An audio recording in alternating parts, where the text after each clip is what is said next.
And we're live. All right. We are starting our live coverage, our streaming live coverage of the Blizzard of 2026. Hopefully, everyone can hear me okay and everything's good. Looks like everything is rocketing up pretty good. Yep. All right, good. Everything's good on YouTube and on Twitch and on X. Yep, and let me mute that too. I always make that mistake. So we have a lot to talk about over the next several hours as we have our live stream of really the first potential blizzard of several years. The potential here for some really impressive historic snowfall is setting up, especially along the New Jersey coast and around Long Island. Um, Very interesting stuff coming in as well as the data is coming in. So I'm going to break down everything. Of course, just so everyone knows, it's a little bit different from when we do the live chats on Wednesday. All questions are answered in the premium dashboard for premium members, which are already doing a great job. I'll take observations from X, so that's going to be great. And of course, I'll keep an eye on it. Of course, Susan is here as well. Say hi. Okay. So yeah, with the band hammer. Be good. She is in no mood. So be good out there. Yes. Yeah. Yeah. She's gonna be slamming that hammer down like Thor. I'm telling you that right now. So we have a lot of stuff evolving here. So I'm gonna go over all the observations. First, let me get this out of the way because I know someone's gonna bring it up. Congratulations, GFS, for finally forecasting correctly a storm in the medium range. A lot of people doubted you. A lot of people threw you out. But to be fair, even I was off on this, and I will admit it right from the start because this pattern overall really not favorable, but it's pulling it off. So let's take a look at the observations and pull that up here. And we'll jump first and make sure of one thing. I don't want to miss the there we are. Okay, good. You can see the cursor. So first thing I want to do is start from the beginning here. And right now we have periods of snow over the northern interior, starting to work into the New York City metro. Rainfall for a lot of Long Island, New Jersey, Philadelphia. Temperatures are in the upper 30s to lower 40s. Of course, some people were stating,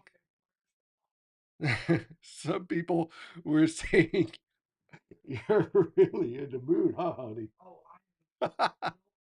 All right. Well, some people were saying like, "Hey, it's too warm for there to be a heavy snowfall," and I understand that thinking. But watch, we're going to watch as this whole storm evolves, and I'm going to break you down the layers and show you how this storm is taking shape, which is really crazy. How this is all evolving. Currently, right now, we have precipitation moderate to heavy. Let's refresh this in our weather tap radar and surface map. And you can see the heavy precipitation starting to organize. Rain right now, snow over the interior, snow starting to break out around New York City. Thus far, not much in the way of accumulation, as was expected.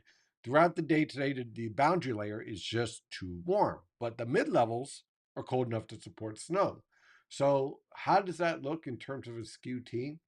Well, basically, this is what we're dealing with at most of the coastal plain, where the mid levels are more than cold enough, but right about 925 millibars down to the surface is just above freezing. And the environment here in the mid levels, it's not the most favorable for snow growth, but it's enough. It produces some very wet snow, which is going to be very interesting because these snowflakes are going to be huge when they start falling. You combine that with the strong winds, it's going to mess with the dendrite growth a little bit, but it's going to create some whiteout conditions. And you add in those winds, and things are going to get pretty interesting pretty quickly.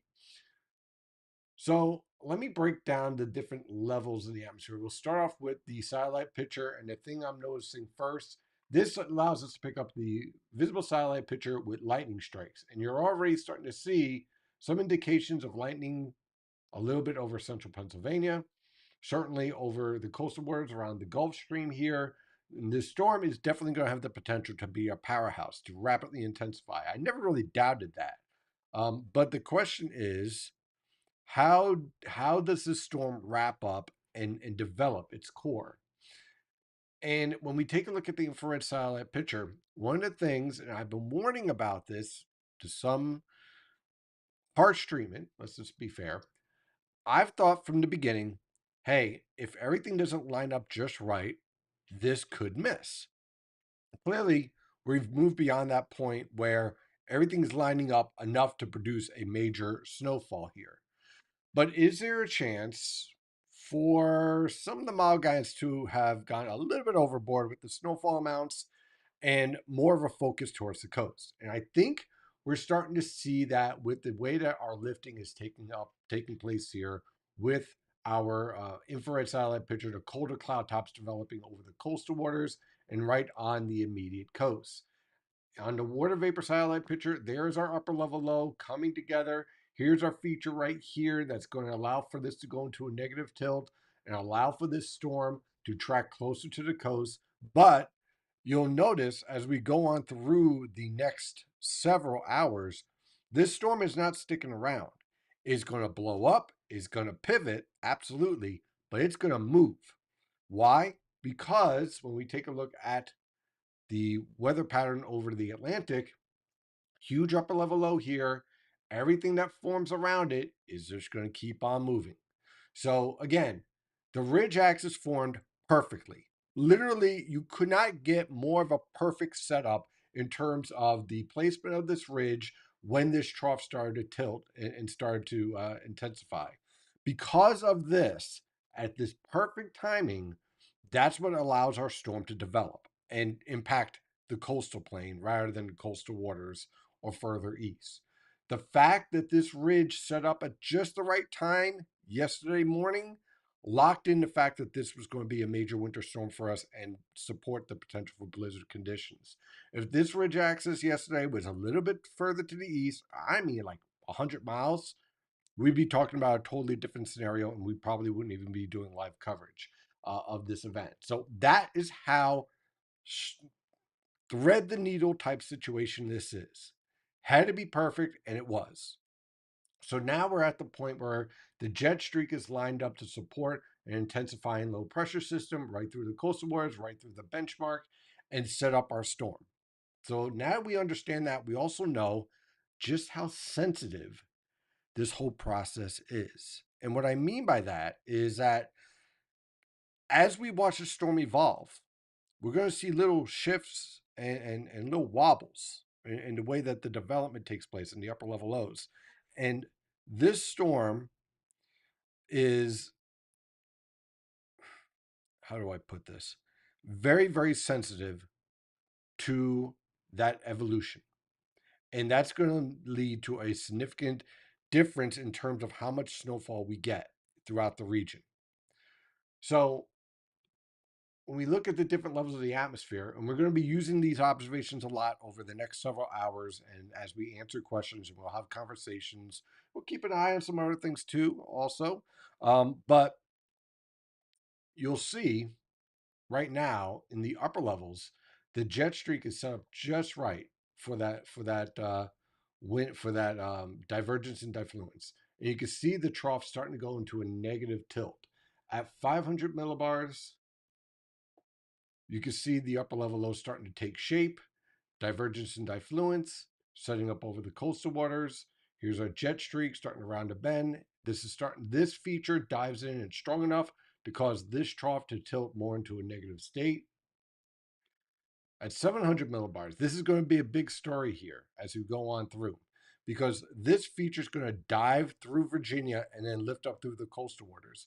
The track of this 700 millibar low is going to be extremely key to determine where this intense heavy snow band sets up because to the northwest of that 700 millibar low track, you're going to see where that intense heavy snow band sets up.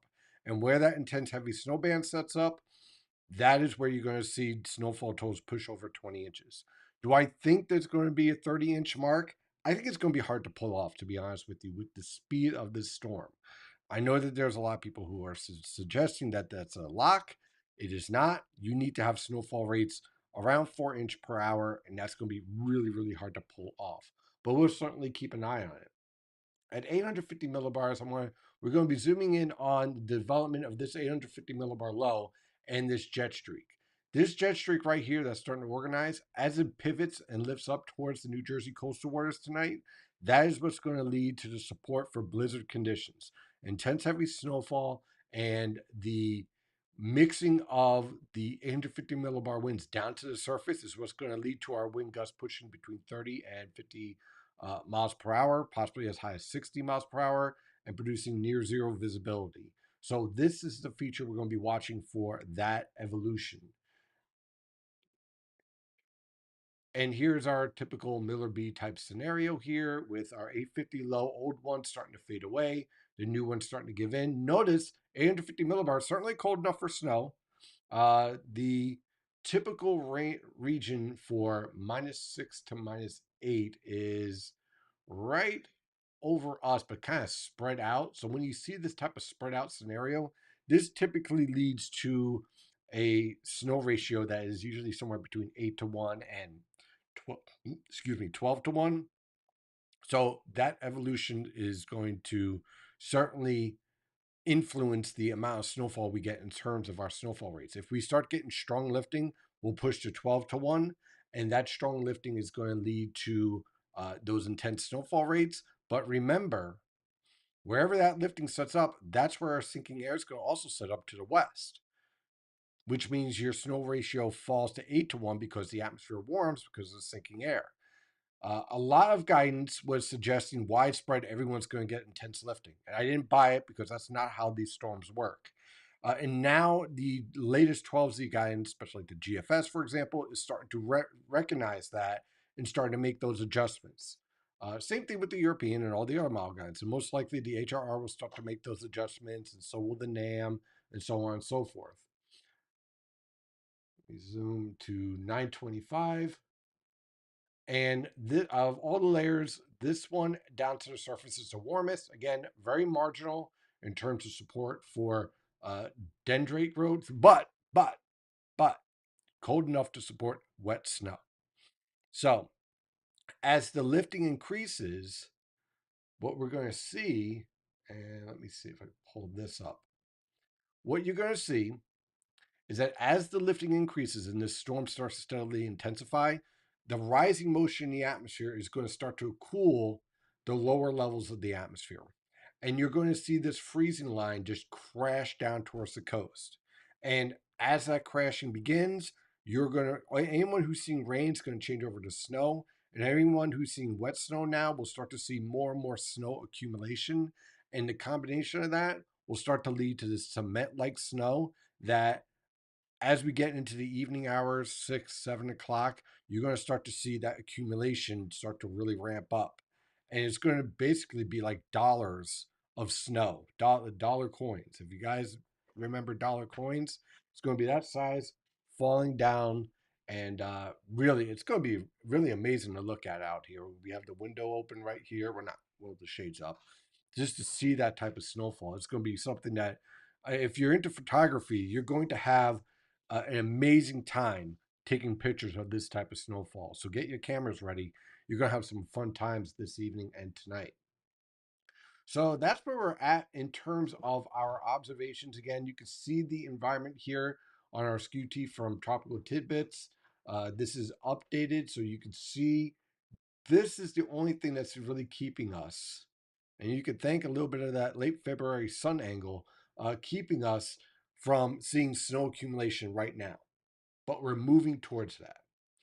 So, just to break down the forecast so everyone understands what I'm thinking and why I did what I did.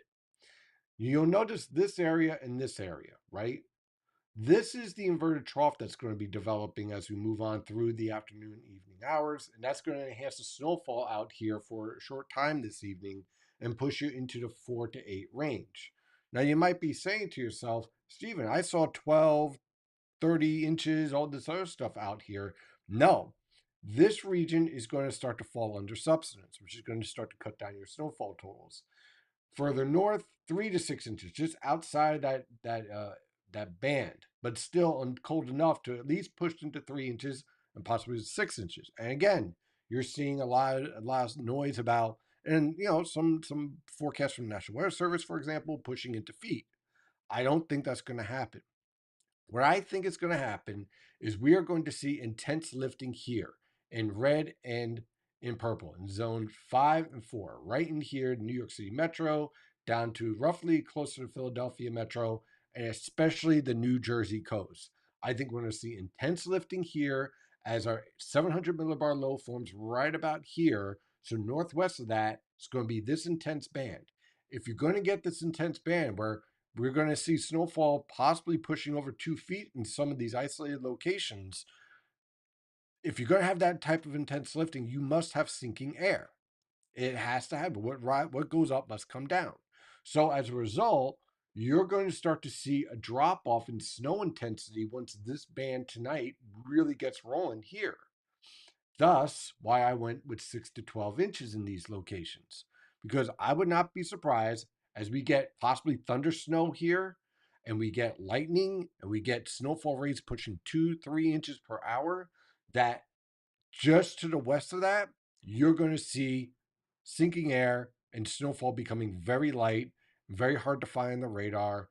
It'll still snow, but the rate of snow will fall off. And that's why I'm thinking 6 to 12 inches here. Now, if this band ends up further west, then you shift everything further west, right? So then you start shifting that more towards out here, towards Scranton, where you get your 6 to 12 and so on and so forth. The reason why I'm going much lower out here in eastern Pennsylvania is because I think the way that this is setting up, and now that I'm seeing the satellite picture, I'm gaining even more confidence of this idea that your strongest lifting is going to be here. You must have substance here. Strong lifting here, sinking air here. That's usually how this whole system works out. Could this be the type of scenario where everyone gets a foot? I would have bought that more if I had real blocking in the Atlantic and this storm slowed down to the point where like you can see like a little bit of a stationary low for some time and allow for that full pivot to play out. Then yeah, I'd be on board with that.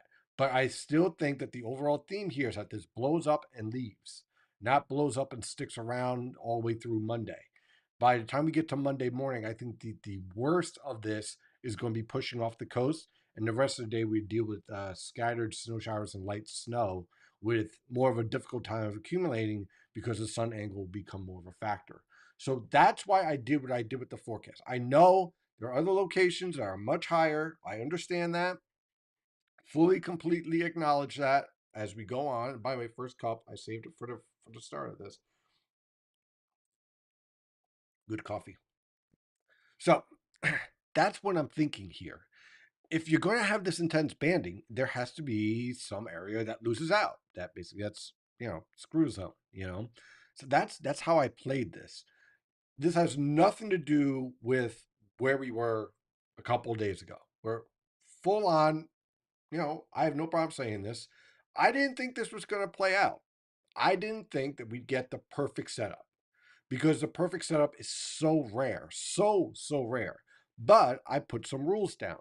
I said, hey, look, if we're on Friday and Saturday and that ridge axis lines up around Idaho, I'm on board. And that's what happened, and that's where we shifted. So that's where we're at right now. And again, taking a look at the observations, you see our precipitation shield is organizing very nicely. Low pressure systems starting to take shape. We'll be jumping to this radar as well as we go on through the night.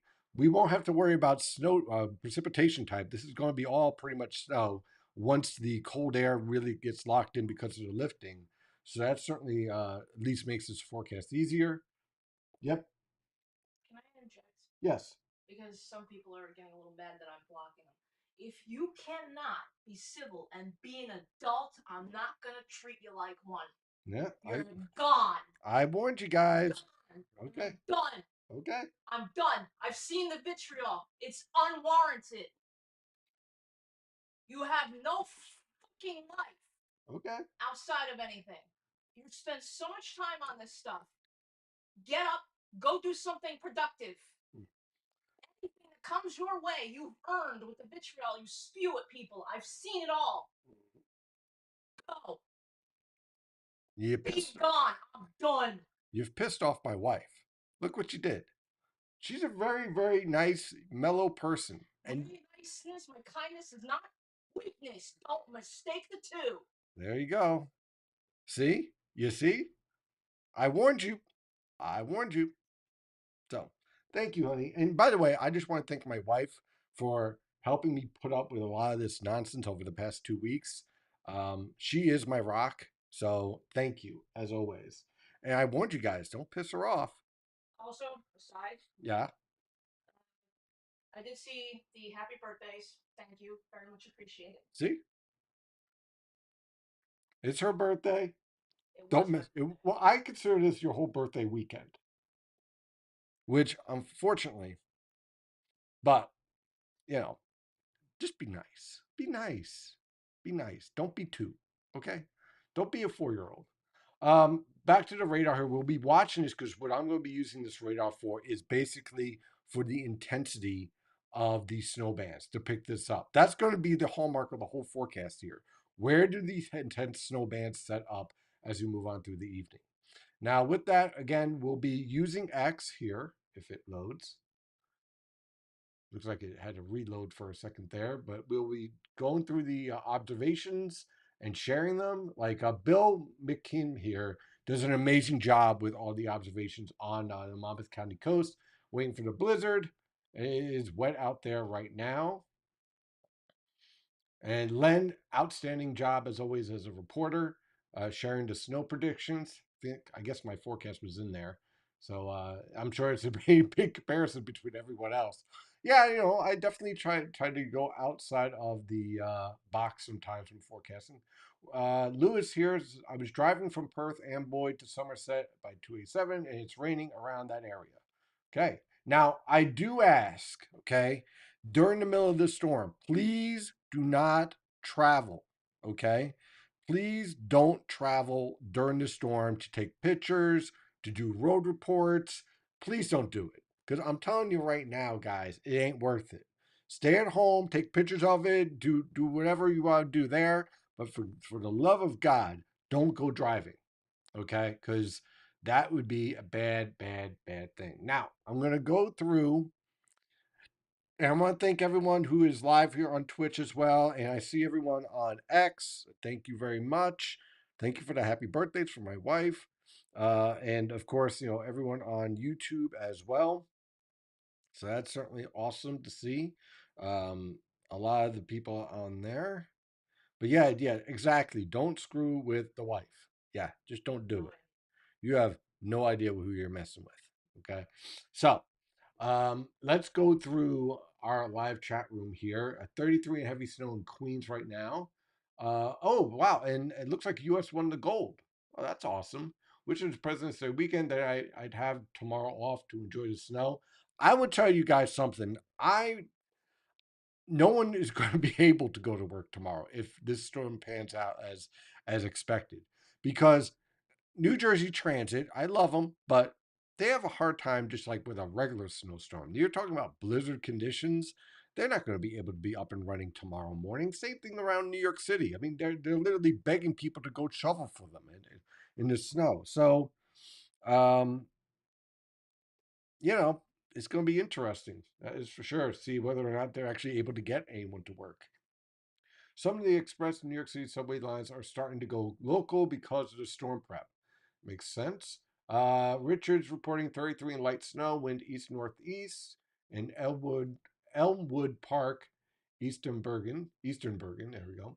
Heavy snow, no accumulation. I'm telling you, once those temperatures fall below freezing, we're at 37 here in Freehold, so there's definitely not going to be any accumulation right now. In fact, there's no snow right now. Drove by Ocean City County Mall, and electrical trucks are staging. Yeah, that's a big thing here. We're going to have to deal. Thank God we bought the generator when we bought the house, right? We installed that. That's the first thing because growing up in Freehold, we lose power on a sunny day. Forget about a blizzard.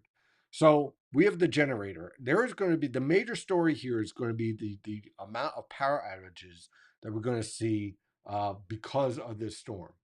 Am I right in thinking that the melting snow that is falling right now and the internal initial slush is going to create a nasty layer of ice underneath the snow as the storm progresses and temperatures fall below freezing? Yeah, that is going to definitely be a concern.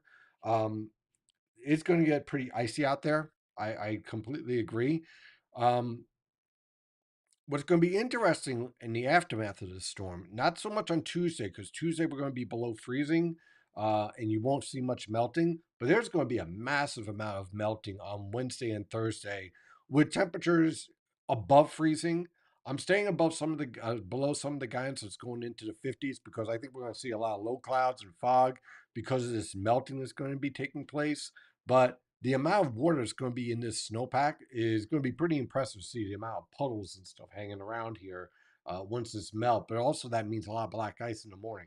So it's going to be pretty treacherous in the morning hours.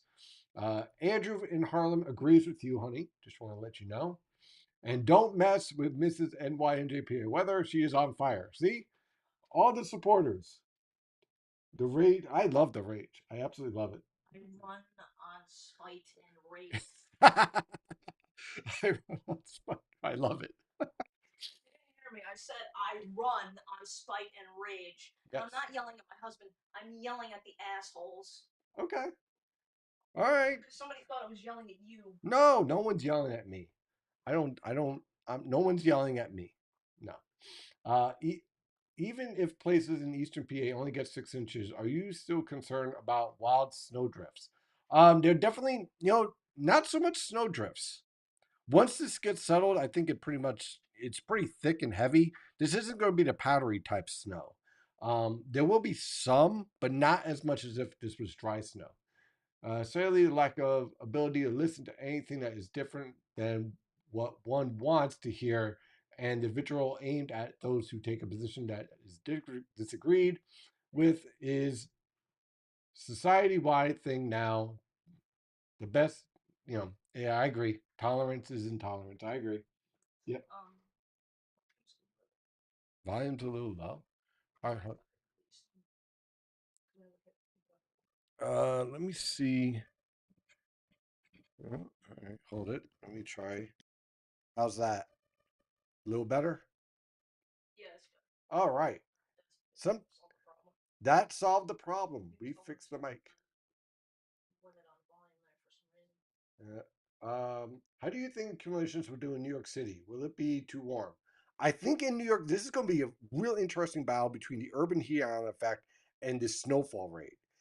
I would not be surprised if they do not get into those intense bands that the roads would be slushy and not snow, not like a blanket of snow. But if they get into those tense bands, I think that the intensity of the snowfall will be enough to overcome the urban heat island. So this is going to be really great to watch. Okay, and so definitely take pictures if you're in New York City, especially around Times Square, because of the influence of the subways. Now, the subways usually keeps the ground temperature more in the 40s during the winter. So, what would be fun to watch is if the intensity of the snowfall overcomes that influence and you get the accumulation throughout the entire all of Manhattan, especially anywhere where there's subways and you have those steam pipes. That's going to be interesting to watch. That will tell you everything you need to know about the intensity of snowfall rates in this storm. Let's see here. North Shore Long Island is snowing now. Okay, so now we're starting to see that snow. Let's see. No new. Let's see here. Hopefully, at top of this.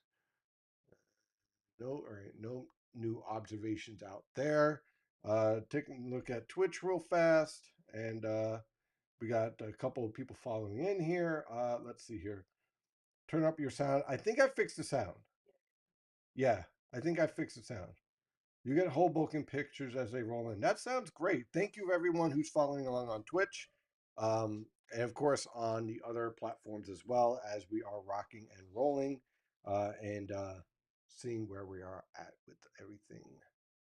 Let's go and take a look at where we're at in our observations here. We got new observations coming in. Temperatures falling just a little bit, just a little bit. Okay, we're out of the 40s except for Philadelphia. So obviously, it's going to take some time. for us to see our snow really get going. I've been saying for a while now, this will probably start to really take shape around 6 p.m. But while that is all taking place, this is the band I will be watching. Let me zoom in on this. This is going to be awesome. Okay, so here's our low starting to form, right? It's starting to get its act together. Eventually, my radar will load up. There we go. Okay, so this is starting to get going. Now, again, there's not much aside from the dynamics of the wavelength of the ridge in the west and the trough now in the east to keep this tracking on the benchmark. So if this starts to slip a little bit further east, it's going to be interesting observation to keep an eye on and look at the pressure falls in our trough here. So this is going to be a big story to keep an eye on.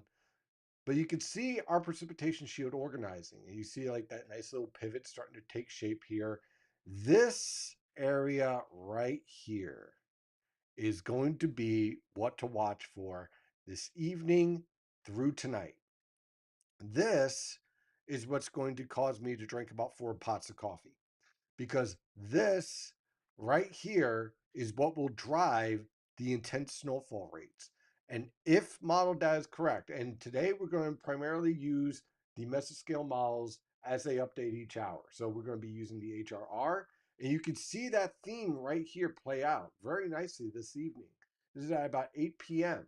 And you can see, notice it's starting to pick up, hey, lighter snow out here because this is so intense, you must have sinking air somewhere. So look at how it's starting to play that out now. As we go forward, we'll see just how intense these bands are. And that is part of this setup here. Now I wonder, let's see here. Satellite. Okay, there's a water vapor. There's our trough. It's starting to go into that negative tilt because of this. What I want to find is this. There it is. Okay, we could zoom in then on this. Let's see if I can zoom in on this. All right. All right. Beautiful. Okay. So this is the main event. This right here is the blizzard. What do I mean by that? This intense lifting, as it lifts northward and pivots, is going to align itself right around here. And when it does that, it's going to allow for the mixing down of these developing winds. But don't look all that impressive right now.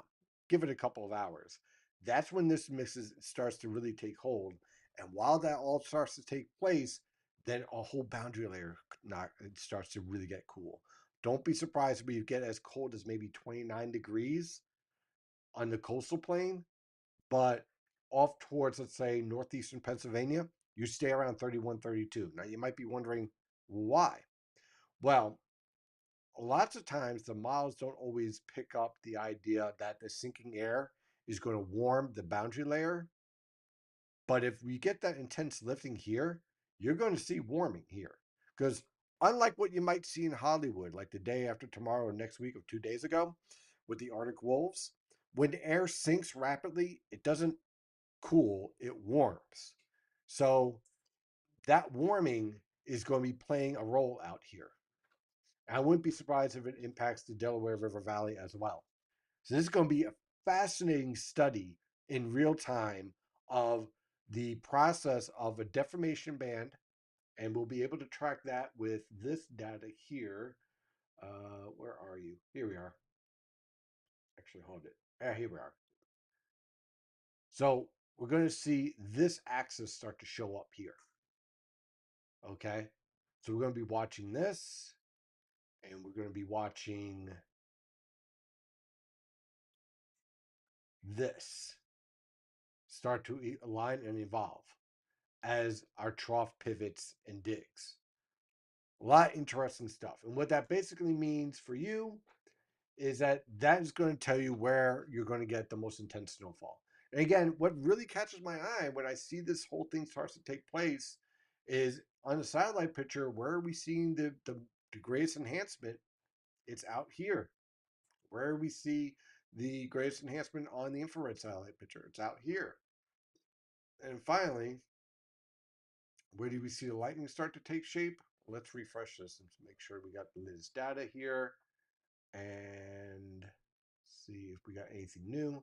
Thus far, nothing new. But don't be surprised as you get to the evening hours, you start to see a lot more lightning start to show up right around Jersey Shore into Long Island, right here. This is where I'm focusing.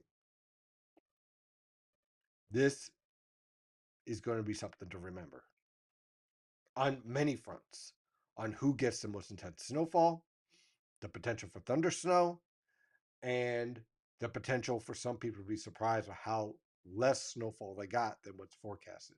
We'll see how all this plays out, see how my thinking works out on this. In the meantime, we'll continue to keep an eye on the observations here, which thus far is pretty quiet on X, as I would expect. And of course, we'll answer all the questions out here. Uh, let's see here. 32 heavy snow in Queens. Happy birthday, Miss DiMartino. You have a keeper there, Steve. Let's see here. If I get a band of 2 to 3 inches per hour, I'm going outside to enjoy it. All right, just don't wander too far outside. 32 and steady light snow on Rybrook, coating on cold surfaces. Just want to say thanks for all you do. Should be an interesting storm. 33.6 back to light snow after a lull during the USA game. I see the 500 millibar. There is a low at 45, 47, and a large high pressure centered north of Puerto Rico. Does that combo of the two entrance blocking that could at least slow the storm down and move more than if it were not in place? Um, no, because everything just keeps on moving. It's not a scenario where everything blocks up, right? Steve, what are you thinking with snowdrift size on the shore? If you get 2 feet, I wouldn't be surprised to get some 3 foot snow drifts. Another thing to consider with the snow drifts, we already have all that snow in the parking lots. It's like a mountain. Where are they putting this snow? I I don't know. It's like around here in Freehold, it's like we have little icebergs all over the place with at least like 2 3 feet of snow piled up. Um, some people are still complaining about the volume. They're saying they have theirs at max and stuff. It's still low. So I'm not sure. I got I think we're everything. gonna have to troubleshoot it once we're all done with this. I'm not sure. Let me try something. I got it up to max 100. Yeah.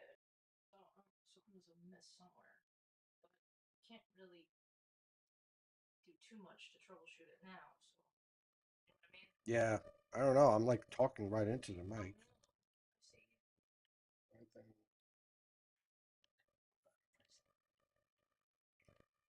I don't know. Which is unusual. Usually max that point. Yeah, I'm not sure. I'm not sure why that's the case. Hmm. That is weird though. I'm gonna have to troubleshoot that. I do apologize. Yeah, we'll work on it later. Work, stupid. I don't Maybe an know. update messed up something. Who knows? I wouldn't be surprised.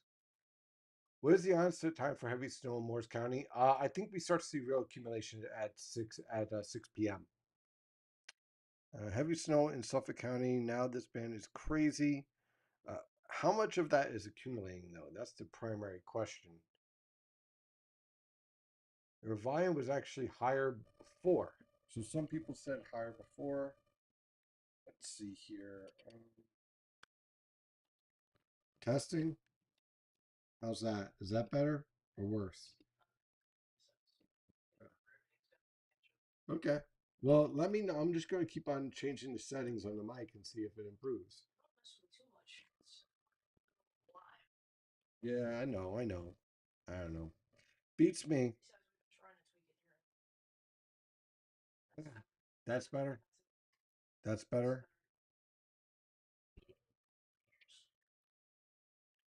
Okay, so this one's better. Somebody on YouTube says that poor goats and chickens can't take much more of this weather. Yeah, I can't take much more of this weather. Jesus. Yeah, we had a bird actually. Yeah, freeze to death. It was. Deep freeze. Yeah, It was the deep freeze. yeah. I you have to wonder whether that deep freeze made the birds more susceptible to the bird flu this year. Wondered that when we saw the thing. Uh, for the for the band for the bands this evening overnight, will it be consistent bands coming off the shore westward, or rather one stationary band setting up somewhere? I think you'll get MIDI bands, but then that one large band that produces those snowfall rates over like three and some model guys as much as 4 inches per hour, that's going to be that deformation band that's pretty steady. Where that locks in, I think that's where we see the intense snowfall. But that's a great question. Let's see. Oh, we got observations here. Let's see. Let's see. Light snow in Bradford, Connecticut, 33. I don't know who that is. Sleety in Staten Island. Interesting. Probably more like grapple. I bet you that's what you're experiencing is grapple.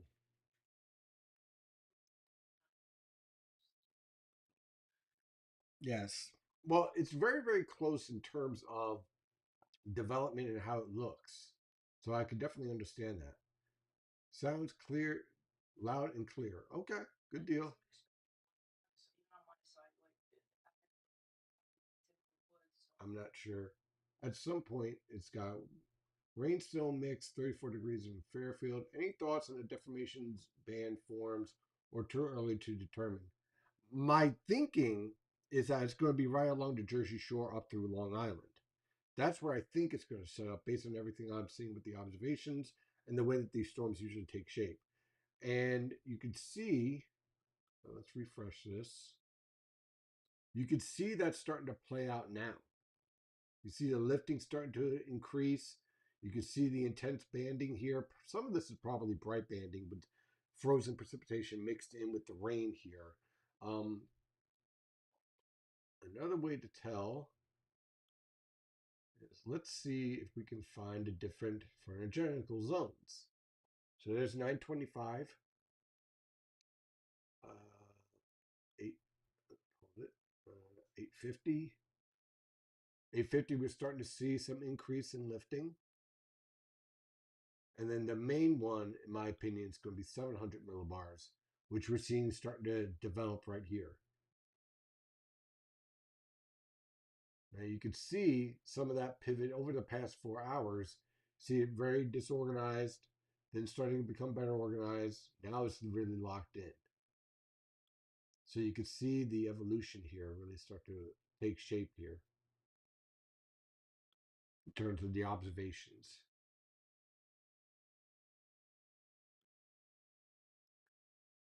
And so that's what we're seeing. I think what's going to happen is that this type of band is going to lock in and not push any further west. But again, we'll see. We'll see how that plays out. Is the storm busting? No. Even for a blizzard, we have this conversation. The idea of this storm, again, was that nothing was going to stick during the day today. Okay, we're seeing the storm evolve now. But there was always the understanding that during the day, nothing's going to take shape. We're definitely getting a storm. Now, there's going to be this discussion of a bust because a lot of people leaned in hard on the GFS, understandably, which is the model that picked up this storm from the very beginning. I certainly didn't think it was going to be like this. Full disclosure, but because of that, I think that we went a little bit overboard in the extension of just how far we get this snow to expand back to the west.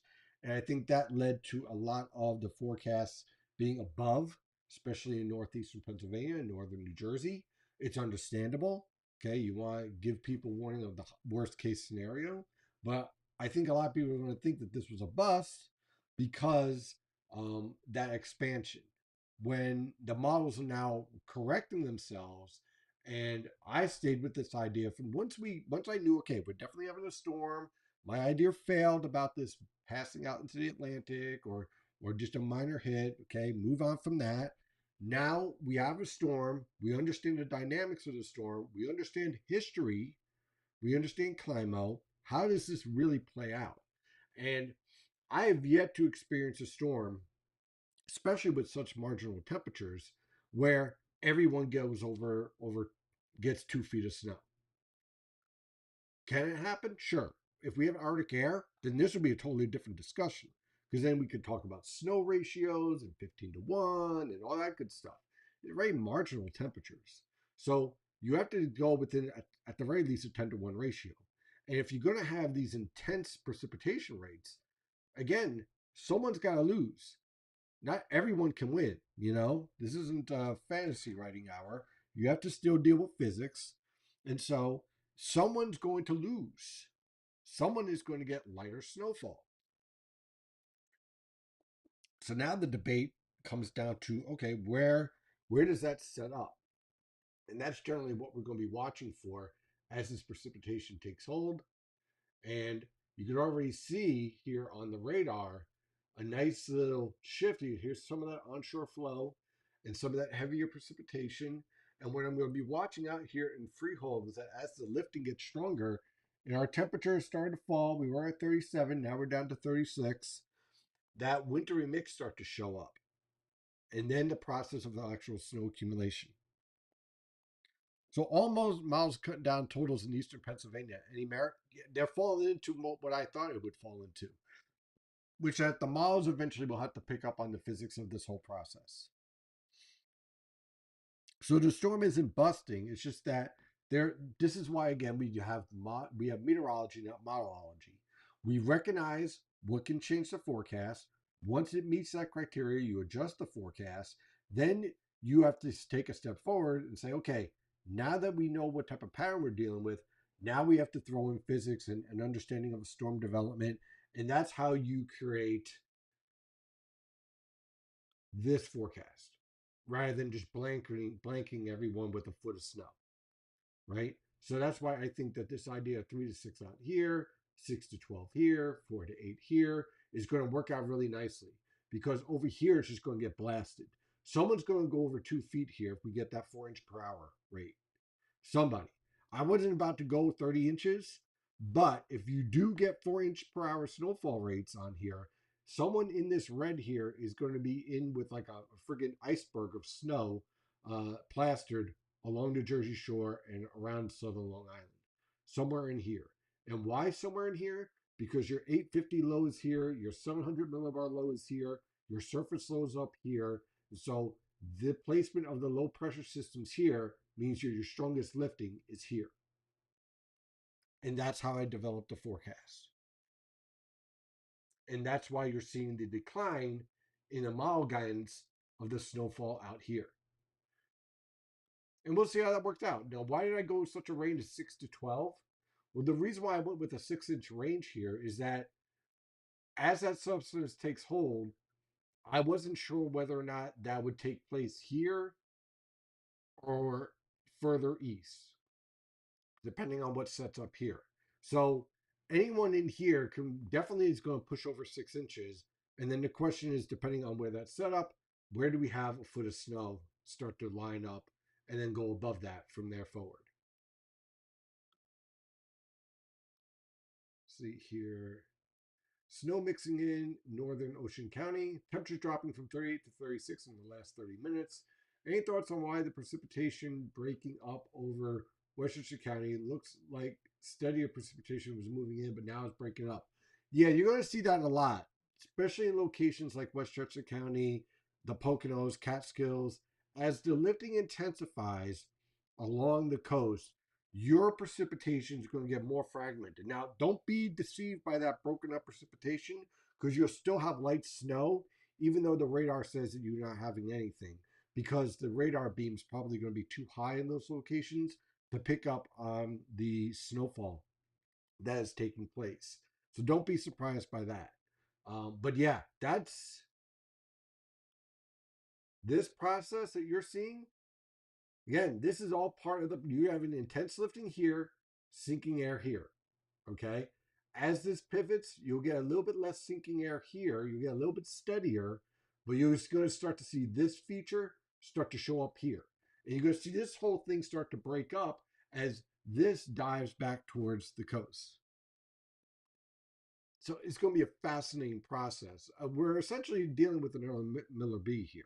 This is not a Miller A because you have your primary old upper level low pressure system and old structure here, all up here, jumping down towards the coast. And that process is going to lead to this whole thing breaking up and everything consolidating here. It's going to be fascinating to watch. Let's see.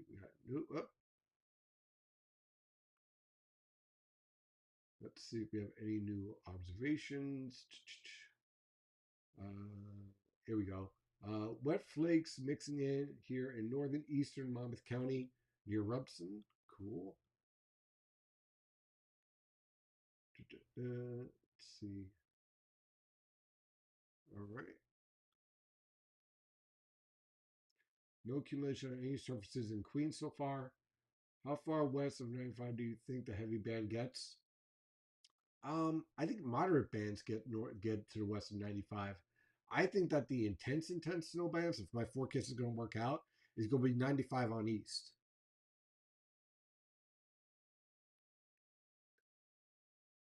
Anything so far in the observation that are sticking out or you find interesting? Yeah, um, this starting to pivot and line up.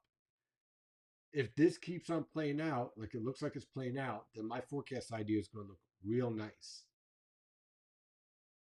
And as we get to the point where this all becomes all snow, which we're starting to see that process take place. I mean, I can basically take the winter mask off. That way, we can really see the nature of this precipitation show because we all agree this is all going to be a very wet snow. There's no debate about that. So I'm just going to load up the radar without the winter mask. And I think that makes, yeah, see, this makes it a lot more clear. Okay, so again, look at the process here. What are we seeing in the radar here? You're seeing the initial old upper level low starting to shift. You're seeing that moderate snowfall and that inverted trough setup that we were talking about starting to take shape. And what's going to happen is that this trough is going to line in with this low pressure system, and that's what's going to enhance your snowfall here as we move into the early evening, late afternoon, early evening hours. And that's why we went with this depiction right here. Okay, so this is right here again, 3 to 6. This is 4 to 8. Okay, so that's lining up beautifully. Then part two is this taking shape here, and notice the separation. Look, notice the sinking air here between this feature here and this feature here. You're caught in between. So you're caught in between these two. That's why the idea of doing 6 to 12 in here makes so much sense because eventually you'll fill in, but it's going to take longer. While we're seeing here your heavier precipitation focusing in right in here. So the whole forecast plan looks like it's evolving as expected. Now, what you want to do with all this radar data is also compare it to the observations. And what do we see in the observations? So far, we have our easterly wind here. Why is this important? Because this tells me that we still haven't set up our coastal low to be the dominant feature at all levels. We're not there yet. Give it another 2 hours or so. So once that happens, these winds are going to shift more to the northeast. We're seeing our precipitation here solidifying, becoming steadier and heavier down here in southern New Jersey. We're still well above freezing, so all of it's rain. Um, but you can see here the observations, even in eastern Pennsylvania, it's a mixed bag of rain and snow. Not much accumulations happening now. But the process here, let me zoom back out here for a minute. There we go. Perfect. The process here tells me, hey, this is starting to evolve here. It's just a matter of time before everything really starts to take shape. And you can see on the radar here, zoomed in, that heavier precipitation is starting to take shape. And thus far here in Freehold, we have rain and a few snowflakes are starting to mix in now, but no accumulation. But we are getting a flake. Yep, here we go. Now we're getting a heavier precipitation. We're definitely getting more snowflakes mixed in, but we're at 36 degrees. Okay. So obviously nothing's going to accumulate. Maybe on some bushes. That's about it.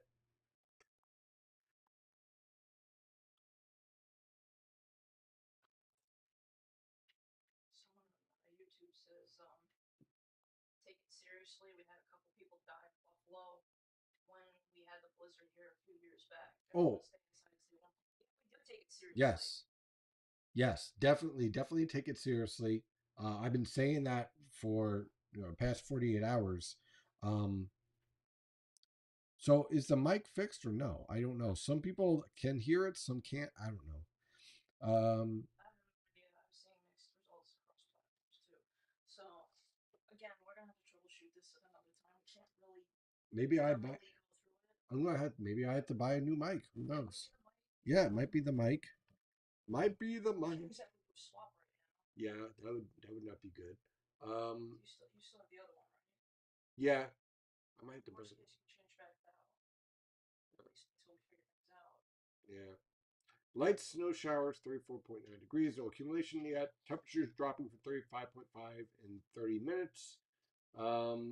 Middleton, New Jersey. So that's an excellent observation, as always. Good job there. Uh, okay, flights. Well, first of all, probably flights aren't going to be taking off anywhere on tomorrow morning. Probably better by Tuesday.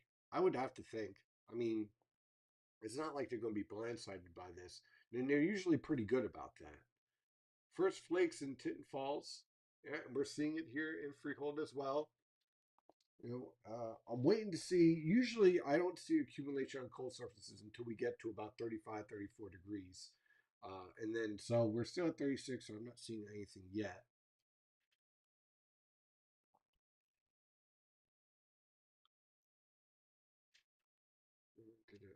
Steve, I live in East Passaic County in Northeast New Jersey, and 95% of the time we are in the excuse me, screw zone. What chances, if any, do you think East Passaic County has being beneath the intense lifting? Honestly, East Passaic County, you might be in a good place, to be honest with you.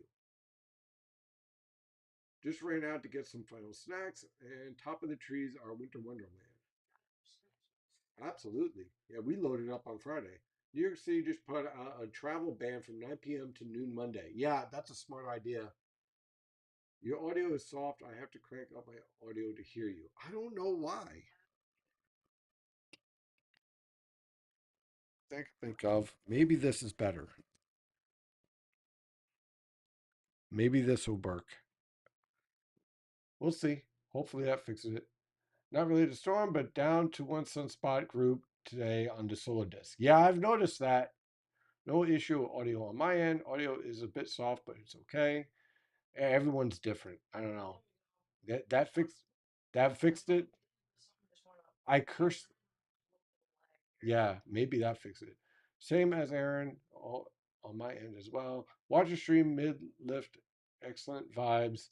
And what's your bench max or main lift max? Oh, geez. Okay. I didn't get to do. I didn't get to. What? Oh, good. Well, huh, all right. Maybe that fixed it. Okay, so here's my lift now. Okay. Since I was asked, like I answer all the questions from premium members. I'm up to 425 bench press. This is one rep max with a spotter. By the way, you never do this without a spotter. 425 bench press, squats at 500, deadlifts at 500. Um, the clean and press is at 225. And the what's it called bent over row, that's at 325. So yeah, I noticed one person said I was fat. I am not fat. I am bulky. I am bulky. I am a bulky man that nothing fits right. Nothing. In fact, I have a wedding to go to in April. I'm going to get like fitted shirts or something. I gotta get definitely a new jacket. I can't fit into the jacket anymore. My arms don't fit in it. So no, I'm definitely not fat. Trust me, because I got like seriously PTSD from that from growing up as a chunky kid, but definitely bulky. Yeah, exactly. But definitely much better, much better. Everyone knows better. Oh, there we go. Hey, I fixed it. Hopefully. Question: Players are coming back from Italy in hockey from the Rangers Islanders and Rangers and now. Do you foresee a problem? Yeah. Well, if they're flying back today, then they're definitely going to be in for a problem. Um, as someone who hates snow, I'm resigned to 12 plus. But what does the melting look like for the week? Oh, Tuesday, forget about melting. Aside from direct sunlight, but Wednesday, Thursday, and Friday, you're definitely going to see melting. Definitely. Yeah, I mean, the thing is that, the stress is what helps me lift, and lifting helps my stress. So, combination of the two. Let's see here. Precipitation and wind picking up down in Tom's River. Slight change over starting. There we go. Could the storm underperform on the Jersey Shore? I think the one location that it won't be underperforming is the Jersey Shore. I think this is locked in for the Jersey Shore. I definitely think this is locked in for the Jersey Shore. And I'm just checking.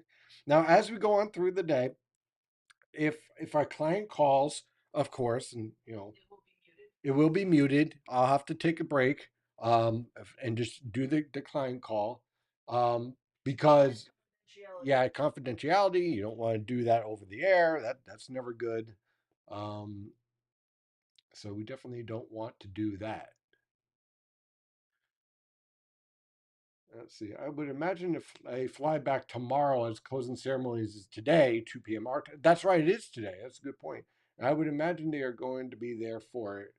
They'll probably fly home on Tuesday, which should make sense, right? They'll fly home on Tuesday, by then it'll be fine. Yeah. Let's see.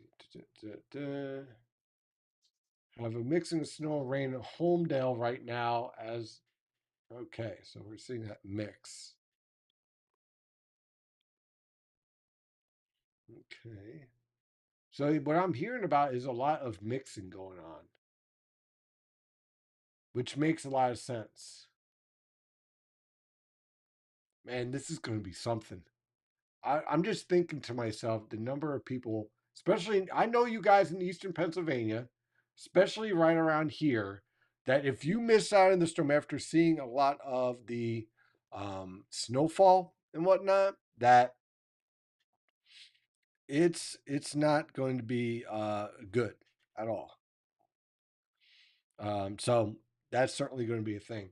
And unfortunately, I'm getting some media trying to contact me to do an interview. I'm like, I'm in the middle of my live chat. Where am I? How am I supposed to do that? And we have an update here. We have a blizzard warning that has been reissued for the Jersey Shore for Monmouth County.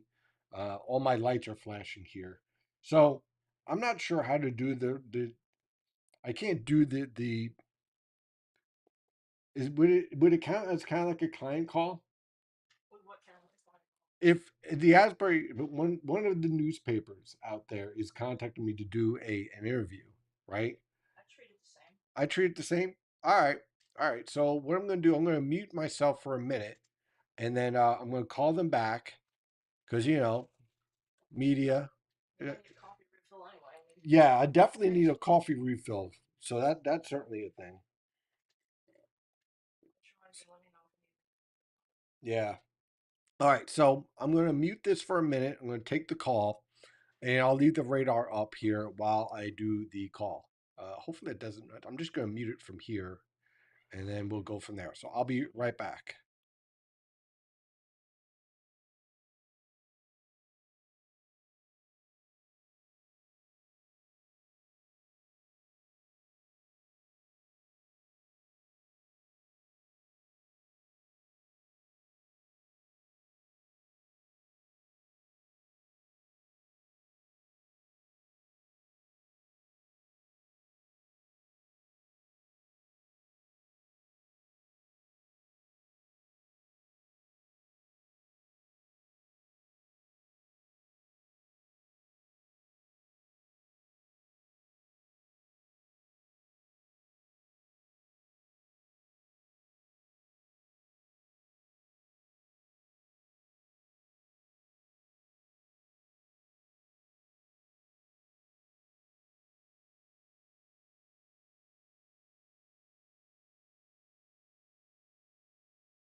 All right. All right, we're back. Two client calls in a row. It's like they knew. Yeah, yeah. I couldn't hear. Here's the thing, guys. And I was told this by a very important lawyer. Okay, you do not want to do client calls live in the middle of a stream because there's confidentiality and all that stuff. I got maybe I put up like a note or something on here. Somebody in the YouTube chat, Stephen Light, thank you very much. Who he was telling everyone the same thing over and over again that you were on a call. That's why it's muted. Yeah. Purpose. So here's what I'm gonna do. Here, hold it. I'm gonna put this. Let's see. People just, you know. So I'm gonna set something up here. Let me see if this shows up. Client call. Oops. Hold it. Let me fix this. I'm gonna try something to see if it shows up well. Client call. Hey, sometimes it happens, Sometimes you gotta adjust, Exactly. You know what? Hold it. Maybe make that bigger. Yeah, I'm gonna make that bigger. You guys see exactly what I'm doing every time. It's funny. Some people are complaining every time you move your head away from the mic that like they can't hear you and stuff. And I'm like, you're Italian. You're gonna move. Yeah. Oh, but it's good to know though, honestly. Like, okay. Yeah. Centered because too much going on. Yeah, exactly. Let me see here.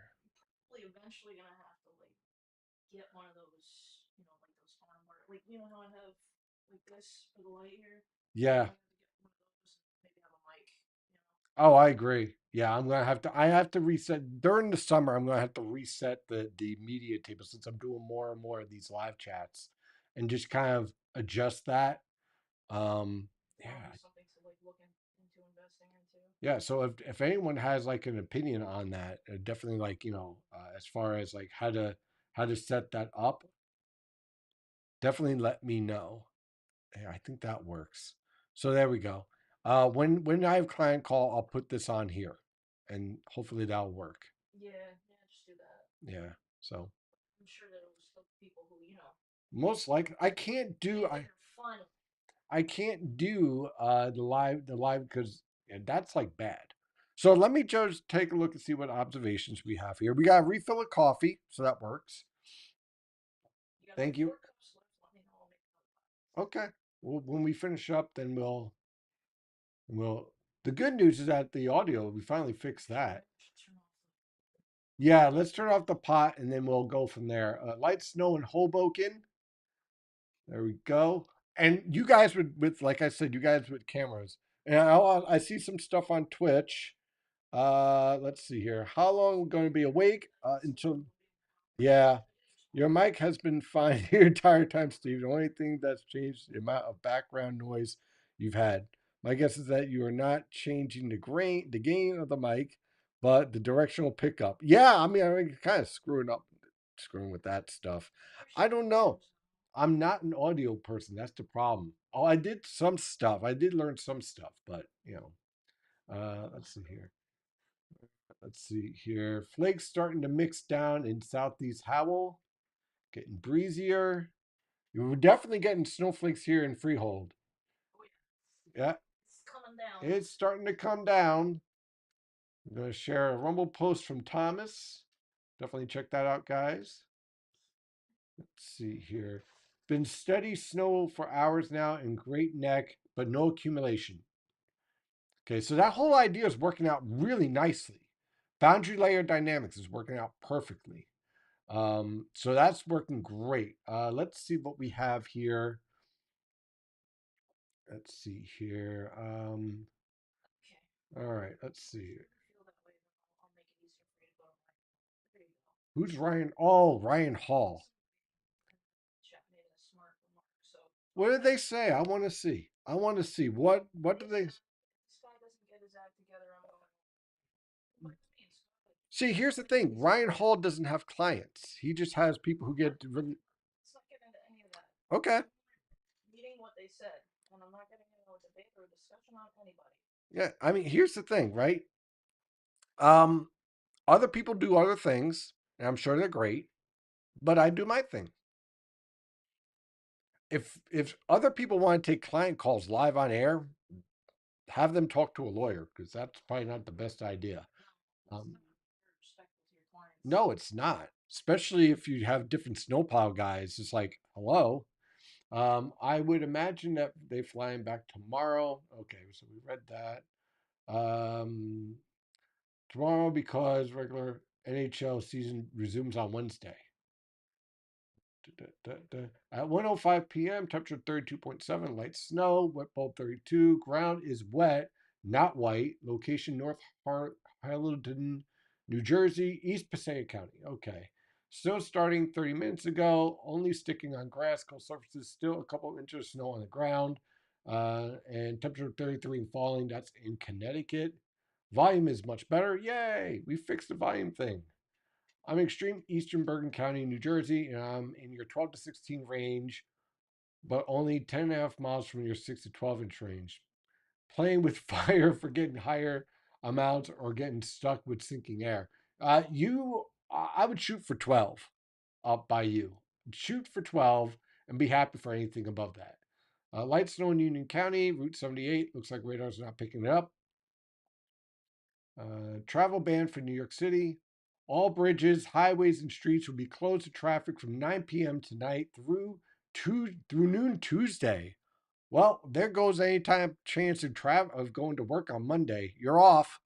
New York State just said, hey, you're off for tomorrow. If you can't travel until noon Tuesday, how many people travel on bridges and highways and streets in New York City? No cars, trucks, scooters, or e bikes.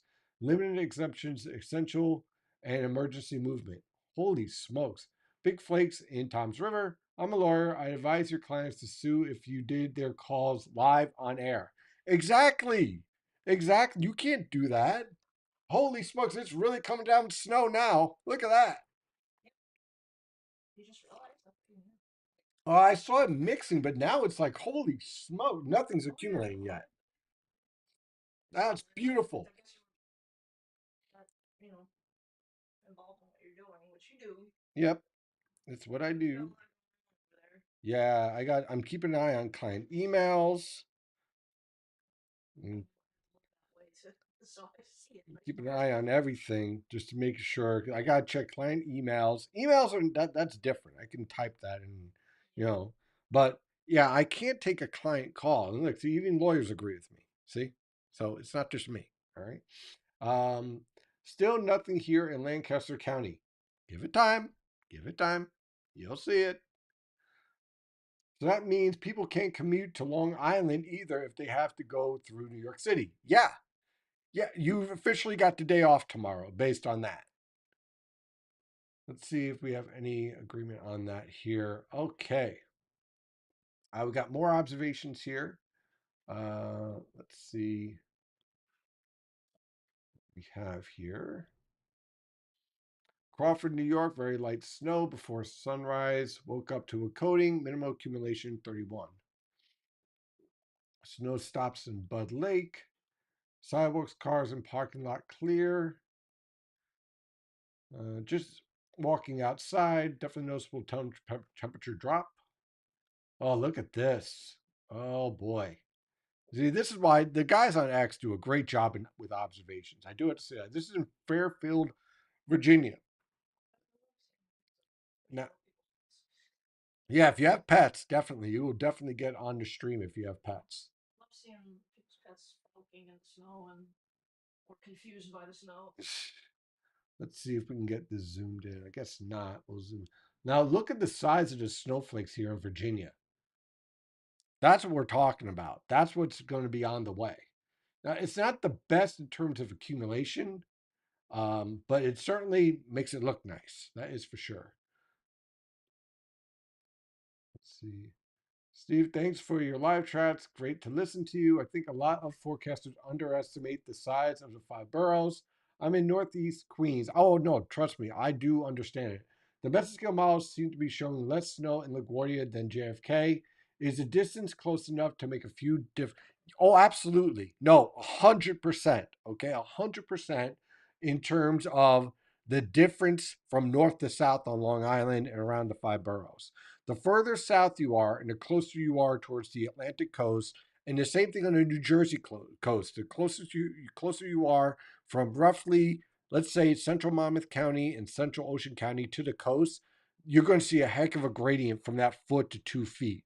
You're going to see a massive difference, and you're going to see that around from the north side of Long Island and around LaGuardia down to the south side of Long Island and JFK. There's going to be a powerful gradient. Again, when the models start advertising these gradients, synoptic models do a really, really poor job in handling the finer details of mesoscale banding. And mesoscale models, they do a little bit better, but they really hone in once you get under 12 hours. So you really don't want to go around and blasting the entire region with intense snowfall if you have data suggesting there's going to be really intense mesoscale banding. So that's why you're seeing the model guidance adjust, because now it's getting a better idea on that convective development. And when you get a better idea on convective development, that means you have a better idea on convective substance. And that's why you're seeing that drop. It's not the storm shifting east, although it did a little bit, just a little bit. Um, but it's more that the nature of the precipitation shield is getting better, a better analytical look in the model data. And we also have heavy snow in Suffolk County right now. So I'm not sure whether or not, and there's heavy snow in Cape May already. So certainly some interesting observations showing up here on X and of course on YouTube is also getting a lot of those reports. Our dog is going to love all the snow. Absolutely. Absolutely. So definitely show those snow pics. Um, Work from home, so tomorrow's a work day regardless. Yeah, as far as forecasting for me for tomorrow, I'm probably not going to be the normal updates until the afternoon because eventually I'm going to have to sleep. Um, Cold. That's could that small area of precipitation that is thinning out over northeastern and north central New Jersey be indication of areas susceptible of sinking air? Let's take a look. You mean this area right here? Yeah, I think that's going to be a theme. I really do. I do think that's going to be a theme. When we start to see, look at this, look at the pivot and look at here's our inverted trough developing.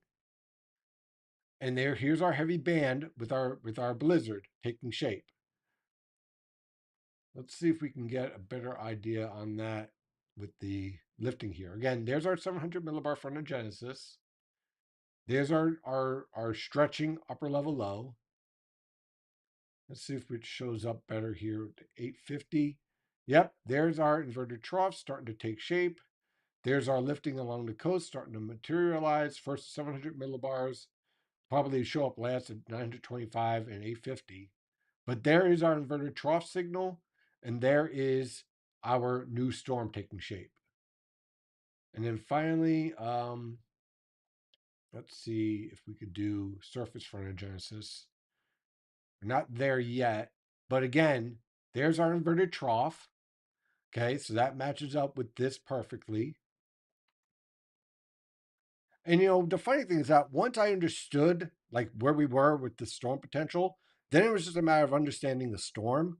And so I wasn't chasing model data. I was just like, okay, now that we know that we're going to get a storm, that we know that the general track is going to be, then you could see how I played this out. There's our inverted trough, matches up perfectly with the observations.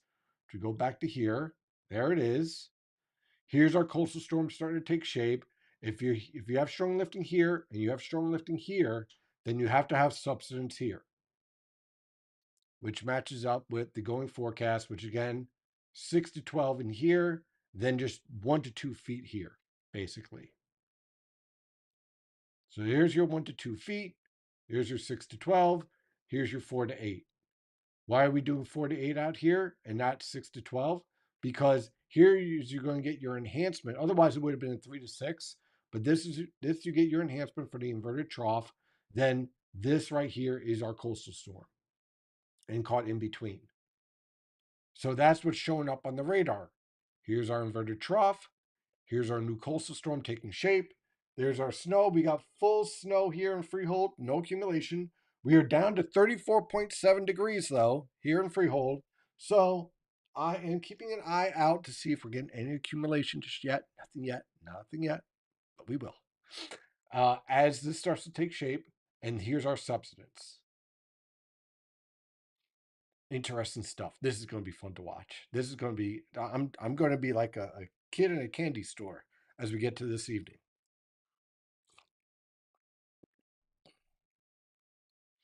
Okay, let's see. Let's see. Travel in New York City till tomorrow afternoon, not Tuesday afternoon. That makes more sense. Okay, tomorrow afternoon. Still, you're off Monday. What are you going to do? You're going to drive in at 2 p.m. to go home at 5? I'm going to take a nap. Bye, Mary. I don't blame you. Is the map you issued this morning your final map? Oh, yeah, totally. Basically, the map I issued this morning is the same map I issued about a day and a half ago. It's final. I'm not updating, I'm not changing it. We'll see whether how well I did. Have only had light to very light snow so far here at Eastern Passaic County. Temperature 32.6. I've heard people say that the inverted trough can pull the coastal low closer to the coast. Is that true? That's not how inverted troughs work. No, no, no. That's not how. Okay, so let me explain how inverted trough works, and we'll use the model guidance just to show, just to illustrate here. So where is it? Okay, so let me refresh this. I didn't bother to refresh the synoptic models, but here is the European. Now, you see this process? See how this is stretching like this between 6 and 12 hours? See that process? Well, see, that process leads to stretching in the atmosphere. It doesn't pull any storm closer to the coast or anything of that nature. The process of this is basically almost like an energy transfer. And that trough is that conduit. All right. Kind of think of it like this. So when you have that conduit set up, that's where you get your inverted trough and enhancement of precipitation. Now, if we go to 850, it shows up even better. So this process here is basically the old low and the new low this afternoon. And then this evening, the new low takes over. That process, and you see that stretching back here, that is what causes an inverted trough. It doesn't influence the track of the surface low pressure system of the new low. It's just that the inverted trough is simply a representation in the atmosphere of that transfer of focus lifting from the interior, from the eastern Great Lakes to the East Coast.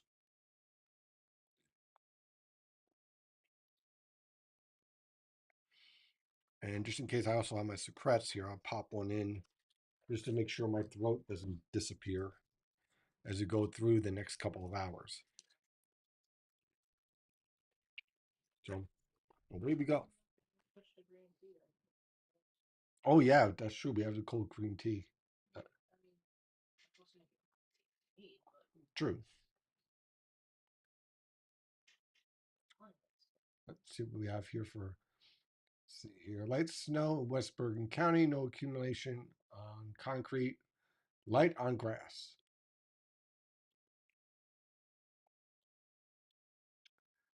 Let's see.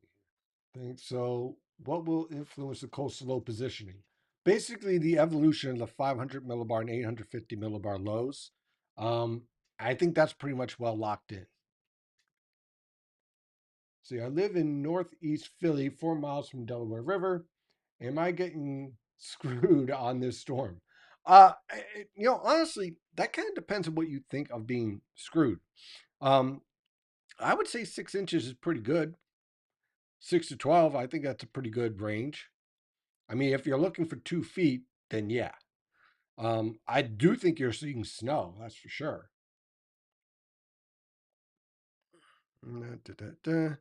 Moderate snow in Staten Island.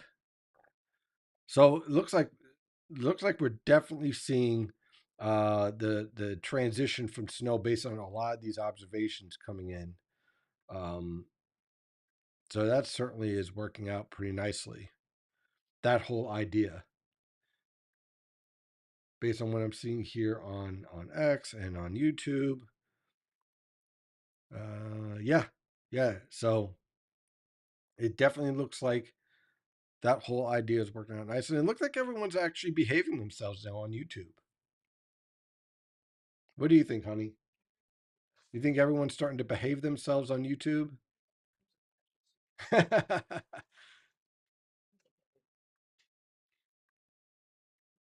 All right. I'm keeping an eye and taking notes too. NWS lowered me from 20 to 28 to 18 to 24. So they're basically heading back towards my forecast. That's good. They're trending in that direction. So that works. I don't like to go up and down, up and down. I like once I develop an idea and I try to stick with it until I have data to tell me shouldn't. So typically, the way I go about these things is that I look at all the model data and I combine that with experience, and then I make the adjustments as such. Um,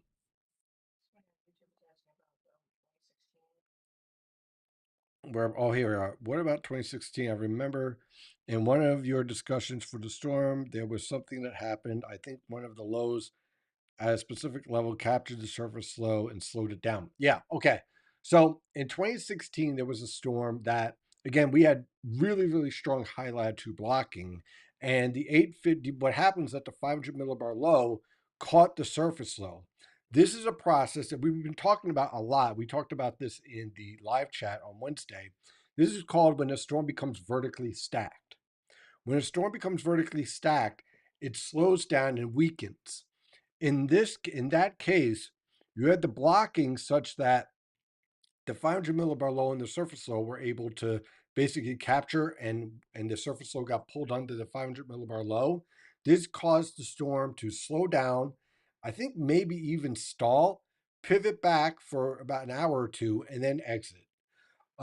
That is not this situation here because everything is moving. You can see that really nicely here at 500 millibars. You see, this feature is not staying put. This is lifting to the northeast towards the Denmark Strait. This is an upper level low, not a ridge. So what's happening is that this upper level low is basically directing anything to the south and southeast of it, basically to rotate around it. So this is moving to the northeast. This is moving to the east and northeast. This is moving off to the east. So it doesn't stay locked. In this situation, basically you had a thread the needle situation where everything lined up perfectly. And that's why we're at where we're at. And here's our ridge axis right here.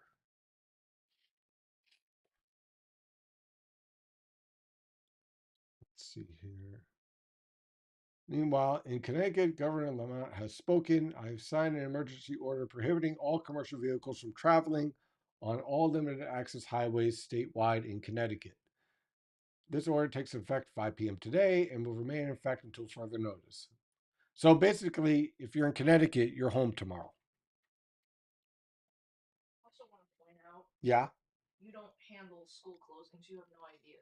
Like wherever your child goes to school, you gotta look accordingly into that. Yeah. Yeah, I People definitely come in, school closings I are everywhere. I'm like, I I may didn't know that. I may give advice, but I do not control. That is certainly true. Oh, by the way, just a little bit of baseball note. The Mets are beating the Yankees 1-0. Thank you very much. I know it's only spring training, but it's enjoyable. This other idea that my husband wants to snow. My husband's ready for baseball. Yeah, I'm ready for baseball. Absolutely. On the other look, it's kind of like a dual side here. On one hand, let's be honest, I make more money with snow. It's true. On the other hand, and apparently we have a cardinal in the yard.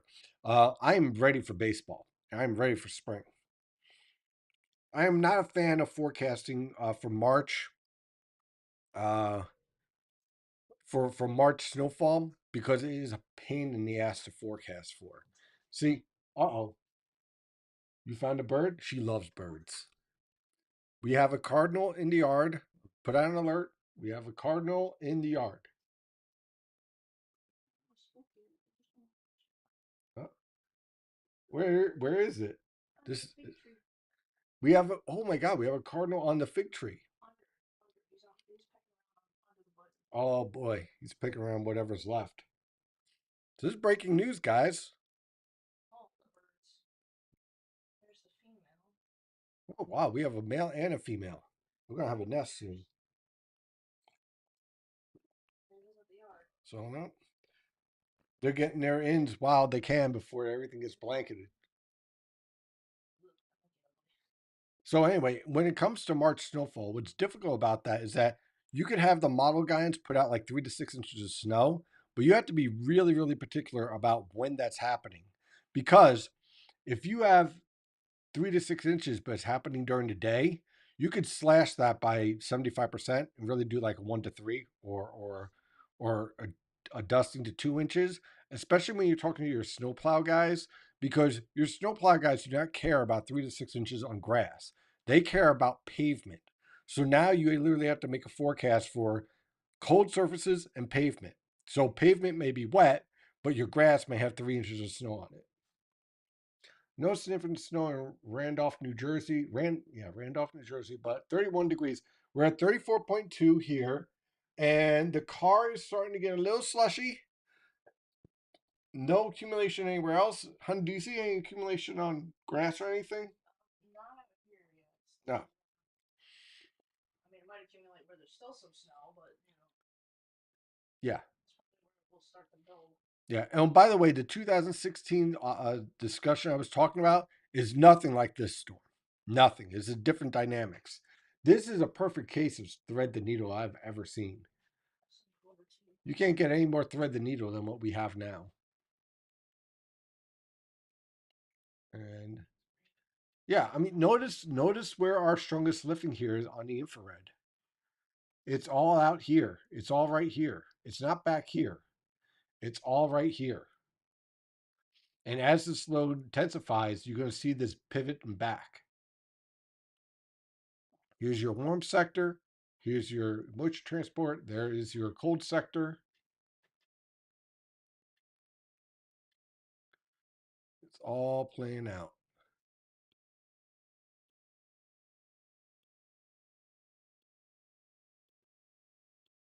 And let's see here. All right, there we go. Hold it. Let me try and share this. 1 second. Let me see if I can share it.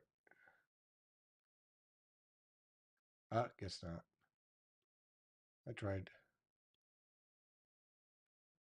But yeah, I mean, that's a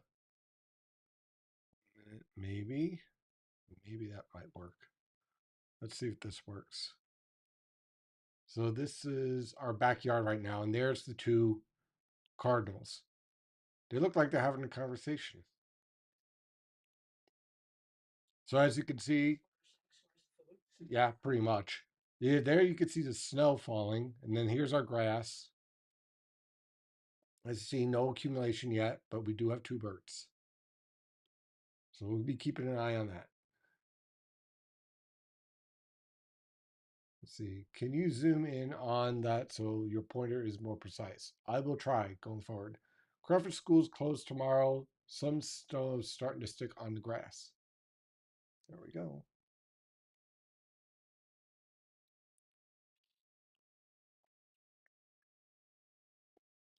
Let's see here. Snow started to come down steadier here after a bit of dry for some time in North Brunswick, New Jersey. There we go. Let's take a look at that.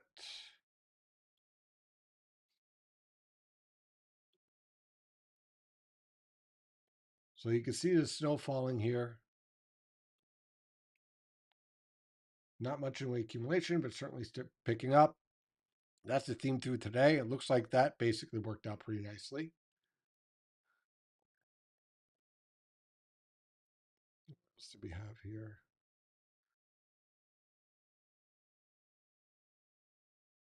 Elevation matters, absolutely. Pike County, PA, and Matamoros. God, nothing but light flurries currently. Yep, Slated to get nothing, but I suspect my little farm on the hill would see something.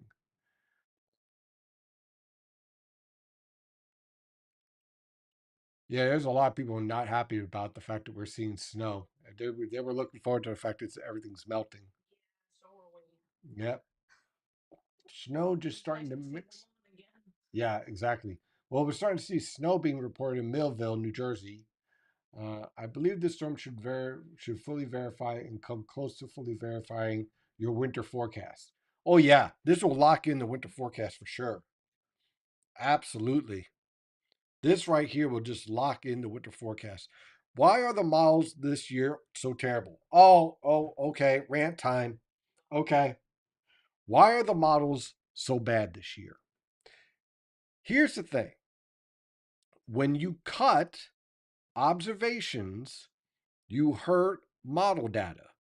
So if you cut out the balloon data, right, the observations when you launch the balloons, if you cut that in the plains and in the Rockies, your models are going to be horrible. Because if you have missing data, that means that you have missing solutions for your models, right? So that's why the models have seen a less than favorable result this year. Um, you need those observations. You can't remove. Look, there are plenty of places you could cut spending. If you want good model data, you want good weather predictions. You don't cut observations.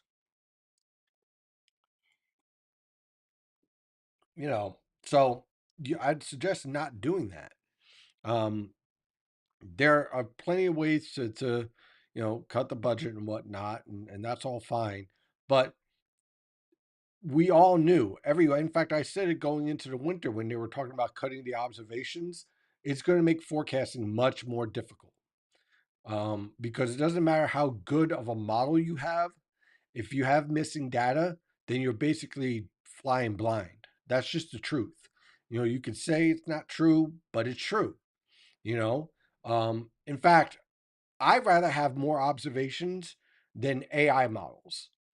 Give me a ton of mesonets. The amount of money that you're spending on AI models and all that stuff, I'd rather put that all into observations and more balloon launches and better observational networks than spending all this money on AI models because your models are only as good as the observations you get. And that's the basic truth. That's as true as you could possibly get.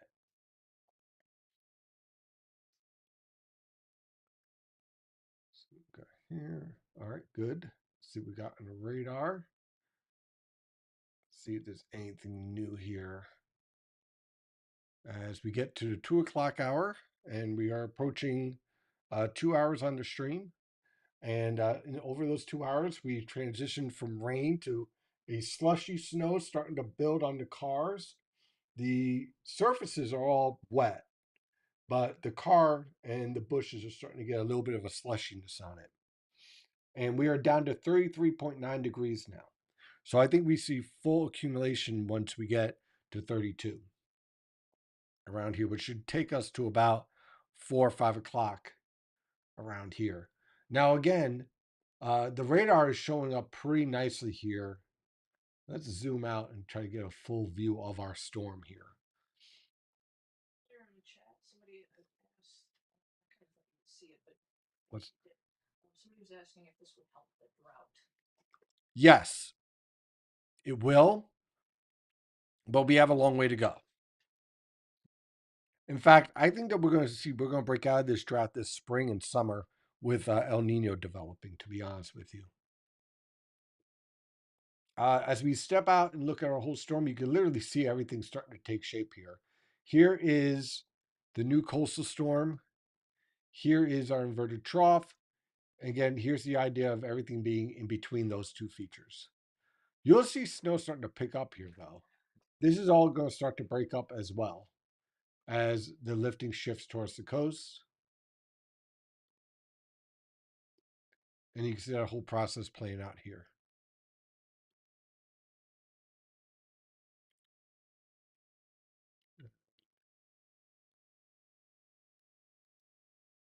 Why are some forecasting accumulating snow to start to last until morning, early afternoon?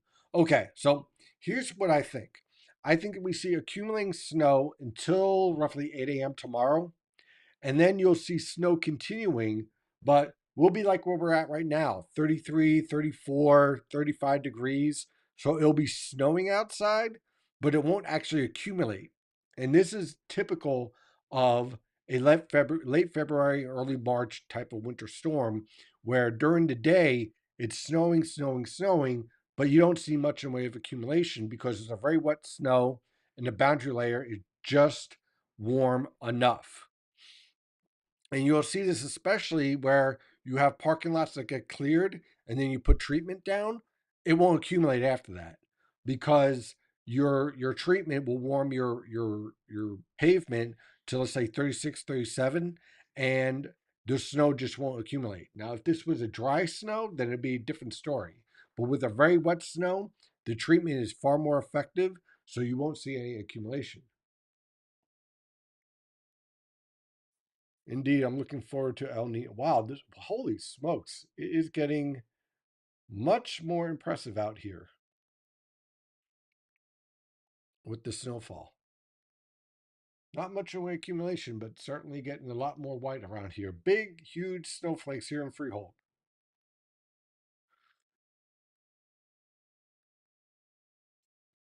Hmm. Let's see, we got a new observation, stays snow in Neds Connects. I can't pronounce that. New York, mid Suffolk County. There we go. For the last hour, no sticking, and yes, still have some much left on the ground from the last storm. So this is all from the previous storm. As you can see, there's the streets all dry. We'll zoom in on this. There's our streets. You can see where the sun is. Sun's usually shining here. Get a shadow here. A lot of snow left over. Not much accumulation yet. Keyword there is yet. You know, one of the things I noticed with the model guidance is that it was going with some of the enhanced accumulation um, during this time period, like 1 or 2 inches, which kind of leads to a feedback process because then you could start to get snow accumulating on top of that faster. But that just wasn't going to be the case. And here we have East Brunswick, heavy snow. Let's see what that looks like. So snow is falling in East Brunswick, but not much in way of accumulation. Certainly a lot of wet pavement.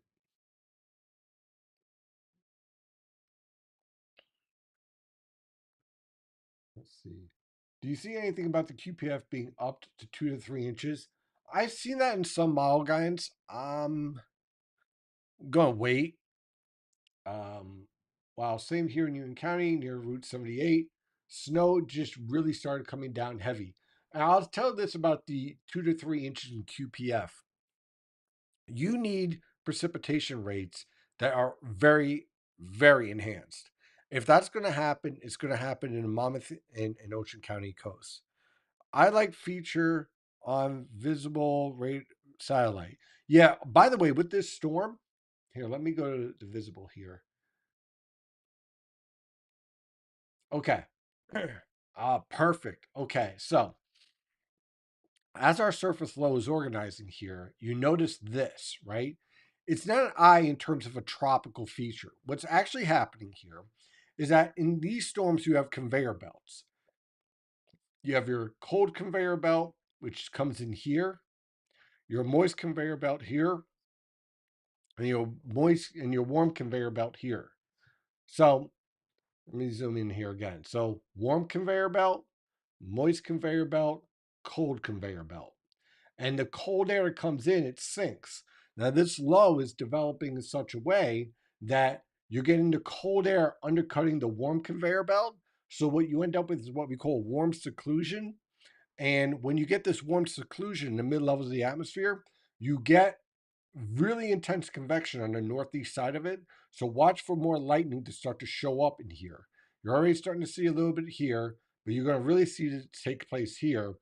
But this is because of the cold sinking air coming in behind it, right? The warm air surging out ahead of it. So the combination leads to this clearing out, right? Because you're getting very strong lifting here and here. So that's what you're seeing here. This is not the same process as a warm core low, although it can look like it, right? But this is all driven by phrenogenical factors, not by the process of releasing um, uh, evaporational cooling and latent heat. So that's what we're seeing here. And as the storm evolves, it will take on an eye like feature because it becomes a warm seclusion low, which means that this further supports the idea of intense banding right on the immediate coastal plain and thus sinking air here. And it shows up really nicely here. I wonder, let's see here. Let me refresh this for a second. See if I can find other observations here. Well, okay. First, let me try to zoom in on this. Wait a minute. See if I can get a different look. So instead of changing that, let me go back here, here. There we go. This is easier. Okay. You can literally see that process taking place here. Here's your moist conveyor belt. I'm sorry. Here's your moist conveyor belt right here. Your warm conveyor belt here. Your cold dry conveyor belt here. So you can see the sinking air, and that's what's leading to that punch hole view on the visible satellite picture. So that's pretty interesting.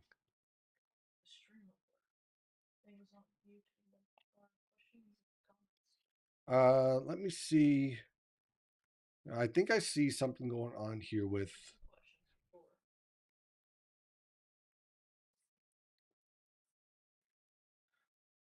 Here we go.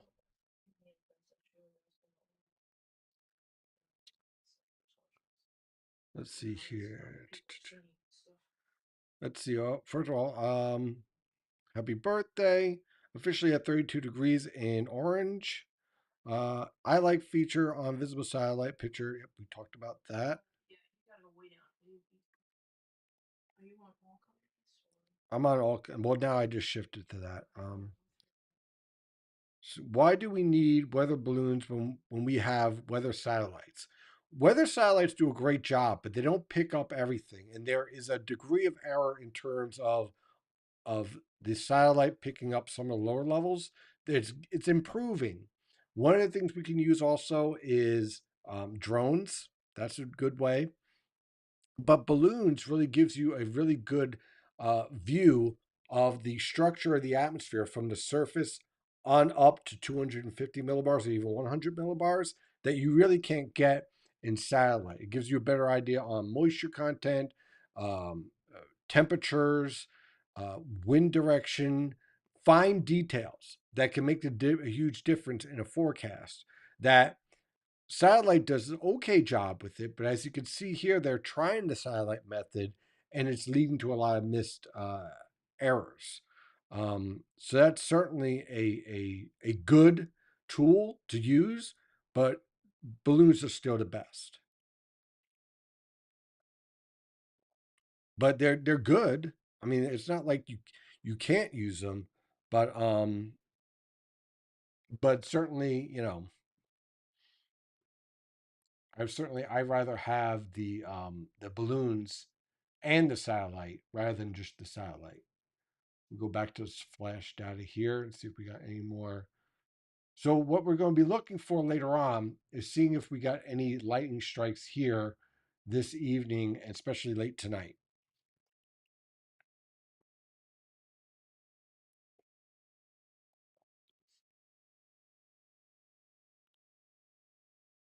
And let's see, we've got more observations. Let's see, rain just turned to snow and coming down in Bucks County. There we go. Yeah, but I don't want to focus. How do you become a member? Great question. That is a question I definitely would like to answer. Okay, so if you go to NYNJPA weather, go. So let me go here and go here. Okay, If you go to the website and you want to become a member, all you got to do is go here, Premium Consulting Membership, click on this, scroll down, and then pick whichever ones you like. And then you subscribe, and away you go. So thanks for asking. Uh, does your wife like snow as much as you do? No. No, and even I have my limit. I'll say at the same time, no. um, I was born in it, so no. yeah, her birthday was literally in the middle of a blizzard. So, I was born President's Day blizzard of '79. yep. Which is ironic that I would end up marrying someone who actually was born in a blizzard. I don't know what weather.com is doing. I try not to really critique other people's or organizations' forecasts. Um, I like my forecast. I put it that way. I notice I don't need to shift or adjust. Once I made a decision on what was going on, uh, I made one adjustment up, and then I've pretty much been locked in ever since. Well worth the annual cost of membership. I appreciate it, Card. Thank you very much. Snowing heavily here in Manhattan on Lower East Side. It's good to know. It's awesome. Let's see, what else do we have here? I'm trying to keep an eye on everything. I don't want to miss anything on Twitch or anything of that nature. And I'm just loving different. Here's the thing. I could probably go for this entire storm. The question is whether my voice will be able to go for this entire storm. Yes, we shall see. We're going to push the limits of that. That is for sure. Let's see here. Snow is now rapidly accumulating on grassy surfaces in Great Neck. Not yet on the streets. So we're getting there. We're at 33.4 here in Freehold. So we're about a degree away from seeing snow accumulating everywhere. So we begin in Rahway. Let's see what we have here. And there's the snow starting to fall. So let's see here. And on X, please address the rumors of Eastern shift. Can't hear you on X. I'm pretty sure everything's fine now. Although I do have to say, on the X stream, it does have a difficult time. Let's see here. Lull zone, yeah. Jersey Shore, Monmouth Beach coming down well. Clearly moving more equally than what was shown in the last couple of days. Oh, easterly, I think. This is fantastic news given it all Long Island and southern New England. Yeah, okay. So here's the thing. I was lambasted and attacked repeatedly for saying, being very suspicious of the GFS blast, right? And now you're starting to see everything basically collide. Now, let's talk about this easterly shift. Okay? First let me go through all the observations here and then we'll talk about this easterly shift. I don't even know what the synoptic models did. Currently seeing signs reports of rain turning to snow in southern Delaware. Let's see here. We have other observations. Here's the last one. 2 p.m. snow, wind from the south area. Let's see here. There it is. Now, it's hard for me to address a rumor without knowing what in the heck everyone was saying. But is there an easterly shift? Well, let's take a look at the GFS, shall we? Let's see here. So this was the 06Z GFS. What I'm going to do, I'm going to do the 0Z GFS, and there's our storm. Now, remember what I said. I didn't buy the idea of the storm because the structure of the storm in the GFS because of what it did with the surface low. This makes a lot more sense with your 500 millibar low here, rather than sitting right over the Delmarva and producing this insane snowfall. So it finally fixed that. So there is the GFS from 0Z. Okay, so this is roughly at 06Z Monday. So that's what we're going to use, the 1 a.m. solution. So there's that. Now let's go to the 1 a.m. solution here at 06Z. And still the same idea. Hey, look, it's starting to recognize the fact of getting lighter snow here, and your heavier band is all focused here. Same track though. Okay, same location. Now let's see the 12Z. Did this shift east? Well, a little bit. Not much, not a huge amount. Still intensifying low. Still notice though, the GFS recognizes that, hey, look, the intense band is here. So what I bet everyone's seeing is the snow map. Let's see. I bet you that's what it is because the actual structure of the storm pretty much the same. Surface track within the same ballpark. Focus of the snowfall though along the coast.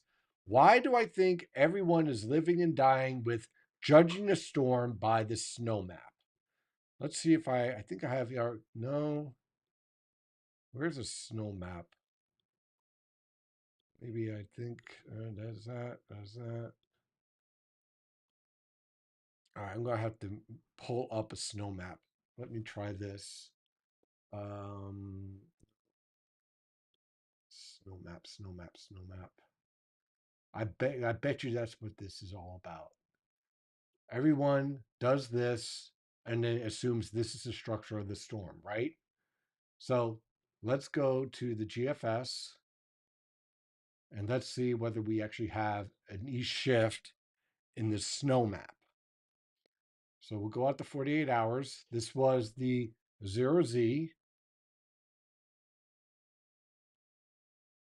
06Z, and you can see it backing off over. Let's see, what does the 12Z do now? Ah, there's your E shift that everyone's talking about. Okay, so the storm is not shifting east.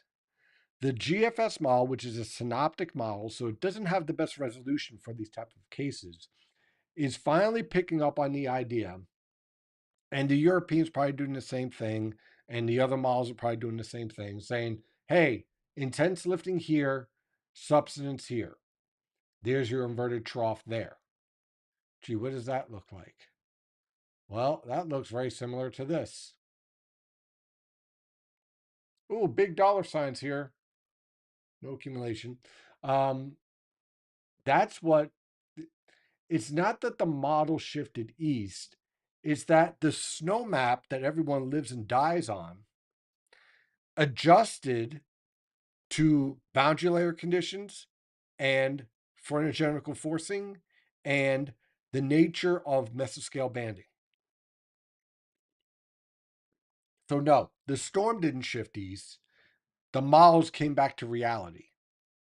And I bet you're seeing the same thing on the European. Let's see here. And as you see, this is why I don't use snow maps. This is exactly why I don't use model snow maps. Let's see. It might be so 0Z. It's going to take a little bit longer to load. There we go. Please wait. There we are. Okay, good. Okay, so there's 0Z. Not as aggressive as the GFS. 06Z. We'll wait for that to load. And again, not as aggressive as the GFS. Has the same type of idea here of heavier snow on the coastal plain. Now let's see the 12Z. And there's your shift east narrative. See that? See the 6 to 12 there showing up now? See the substance? There's your inverted trough. There's your intense lifting. You see? It's really hard to pull off 30 inches of snow with a 10-to-1 ratio.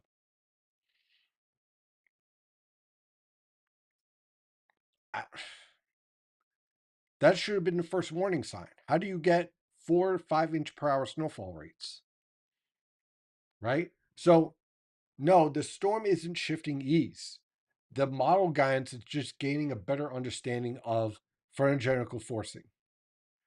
And the way that you avoid this type of error is simply understanding the nature of a storm that you're dealing with and setting this up well ahead of time.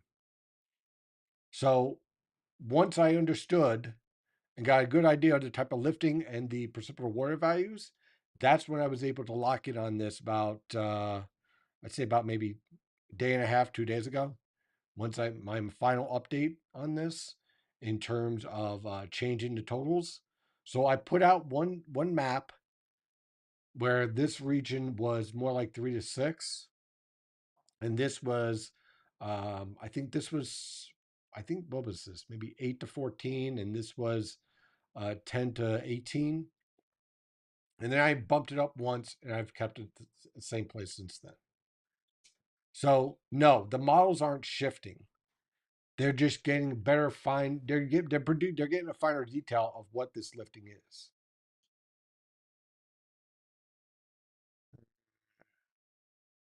Let's see here. We got a lot more observations, so let me go to share them. Let's see. Snowing nicely in Hillsbury Township. Oh wow, yeah, we got pure snow here. Big, huge snowflakes. There's that. How you doing, huh? Looks like the asbestos in the movies. Yeah, right. The asbestos snow. Oh yeah, that's a good point. No wonder why everyone got sick in Hollywood. Let's just dump asbestos on you. It'll look great. This was terrible for you. Look at that. That's beautiful. Let's see here. View from level 4 in a parking lot in New Jersey. No accumulation yet. Certainly nice snowflakes. We're starting to stick in the grass here in Freehold. A little bit. There we go. Let's see here. Does the cost? Seeing things while it lasted.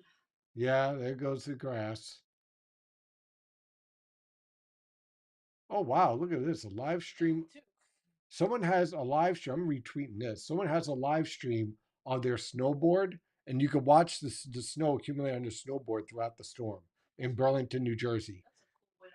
That is awesome. I love it. That's a great idea. And Bill's reporting 34 snow in Ocean Avenue, Belmar, New Jersey at 2 p.m. And the temperatures are falling. And all the birds ate up and split. All the birds ran away. Snow accumulating on grass and cars in Union County now, Route 78. I've never seen a blizzard warning from Maryland to Maine for one storm. It's rare. It happens. It's rare.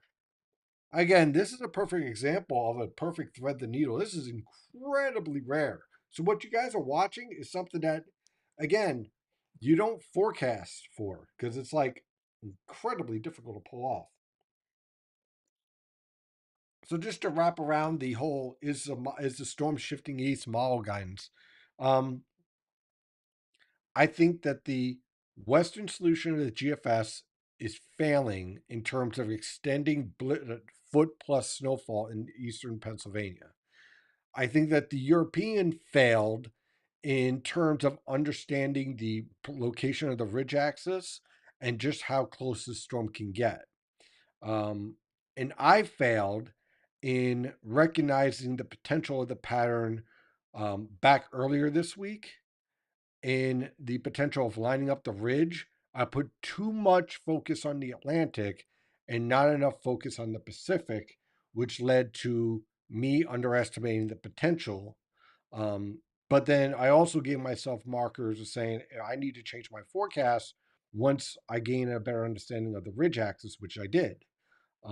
But I mean, if I was to do it all over again, I told premium members I gave the potential for a major hit at 30%.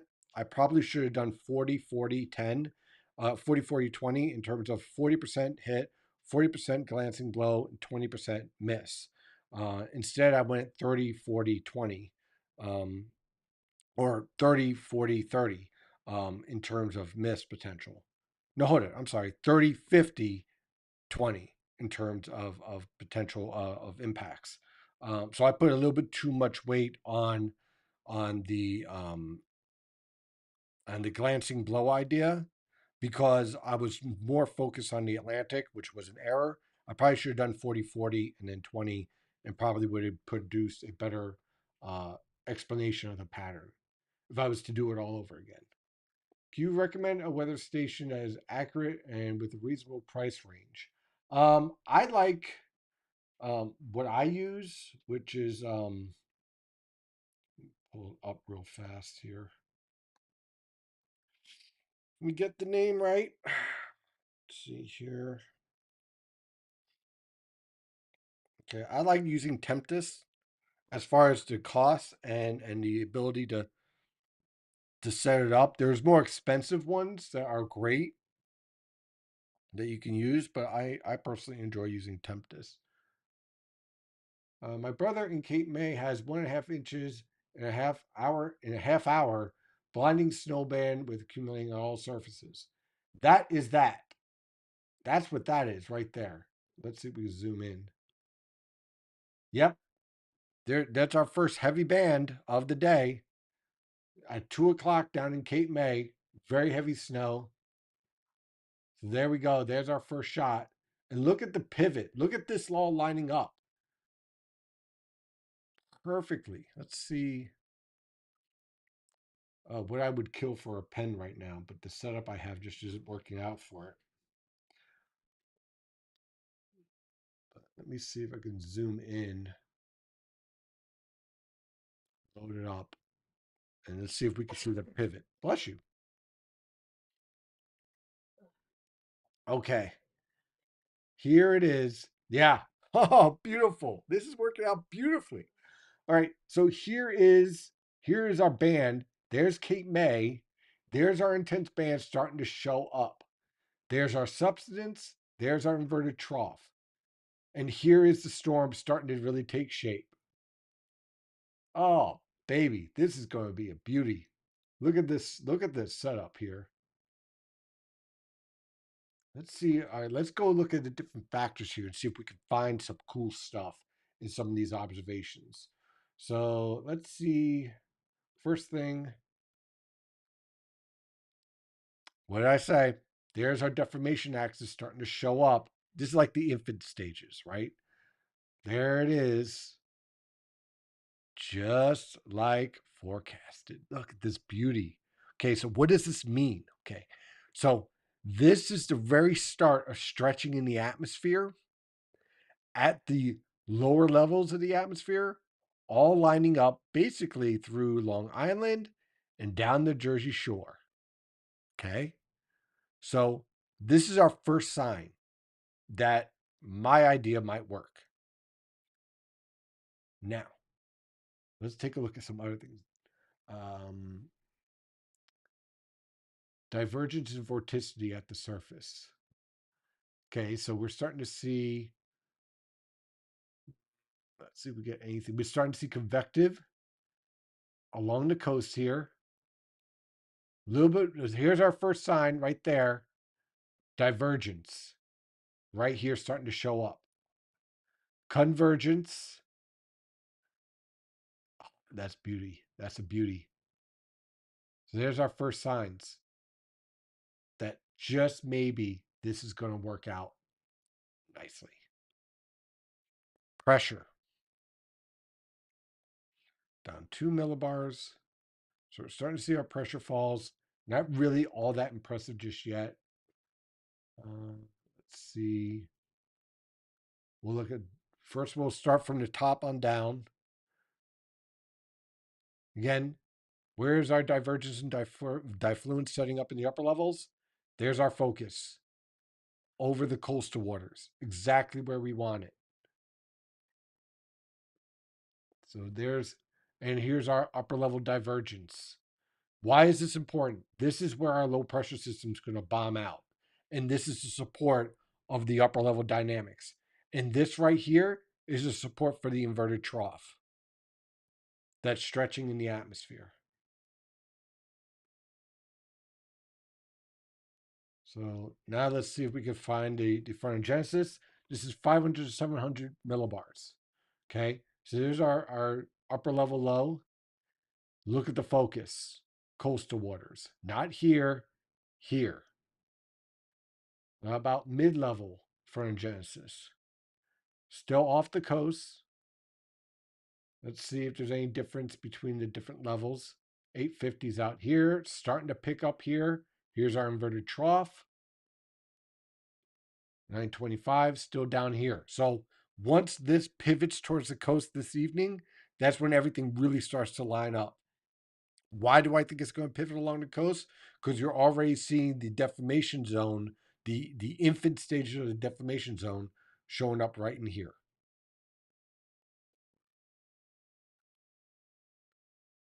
Beautiful. Deep moisture convergence still out here. Some signs around the Delmarva right here, but most of it's still out here with our warm sector. And our freezing line still hasn't completely dropped yet. We're at 33 here officially, and we're starting to get snow accumulating on the car. No pavement yet, a little bit on the grass here in Freehold. Let's see if we have any. I want to see if there's anything in terms of lifting index or anything of that nature. The lapse rate. Mm, marginal. Nothing really stands out yet, but we could see convective snow out of this. Precipitable water values are rising. There's our warm sector. So far, in terms of observations, this is panning out pretty nicely. And there's our surface low starting to intensify. Let me see if I can get a full sector view of this. So now we're down to 1,004 millibars. Lows just starting to get its act together. Here's our inverted trough. Once this really locks in, this all falls. And we fall down to around freezing tonight. And that's when we really start to see the accumulation really start to take shape. And so that's what we're seeing here around Cape May. This whole process evolving pretty much as expected. I'm liking where I'm at with this forecast. I think this is going to work out nicely.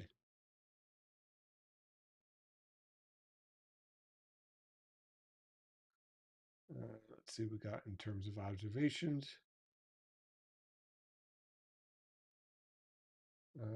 Let's see here. Up. Good clip. Sticking on cars. Okay, let's see how this works out here. So this is in Hoboken. There we go. There's our snow falling on the clouds. I mean, on the car, on the clouds. That's a good one.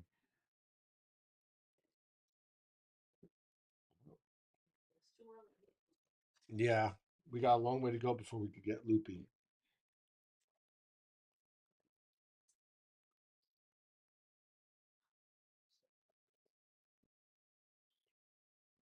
Look at that. And what's this here? I know we're not the only weather source and only one. There's Bob. We're seeing something else somewhere and asking me questions about their call versus ours or why we're different. Nope. Yeah, me and Bobby agree on this. I really see. Here's the thing. I really, really do not want to critique anyone's forecast. And same thing with Bobby. I agree with him 100% on this. Yeah. So we're going to have different forecasts because we're going to see things differently. That's okay. Yeah, that's fine. That's what science is all about. Let's see here. Got the time lapse camera rolling for the blizzard. Also, wind gusts up to 30 miles per hour, picking up gradually. Snow starting to coat. Here we go. So let's take a look at this. There it is. There's our snow falling. So we'll be watching that through the night. Snowing in Flushing, no accumulation just yet. And snow in West Cosville. Rain had changed to snow, 35 degrees. 32 degrees, moderate snow sticking is in effect. Not sure where, but there we go. Oh, and here we are. Some snow from Thomas. So let's see what's going on in the chat room. Already 32.7. Hold it. On Long Island, a bit colder than expected. Maybe by an hour or so. When do you expect the wind to really pick up? Tonight. Tonight. Once we get the 850 millibar low really rocking, you'll see those winds really expand. Cannot hear you. Can you hear me okay now?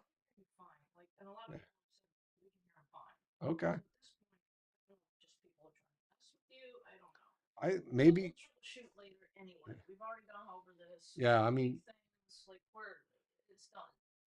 You know, check your side first for things. We're checking our side. We'll deal with it later. yeah, I mean, as far as I can tell, almost everyone else can hear us. So, will the heavy band pivot enough to so Northeast New Jersey gets in? Yeah, Northeast Jersey, yes. New York City, I think so too. Just starting to stick on the sidewalks. 32 heavy snow.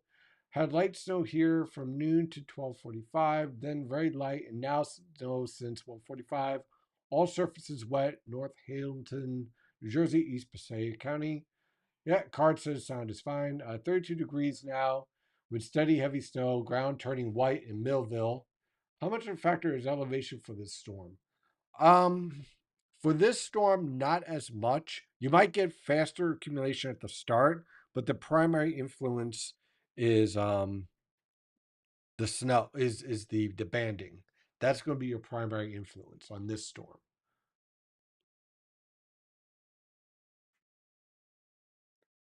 So I think that geez, this is just. I mean, I'm probably going to be hyper this evening Yeah. if this. Yeah, even without coffee. Now imagine with coffee.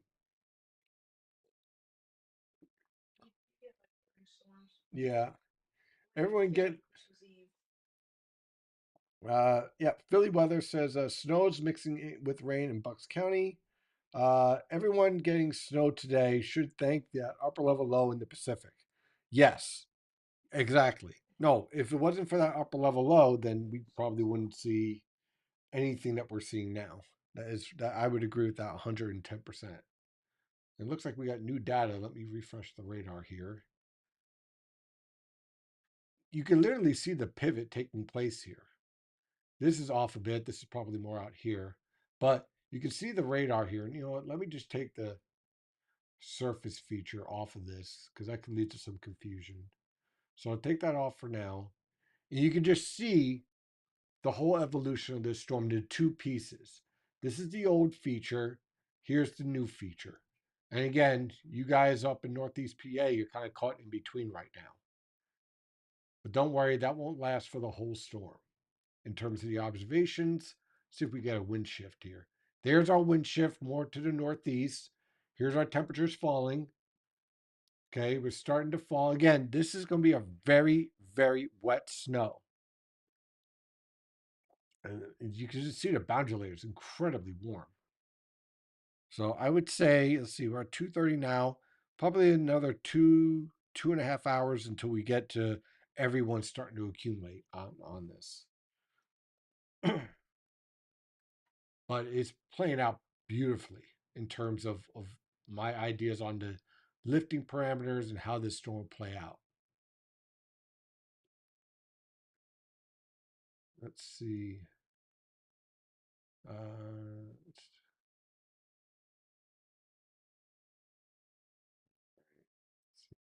change. Okay, so good. We have observations there.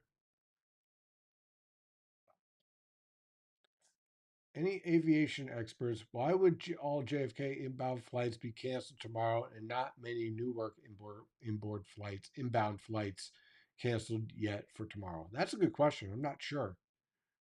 I'm not sure at all. It could just be a matter of timing. Is that Rex block over the West North Atlantic helping to keep the trough from knocking down our ridge? Let's see here. So this really isn't. This is like the weakest form of a Rex block you could possibly have. It's not really a Rex block. And this is an upper level low. This is the polar jet stream under the upper level low. And the best way to tell, let me go here. Let me refresh this. So pull this up. This is 0Z. This is an upper level low. This is an upper level low.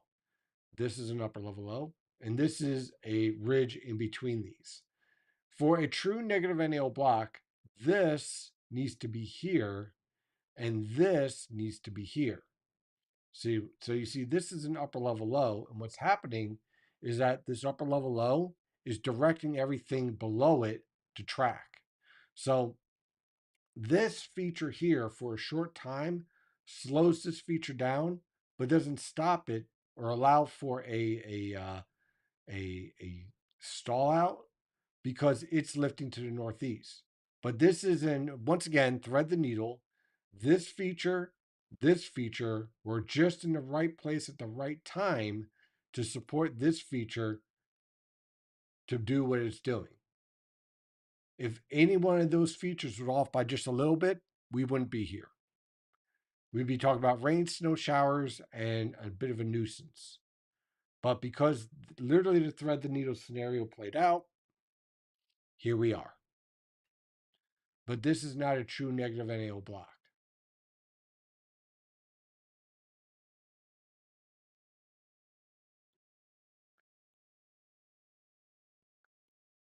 Let's see. I meant over the Pacific. Oh, well. Okay, yeah, now I get you. Okay, so this block, right, this feature right here, because of the position of this, this led to this. Again, if this is off by just a little bit, then this wouldn't be happening. So just to kind of explain just how much this is literally the most perfect thread the needle scenario, and it's amazing how whether sometimes it's just a matter of inches, much like baseball. We got new observations here, so let's go share them. Changing over now in Medford, New Jersey. Let's see here. Here we are in Jackson. What do we have here? 33 degrees in Jackson, New Jersey at 2:15. Very wet snow beginning in earnest. Changeover around 1:45. So let's take a look at this. There we go. That's essentially what we have out here. Now we're actually, while the car is getting coated, the grass is now coated. We're down to 32.8 here in Freehold. And now the grass is getting covered. Pavement's still wet, but the car is getting covered in snow. So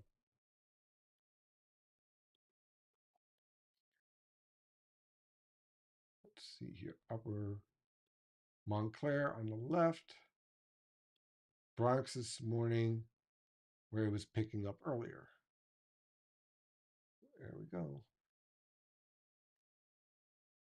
This is going to be the type of snow. It's just going to just be, plastered on. Moderate snow starting stick on grass in Howell, New Jersey. And ripping snow in Southampton, New Jersey, central Burlington County.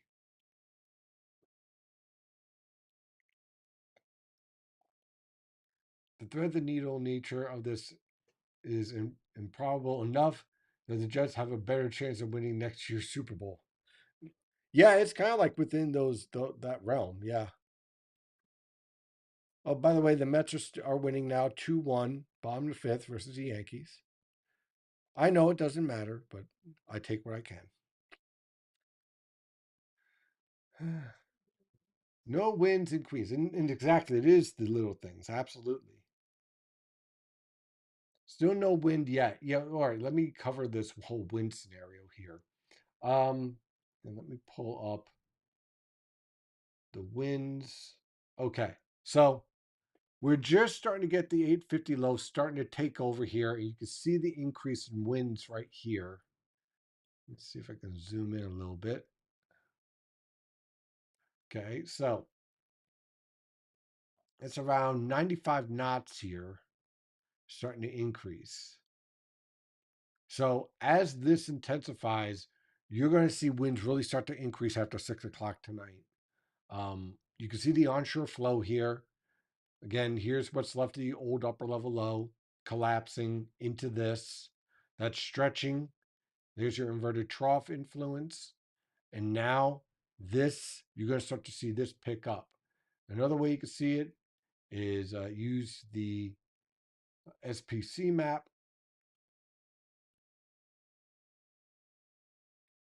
This feature right here is what's going to start to pick up. Let me zoom in. Maybe this. Yeah.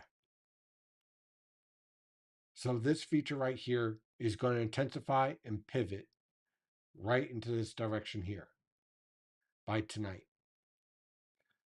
So this is what's going to lead to our blizzard conditions.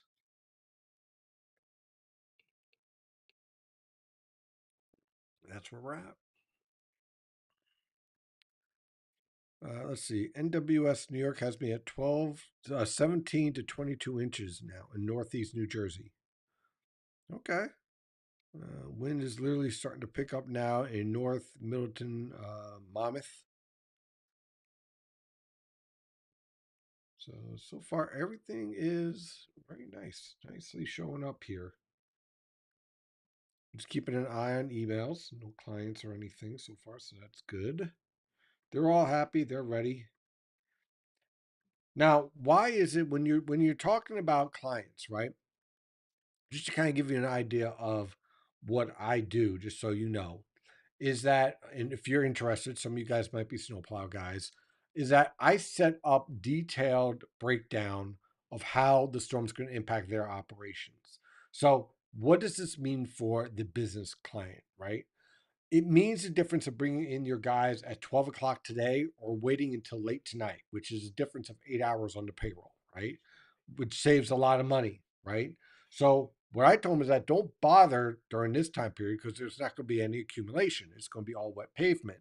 And that difference is the difference between spending, 8 hours on overtime and all that other stuff or keeping them home. And also at the same time, keeping your workforce fresh.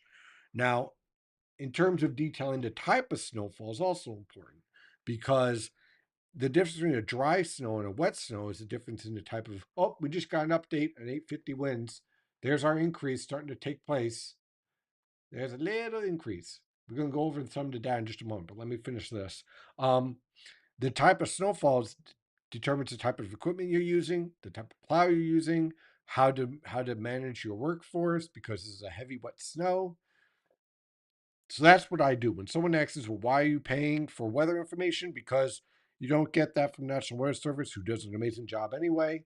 And this gives you a better idea on how to prepare for a storm. So that's what I do, just in case, because I get that question all the time. So I figure it's a good time to cover it. So it looks like we got new data that just hit the website. So let's take a look and see. We'll start in the upper levels. And again, this is all lining up. We'll jump right to the front of Genesis here. Yep, yep, yep, yep. And that's all starting to line up beautifully. Deformation. Everything good over there for you, honey? Yeah. Okay. There's our deformation. Yeah, this is working out beautifully, this idea. And now we're starting to see more and more setup here of that lifting along the coast. Let's see here. There's a surface front of Genesis starting to show up. There's our inverted trough. It's getting heavier too. Yeah, it's sticking pretty much on the car and on the bushes.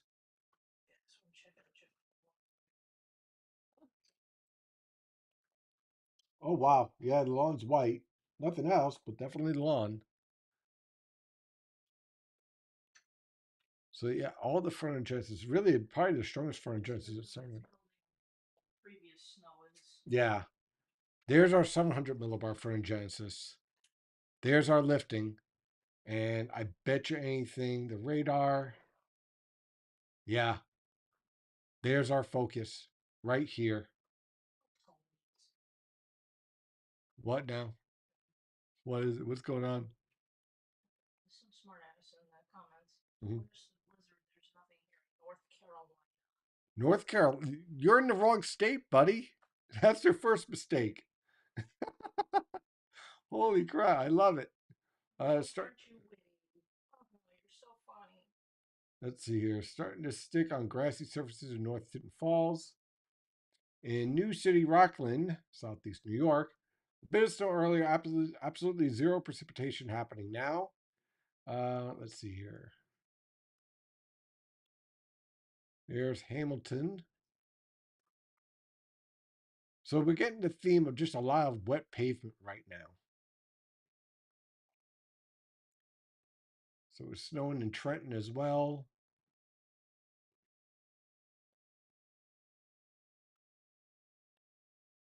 Let's see here.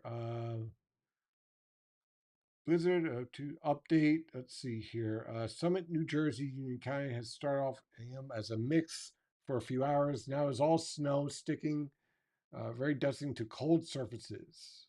Okay.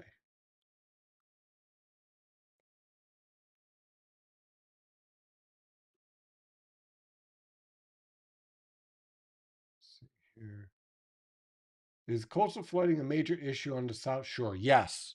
I think that there's going to be some pretty good coastal flooding on the South Shore, Long Island, and the New Jersey coast. Steve, didn't you come up with a snow density analysis? Yes, I do. Yes, I do. I do have that that I share with premium members that ask. So this one from the news. Yeah, what's that? Might be more likely we see 2 feet of snowfall on Tuesday than we are to see the Jets win the Super Bowl this coming season. Yeah, I feel sorry for Jet fans, man. It's rough. It's rough being a Jets fan. I give a lot of respect to Jet fans who put up with the nonsense going on. Yeah. You know, because you're a Mets fan, that you put up with a lot. Yep. Although I'm very happy with my owner. I do have to say that. The Mets owner I'm very happy with. Just something for loyalty, though. Yep. But yeah, I created a snow density analysis, and basically this type of snow is like basically trying to push 100 pounds per square inch. It's not going to be pretty. I am not looking forward to trying to move this type of snow. That is for sure. In fact, if I was you, if I was if I was just a general person, I would be praying that you fall under the 6 inch. You do not want 2 feet of snow of cement.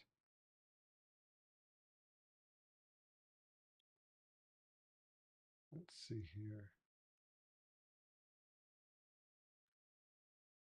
Dun, dun, dun, dun, dun.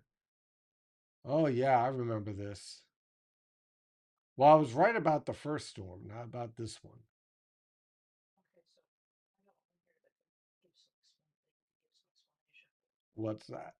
So somebody asked, how will North Central New Jersey and Essex County be affected by wind? I'm not following what lifting and line up nicely mean in this context. Okay, in terms of wind, everyone's going to be dealing with strong winds, regardless. Now, the lifting, what it does is that when you have rising air, right? Let's say you have up here's your 850 millibar winds, right? So when you have rising and sinking air, it takes those winds and transports it towards the surface. So that process leads to stronger and stronger wind gusts getting mixed down towards the surface. Combine that with increasing pressure gradient as our low pressure system is bombing out, that leads to everyone getting sustained winds of 15 to 30 miles per hour. And then the wind gusts mixing down within the heavy precipitation. So let's say that you're in a band of very heavy snow. That process of the snowfall falling also creates a momentum transfer of the stronger winds getting mixed down within those heavy snow bands, which leads to very strong winds. So, where you get the lighter snowfall, the wind gusts aren't as bad, but in the heavy snowfall and within those bands, those wind gusts are going to be pretty nasty.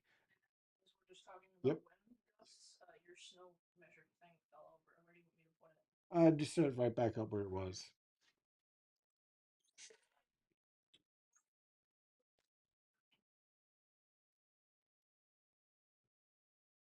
So everything's kind of playing out exactly so far, so good. And there is our intense. There's our. I ain't taking this cold out there. Covered in snow. Oh no. Mount Olive, New Jersey. Snow started up again 20 minutes ago.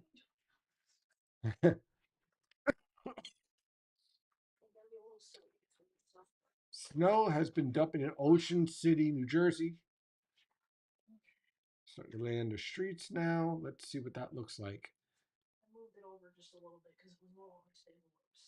So There it is. The streets are starting to get covered in Ocean City, New Jersey. We'll have to get more coffee. nobody getting more Yes, please. squeaky.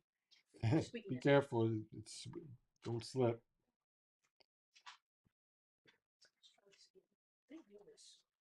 It's hard. It's just because everything's.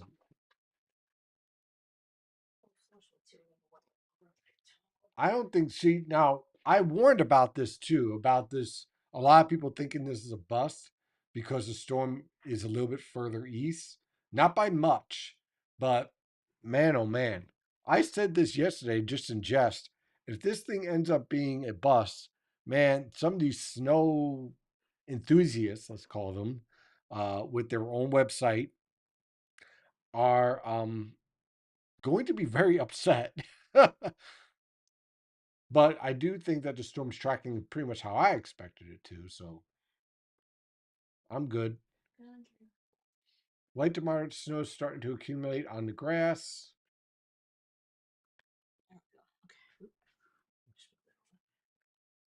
So just so I know some of you guys are new, my forecast is 14 to 20 inches on the coast here, 12 to 16 inches, just a little bit further inland, basically covering New York City and South Central New Jersey down through Cape May, Connecticut. This zone 6 to 12, this zone 4 to 8, these guys 3 to 6, and way north 3 to 6 up here as well, more of a light fluffy snow. So that's where we're at here in our forecast. Just so we're clear.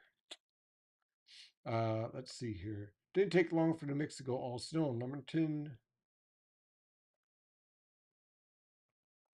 Great job on an X with everyone's observations.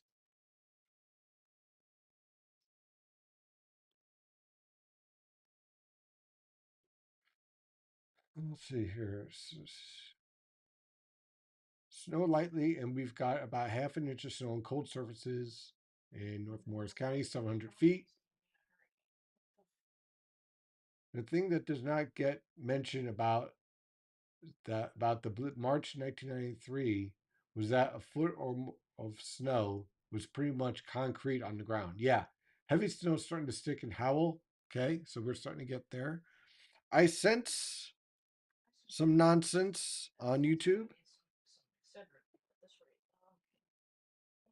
Somebody said the strong winds is what I'm scared about. Mm-hmm. No. No, no. Well, okay. Hurricanes in the U.S. now or not? No, No. there's a season for that. Okay. So I always assume that, not everyone is as weather focused as we are, right? So here's the thing. Right. You grew up around Florida, so and New Jersey and all over. Um Here's the thing, right? Um a hurricane is a type of storm, not necessarily because of the winds, but because of the structure of the storm. The winds here are not a hurricane in terms of the structure of the storm. Nor'easters, which is what we're going to be dealing with, can have winds that are equal to some weak hurricane gusts, right? So you can get 75-mile per hour wind gusts, for example. But a hurricane has sustained winds at 75 miles per hour in a small sector, usually around what we call the eye. When someone says that a hurricane has 150 mile per hour winds, that isn't the whole storm. That's in one section of the storm right around the eye wall.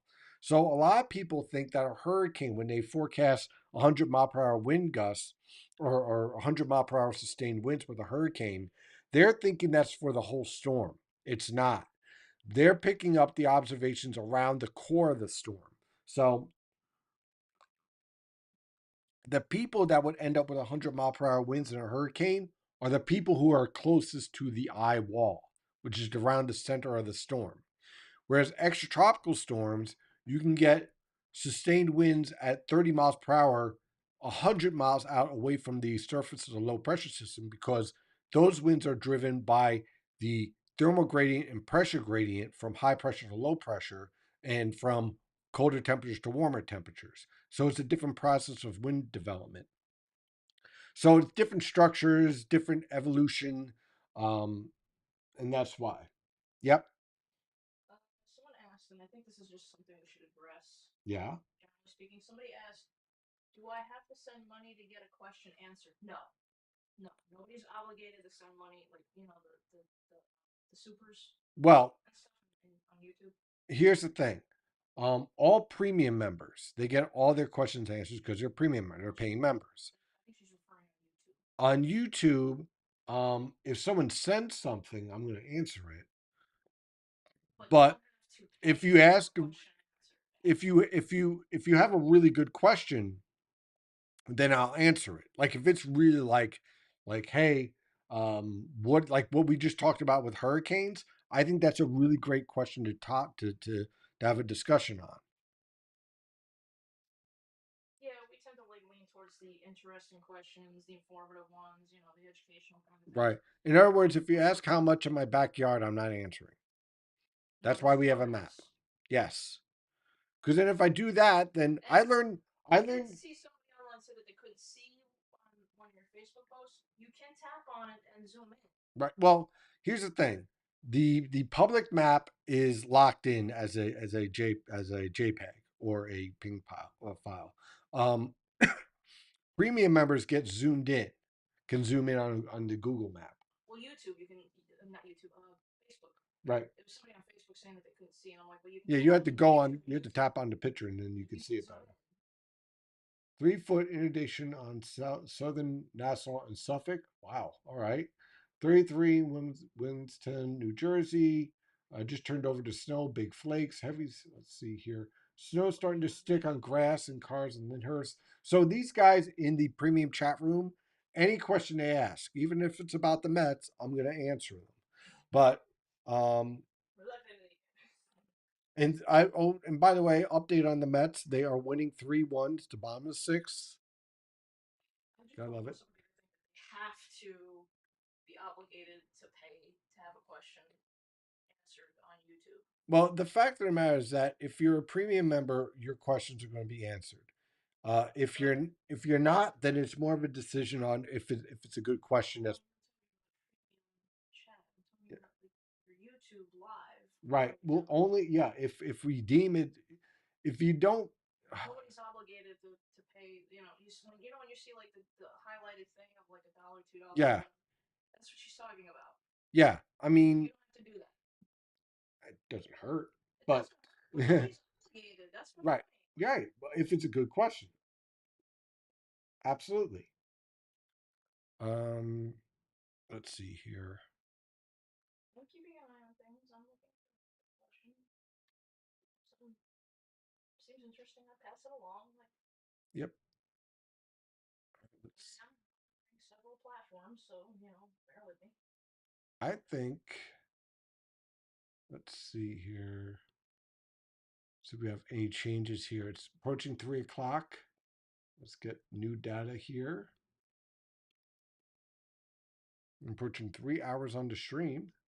And since we started 3 hour stream, we've seen the rain starting to change over to snow. We're starting to see some accumulation on cold surfaces. Not yet on pavement, but we're getting there. We're down to 32 points. We've dropped 5 degrees since we started. When I started 3 hours ago, we were at 37. Now we're at 32.6. So that's pretty impressive.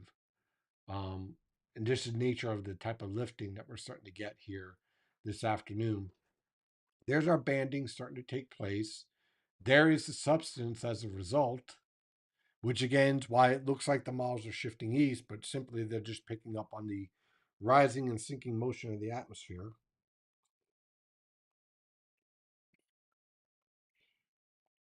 Some of the YouTube thing. There seems to be not just us, but like across YouTube, there seems to be a belief that like in order to have your thing seen Mm-hmm. or responded to, that you have to pay. You know what I mean?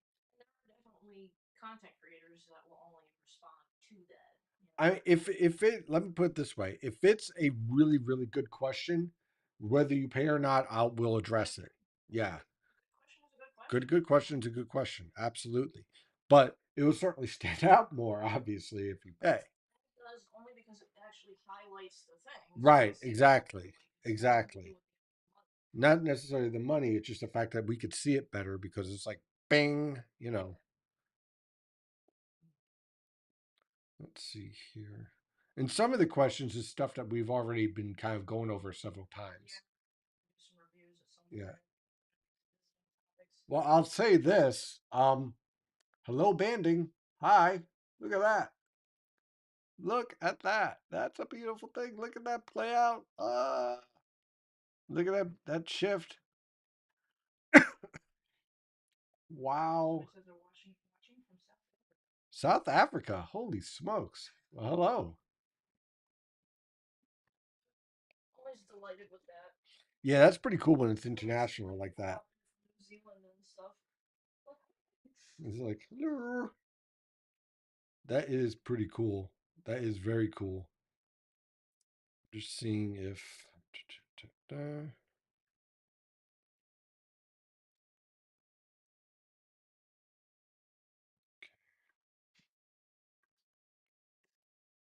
I'm just keeping an eye on, see if we have any. Wow, we have 60,000 views. Wow,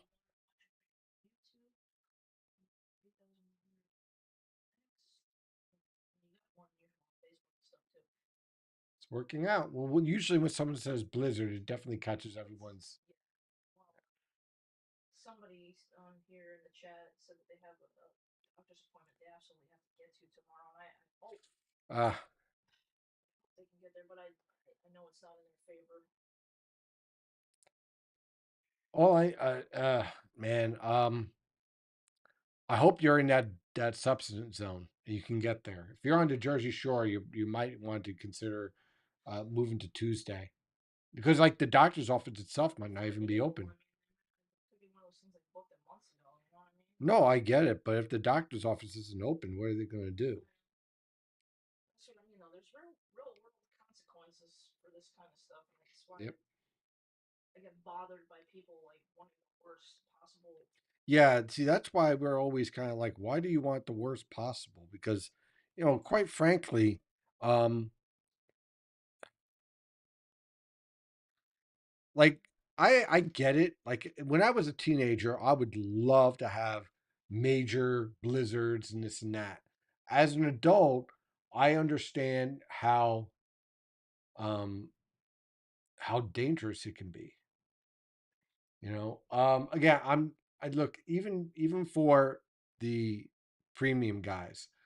I I really don't want to address weather.com like what they do cuz or anyone.com really. Here's the thing, guys. I don't know what their process is. I don't know if they're just pulling in from model data or what. I don't know who's forecasting it. I don't know if it's an AI bot and it just tends to lead to a lot of drama. So, I know what I'm forecasting for.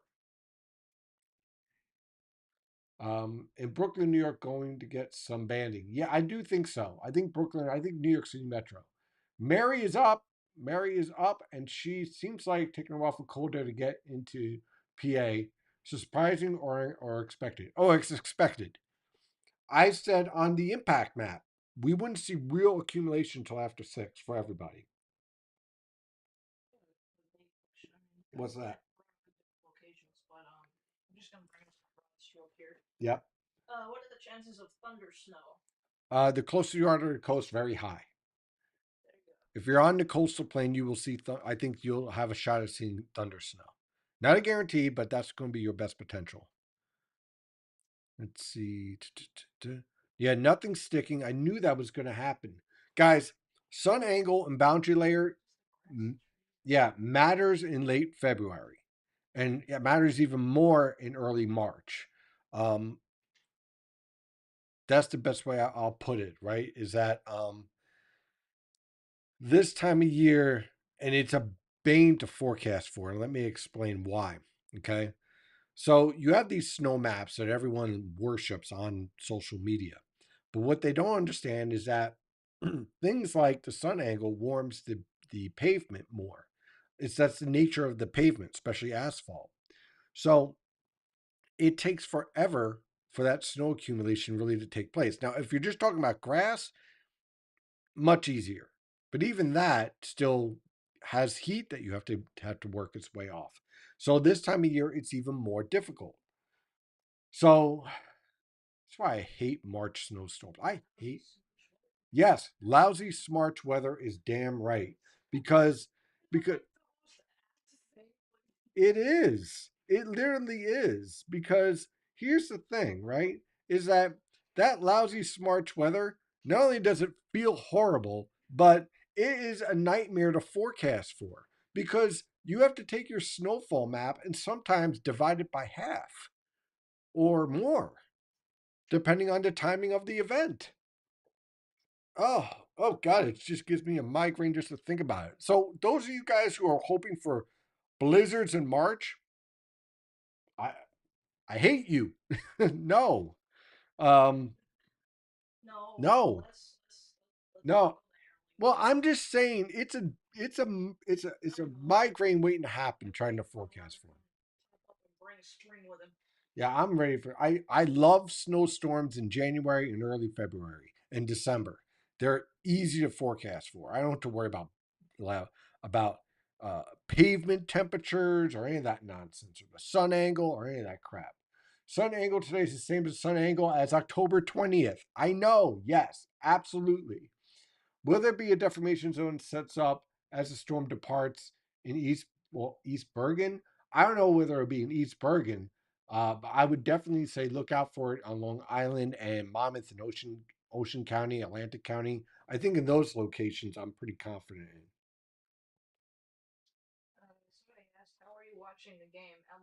MLB not showing. Okay. Well, I'm not. I'm watching the. If you go to MLB.com, it shows like the observation, like the game cast. So if I put the game on, I'd be completely distracted, which would not be good. But currently, right now, the Mets are winning 3-1 in the top of the seventh.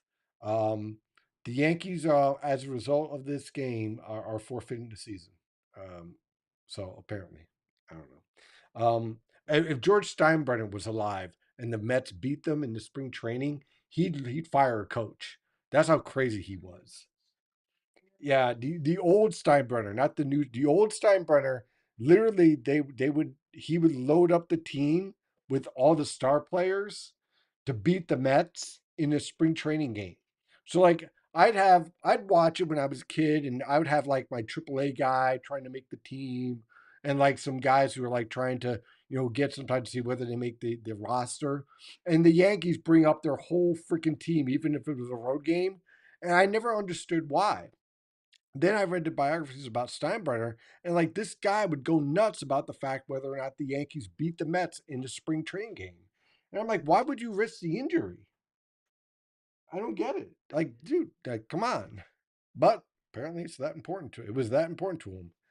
I know Yankee fans miss the old Steinbrenner. Are you following along with the comments in X? I'm trying to. Okay. Hey, Steve, I just subscribed. What do you think about the banding in New York City? I think that New York City tonight could see 1 to 3 inch per hour snowfall rates. Somebody in New York City, somewhere between Manhattan Island and Queens, I'm pretty and Southern Queens, I'm pretty confident of that. I mean, mostly I thought you would want to scroll through and get the updates. People are reporting on what they've got going Oh on. yeah, I've been doing the updates. Yeah. No, no, no. Oh, on there, In, in the live feed. Okay. see? Oh, I see it. Yeah, yeah, yeah. Holy smokes! Yeah, there's so many. Snow in lower Bucks, changing over around. That's, was that X? Yeah, that's Oh, X. okay. Sorry. Yeah. Well, it said YouTube on mine, so I mean, Uh, YouTube was on mine. So, fair enough, yeah. Intensity of snow quickly picking up here in lower Bucks County. Winds picking up in northeast Philly, right across the Delaware River. Changing over in West Bergen County. Snow has started in northeast Philly. Switch over about 20 minutes. I don't know whether I'm getting the latest though on this Yeah, that's chat. the most recent stuff that's come in. That's the Okay, that should be okay. good. 'Cause I never know. I mean, moderate Not snow much. in South Slope. I'm trying to learn X as best as I could, but like as far as their chat, accumulating on grass and surfaces on Long Island. That's Um, all the stuff I've seen in real time, dear. yeah. So it looks like it. Check Okay. Facebook now. Meanwhile, let's see here. We have some. What do we got here? Oh, what do we That got? one seems fair to answer. Do you think it will stall or No, hold? it will not. The low will not stall. Nope. It's actually going to be moving at a pretty steady pace tonight. Checking in northeast corner of Bergen County. Um, Preparing my instruments to bring you the most accurate accumulation details. Outstanding. Interesting setup. There we go. Very nice. And I do want to just take a second to welcome Nicholas to the membership. Thank you very much. Always appreciated. Subscribers have gone up this winter, that is for sure. Twitch, let's see here. This is a good way to end winter if I get at least 16 inches. It's from Philly weather. And the Phillies, I got nothing to say about the Phillies. I don't know what your GM is trying to pull, but good luck. Well, not really. I mean, I don't want anyone injured. I want to beat your team fully healthy, but I don't know what you guys are doing. This is good for your business. Two of my friends joined today. Oh, thank you, Jeff. That's awesome. What is the difference between an inverted trough and a Norlon trough? NWS Bolton has been referencing an expected Norlon trough setting up for the past day. Okay, excuse me. Didn't mean to cough in the mic. I want to make sure I get this very clear. Someone said 2 inches on the ground in Riel. Yeah, I saw that. Yeah, interesting. 2 inches where? Um, okay, so let me set this up with a Norline trough and an inverted trough. Inverted trough features usually is aligned on the north side of a low pressure system. A Norline trough features more stretching and is typically on the western and northwestern side. The Norline trough is why Baltimore is going to see accumulating snow up above 4 inches. If it wasn't for that Norline trough, you'd be struggling to get 3 inches out of this. But because of the Norline trough, with the stretching back to the west of the low pressure system as it's lifting away, that leads to even more stretching in the atmosphere, more rising motion, and a colder. So the difference between the troughs in layman's terms, there's other technical factors, but they take hours to go over, is the position of that trough and the position of the upper level features with that trough. So in this case, because of that stretching nature, it leads to more enhancement around Baltimore, around Maryland, and that's what's going to get you over 4 inches in an environment where otherwise you would be ending this event early and struggling to push over 2 inches. So that's the primary difference. And you can see that influence here. You see how this is starting to line up? Let me go to the observations. See, what's going to happen is that as the lifting increases, these temperatures are going to fall to freezing, and that's what's going to allow you for some heavy accumulation in this spot here. Whereas if it wasn't for that trough, you'd be struggling with to get much of anything at this point in this scenario. That trough is what allows you to get that accumulation. That's just a beautiful thing. I'm just gonna just wait for a minute. Just look at this setup. It's so beautiful. This is a beautiful storm, and it's pretty much setting up exactly as I thought it would. So that's probably why you're seeing a drop in a lot of these outlets and probably the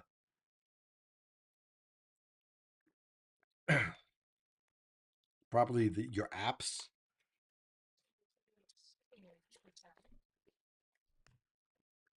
So we're getting there. We're starting to see that sticking taking place. Accumulating on grassy surfaces in western Long Island too. Probably won't be doing a video for a day or two after this. Snow is just beginning to stick on cold surfaces here in Jersey City. Wow. Yeah, it's really starting to come down here in Monmouth. And are we getting any accumulation on pavement yet?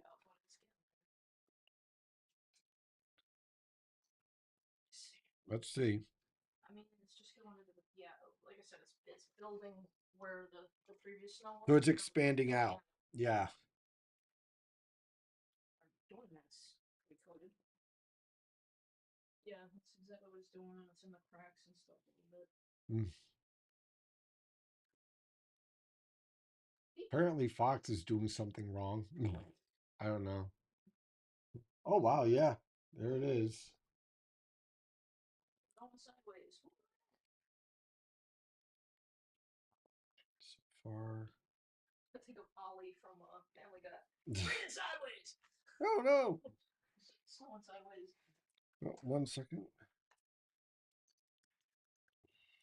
Mm,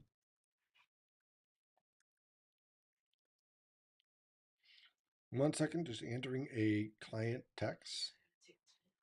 Mm,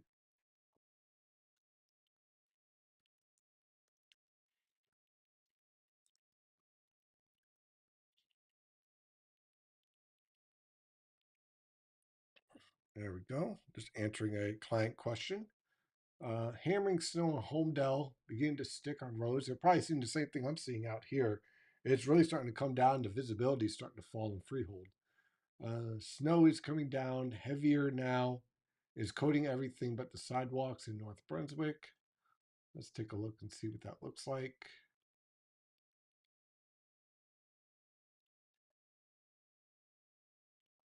There it is. Beautiful. Winter Wonderland. Look at it. I gotta zoom in. It's very nice. Just now, as we go forward, we're going to see these flakes getting bigger and bigger. Again, it's going to be beautiful in terms of scenic pictures.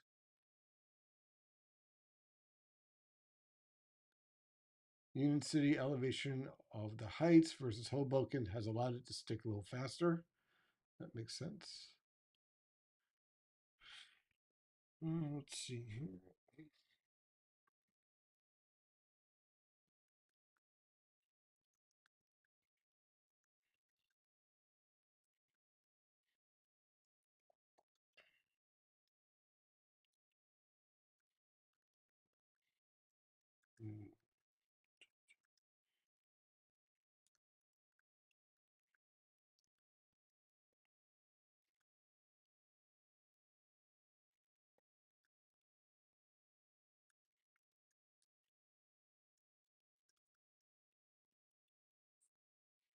There we go.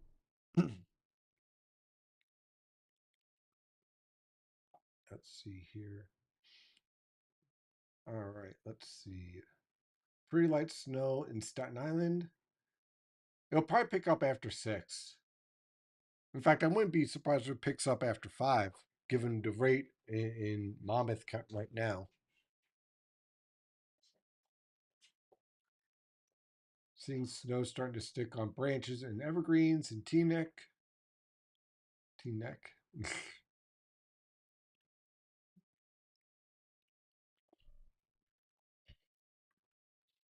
So let's see. Just check one thing. Says now sticking to grass near Seabright, slush on pavement. Nice. So I think that we're moving in the right direction there too.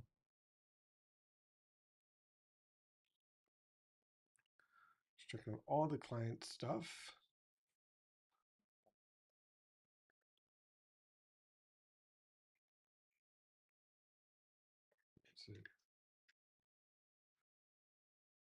Florida was invented for folks who hate winter, right? Not wrong, Yeah. but it's also, I mean, there's more to it than that. See, NWS New York cut amounts a little still aggressive. Brooklyn, New York snowing, not sticking yet. So I'm curious. Did they? I'm curious now on the National Weather Service what they did because I'm hearing all these reports. Let me see. Let me go pull them up. Let me see what their forecast is. Now I'm curious because I'm seeing all this. We still got the blizzard warnings. So let's see what they're. So the Mount Holly's still the same. Still. Well, let me see what the New York City one is.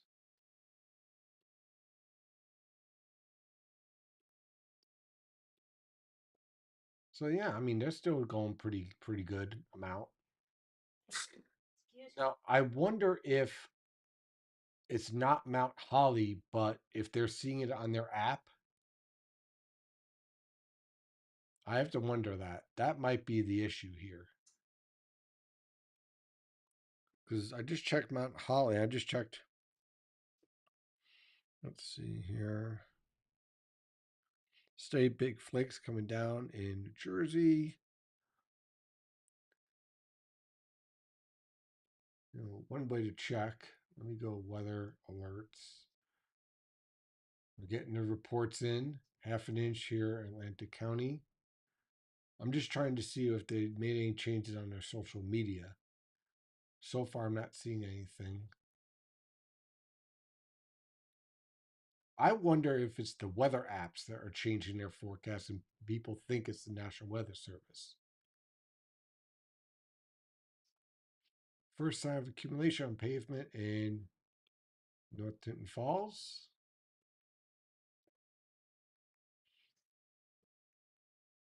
Because usually the National Weather Service isn't as quick to change their forecast. Brooklyn, New York, snowing, not sticking yet.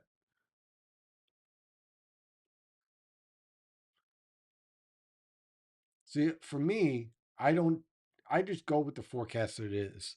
There's no point in trying to have frequent updates in the middle of the storm. Just ride it out and then go from there because otherwise you're just going to lead to a lot of confusion.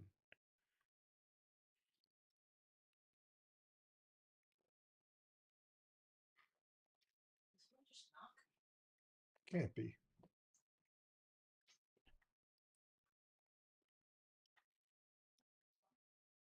I think someone might be working outside next door. Originally, it had JFK maximum 32, now showing 29. They had 32 inches as a max. Holy crap! Wow. They lowered it by 1 inch, which is why you don't see a difference. Oh, all right. That's not a lot. All right. Temp's been falling down to 31. We're at 32.3 here in Freehold.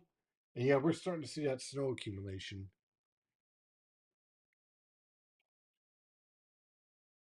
Let's see if we got any difference here. New radars in. You can see that pivot right here. Again, here's our trough. Here's our pivot. Here's our subsidence.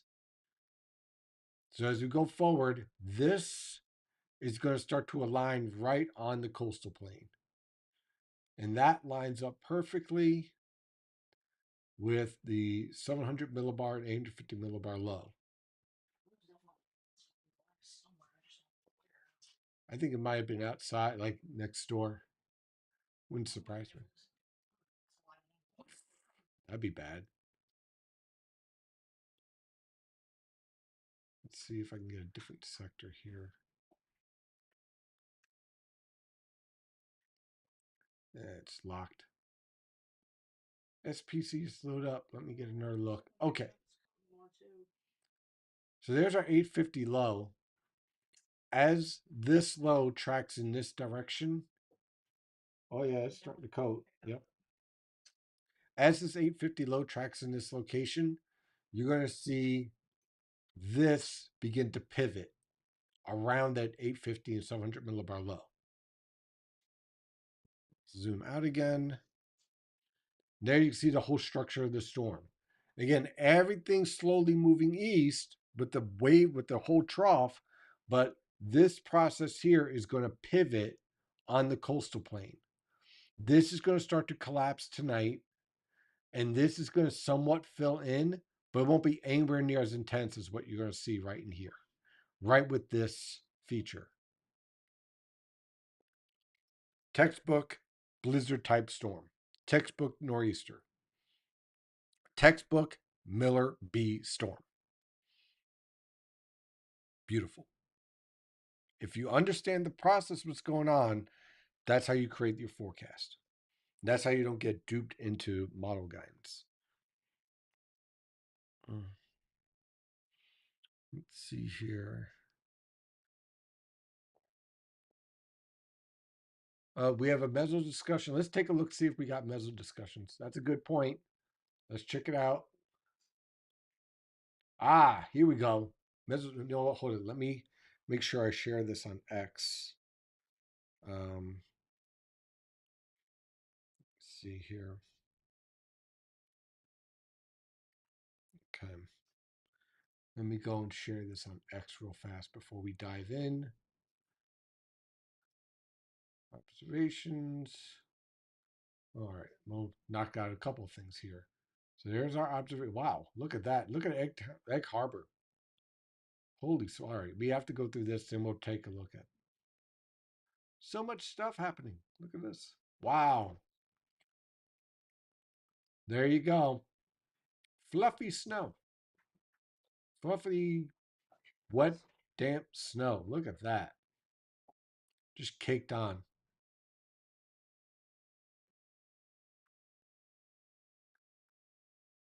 And let's see here. We have observations. Temperatures are free falling. Look at temperatures plummet in Burlington County. All set for the storm, Steve. Just now watching how this will unfold. Got moderate snow. The changeover is fast. Just how much to digest? And yes, it can be overwhelming. Okay, so let me jump to weather alerts. There's the SPC thing. Here it is. Okay, now let's. I just wanted to make sure I shared that on.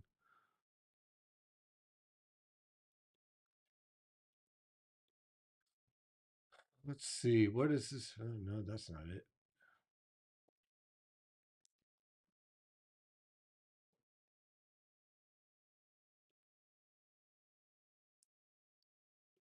Okay, here it is. So here's the mesoscale discussion, and it's focused for the Delmarva Peninsula, southern New Jersey. There's a warm air transport structure. Heavy snow should gradually become more widespread through the afternoon. 1 inch per hour rates are likely. There you go, right along the coast here, right? So let's see what they're saying. Okay, summary is heavy snow is beginning over parts of coastal mid-Atlantic and expect to become more prevalent later this afternoon into early evening on 1 inch plus per hour snowfall rates. All right, so the mesoscale analysis here. Mesoanalysis trends indicate surface low intensifying just offshore with 850 700 millibar warm air, moisture advection, and phrenologenesis, which is what we've been following all afternoon, increasing along Maryland, Delaware coastline areas. Temperatures through the calm are largely below freezing, as suggested by IAD 18Z observation sounding. This is why the soundings are so important, guys. Little details. While surface temperatures are still above freezing over most locales, surface observational trends show temperatures are plummeting along the Atlantic coastline, which we've been following.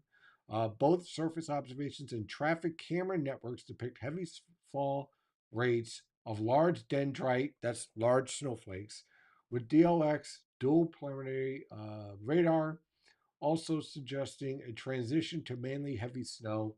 Strong 700 millibar photogenesis, which we've been following, should continue to promote strong convergence lift within the dendritic zone, growth zone, supporting continued heavy snow potential, including 1 inch per hour snowfall rates. In the near term, heavy snow should be most common in eastern Maryland, Delaware, and parts of extreme southern New Jersey. However, these conditions should become more commonplace later this afternoon and evening, perhaps with blizzard conditions as surface slope continues to deepen further. So, what they're basically saying is what I've been suggesting. The focus is here, guys. Coastal plain. You'll see expansion of the snowfall rates as the storm matures, but the focus is clearly on the coastal plain.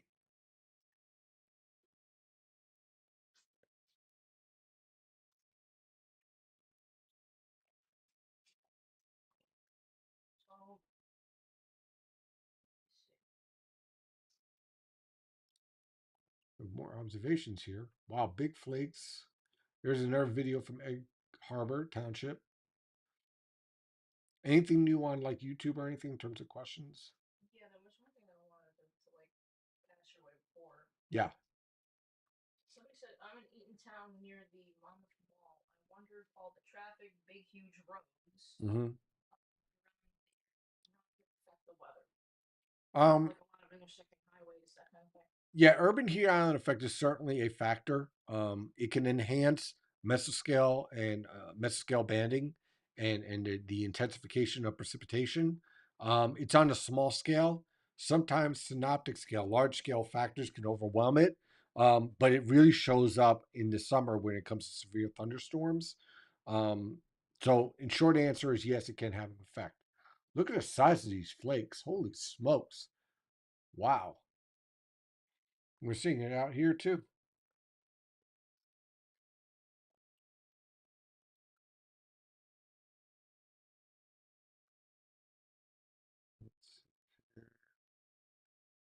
Just going through some of the observations.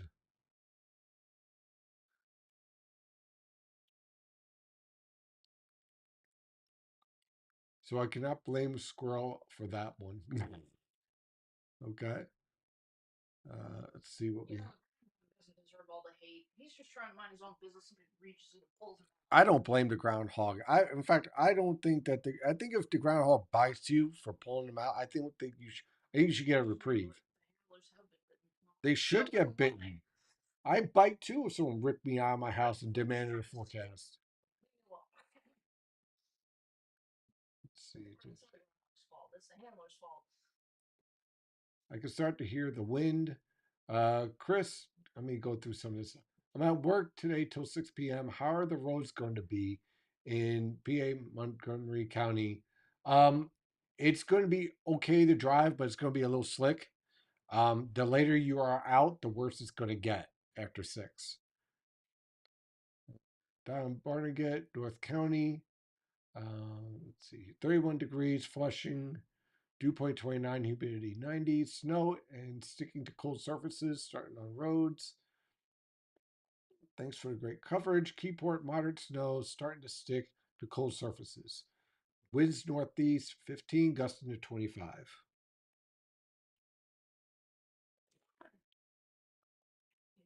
Everything's pretty much on track. Oh, yeah, I got like 56. I got actually knocked down some of these tabs. I got a lot of tabs. Yep, busy all the time. Let's see here. Um, I'm not feeling. Yeah, see if we can finish off the pot. There's not much left in it. Let me just top the cup off. Yeah, and then we can get a new pot going. Pot number 2.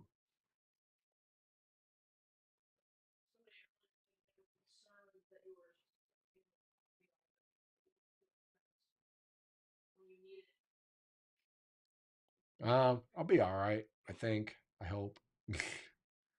Actually, but if it's as bad as what's expected, I'll probably be running on pure adrenaline from the storm itself. Let's see.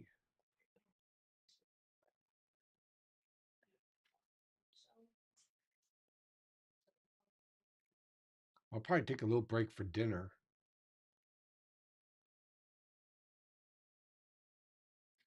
Let's see what else we have for notifications here.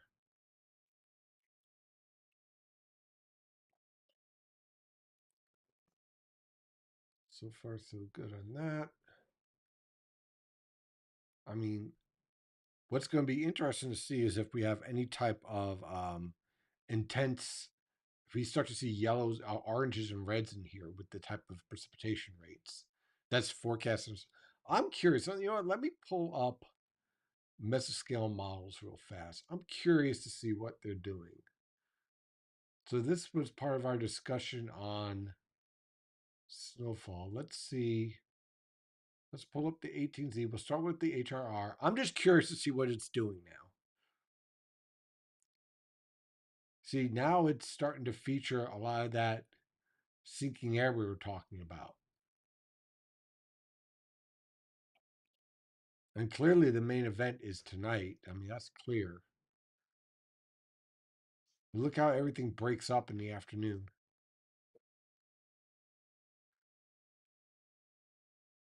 But we're going to see all of our snow from 6 p.m. tonight to tomorrow morning. Then after that, tomorrow afternoon, like this, all this snow, it's not going to accumulate because at this point we're going to be above freezing. But clearly, here we are at midnight. Look at the substance showing up here, and look where the heavy banding is. And right on the coast here, this is probably where you get your 4 inch per hour rates. Let's see. Oops. See what the RFS does here. Yeah, it's trying to show the same thing.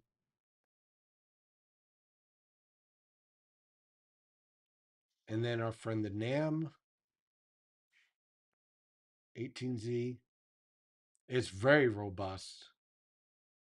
Then kind of pulling the same thing. So they're all starting to pick up on the idea of just the most intense snowfall along the coast and then the sinking air influence as a result. I think out of all of them, the HRR does the best job of illustrating this.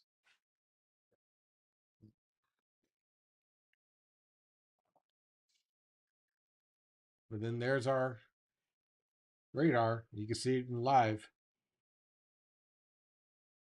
And oh, good.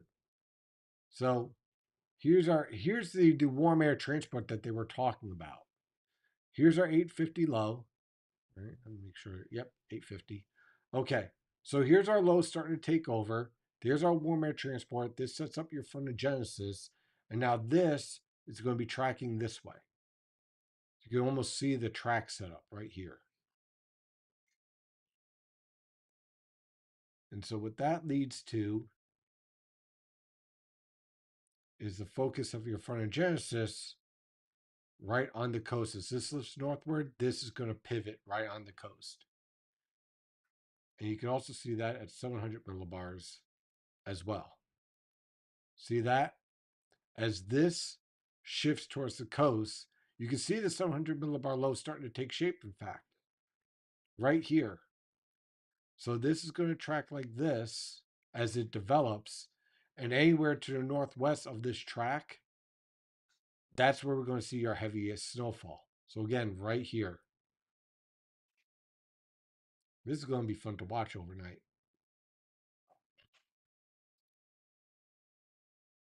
So yeah, I mean, this is all about observations now. Okay.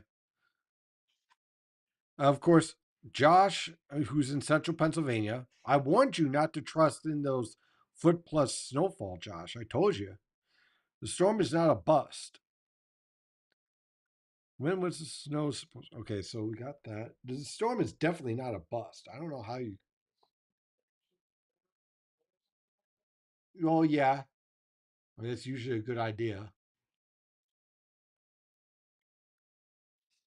Oh, we got some good ones now. Let's see here. It's been raining east of Lewisburg. Not sure when the snow will kick in. You know exactly when the snow will kick in. If you had read my forecast, you know exactly when the snow is supposed to kick in. Here we have cold surfaces already getting accumulation. Current air temperature 32.5 and falling. Ground temperature 30. So let's take a look at some of this. There's a ground temperature.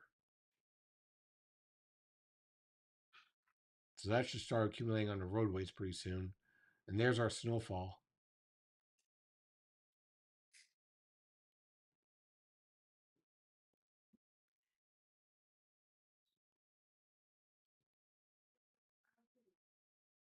Yeah. Let's see here. 31 degrees. LIRR is shut down service at 1 a.m. Wow, okay. How do you get all snow when temperature is 35? Okay, great question. So, typically, in order to get all snow at 35 degrees, right, you have to have the rest of the column below freezing from 975 millibars on up. So, if it's below freezing for that entire level, then the crystals are able to remain intact down into where we are in the boundary layer. Um, if it was 35 at 950 and at the surface, then it'd be rain. Great question, though. Roads are now covered in the past 6 minutes, snowing really hard, huge change in the last 8 minutes. I wonder, is the roadways covered? Let me go take a look. The driveway is covered, man. The, the driveway is definitely covered. See the road, it looks like it's got like the coating on it. Hmm. Awesome. It's starting to get there.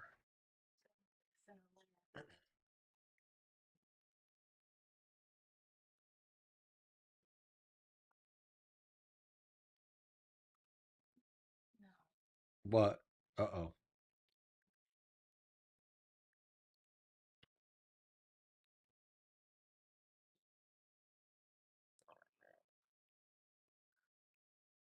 Uh, a cyclone. I love it. That's funny. I'm just going over some of this YouTube stuff. It's hilarious. Somebody wants to be, you know, like ask a question or say, hey, it looks like this to me or something like that. Mhm. That's one way to do things. But like if you're making like cement shoes firmly planted declarations. Mm. Getting accumulation on grass and trees in southeast Bucks County now. Thank you, Philly weather. Disappointed in Josh. I'm not surprised. In terms of the volume, I'm going to have to figure out what in the hell's going on with the volume on this. But we can't deal with it now. Just keep the mic close and watch with the tongue in your head and stuff. Yeah. I know you get excitable.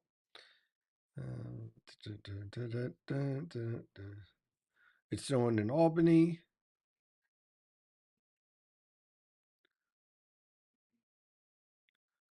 Some people are sick of the weather. Can't blame them. It's snowing very hard and fast. So I think one of the investments we're going to have to work on this summer when everything's off is kind of work on the mic, work on the setup of the mic. So probably readjust some things. That's okay.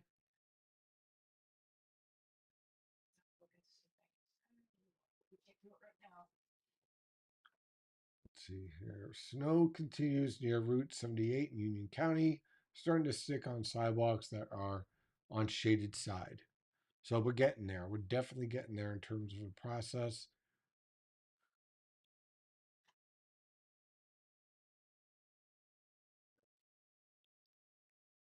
I hear more coffee being made. I know. I'm just enjoying the sound of coffee being made.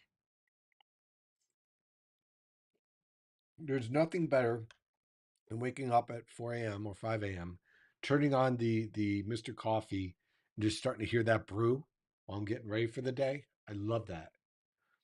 There's a chance we could see thunder snow tonight in Monmouth County. There is a chance. I'm not guaranteeing it, but there's definitely a chance.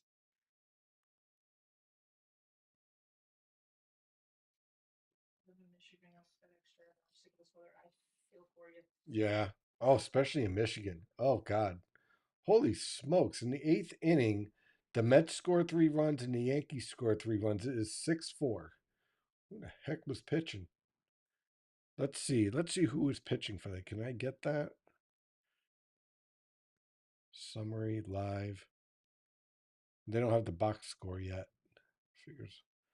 Hold it. Wait a second. Maybe I do. Whoever is B. Beck on the Yankees is not making the team probably, and whoever is holy Mitorer has an 81 ERA. Gave up 3 runs in a third of an inning. Oof. The Yankees are still at bat, so they got a chance to catch up. I did see one thing. Let me scroll back. Yep. I thought it was interesting. What's that? Okay. Well, let me refresh the radar while you're doing that.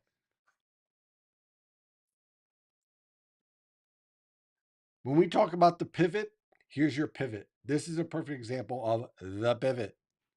Is all starting to take shape here. And then once this locks into pivot, this is where we'll get the heaviest snowfall. We're literally watching it live. Here's your inverted trough right into Washington, D.C. and Baltimore, lined up right here. Here's your subsidence. Here's the beginning of the pivot. So your new coastal storm is here. Old lifting is here. You're caught in between here.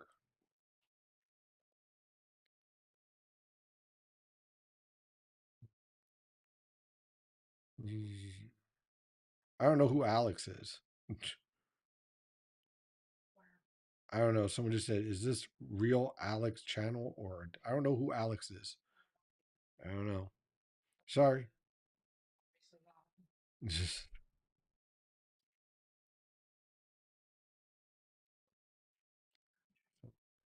this is just an amazing setup here. Loving it. And we got new observations here. Let's see here. Cheers and enjoying the snow, aka blizzard of 2026. FYI, you can blame this storm for happening today, 222, and my wife and I having matching 222 tats on our arms. That's funny. Let's see what the snow looks like here. See if we can zoom in on this. There it is.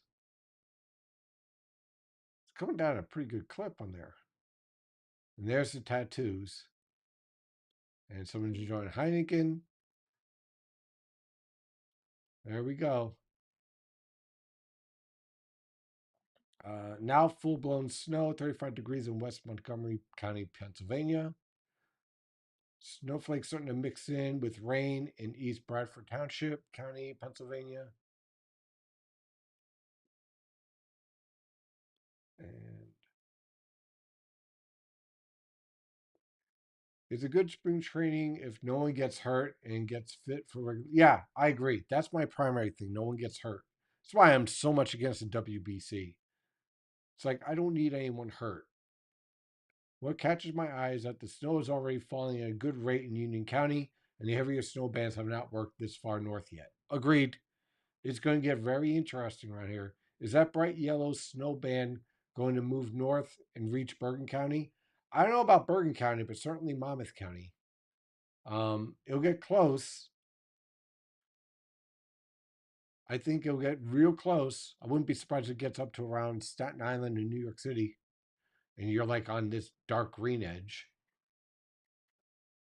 So, somebody asked how they can become a trained spotter. Oh yeah, definitely. The national, depending on where you. Do you become a trained spotter in a particular town?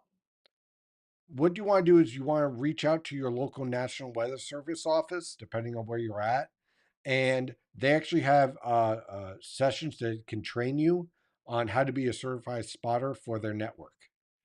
They usually hold it in the summer or spring.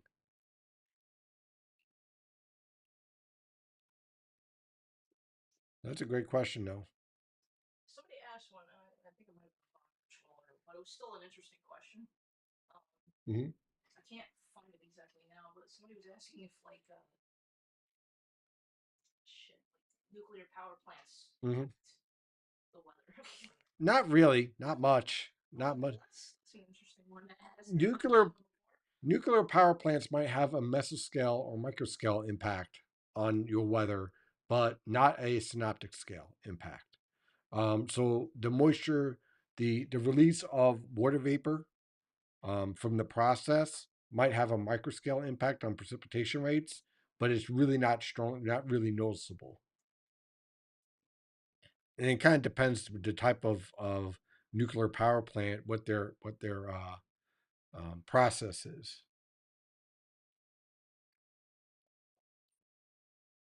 What's going on with the radar near New Jersey? I'm not sure. Well, you could mean this banding here.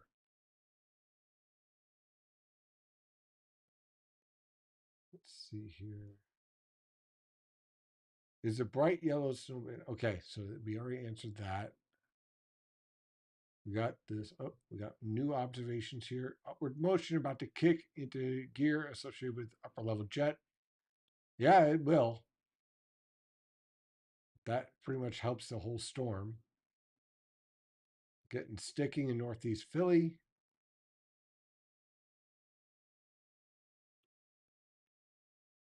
So now we're moving past the start of the rain snow mix stuff. And now we're starting to get into the real event here. We're starting to just get into the real event here. And hello from Minnesota. There we go. We got people all over the world checking out. It's great to see. Let's see. Storm isn't delayed or more offshore. Dumping snow in Medford. Cars are covered.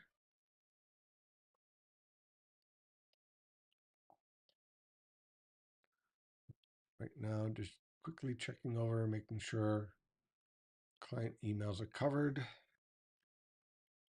Let's see. So we have observation coming in 3 p.m. It's been going back and forth between light rain and snow all day. Temperatures 34, 35, but not sticking on roadways. I'm just outside and it starting to stick on my vehicles. Every now and again, there's a wind gust in Gloucester, New Jersey, extreme northeastern Bergen County. So far, so good. We are. Oh, let me just fix this I don't here. really appreciate the indie either. Like, not people asking, but people demand. You know what I mean? Demanding. I love that. Like, no. First of all, I don't understand. If you issued a map, why do Yeah, you? look at the snow map first. Okay, that's what it's there for. I get concerned sometimes. Like, did I issue the map? What? Yes, you did. Like, I get like, wait a minute, did I forget to issue the map? No, you Nope. didn't. And you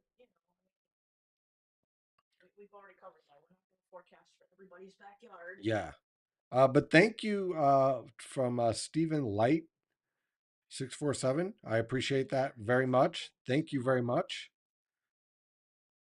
he's the one who was Mm. telling people that you were on a call. Yeah, I So you know appreciate that. I appreciate that. Thank you. Um, they're saying part of Long Island. Okay, that's a weird thing on YouTube. Okay, which thing? the very last one about Long Island,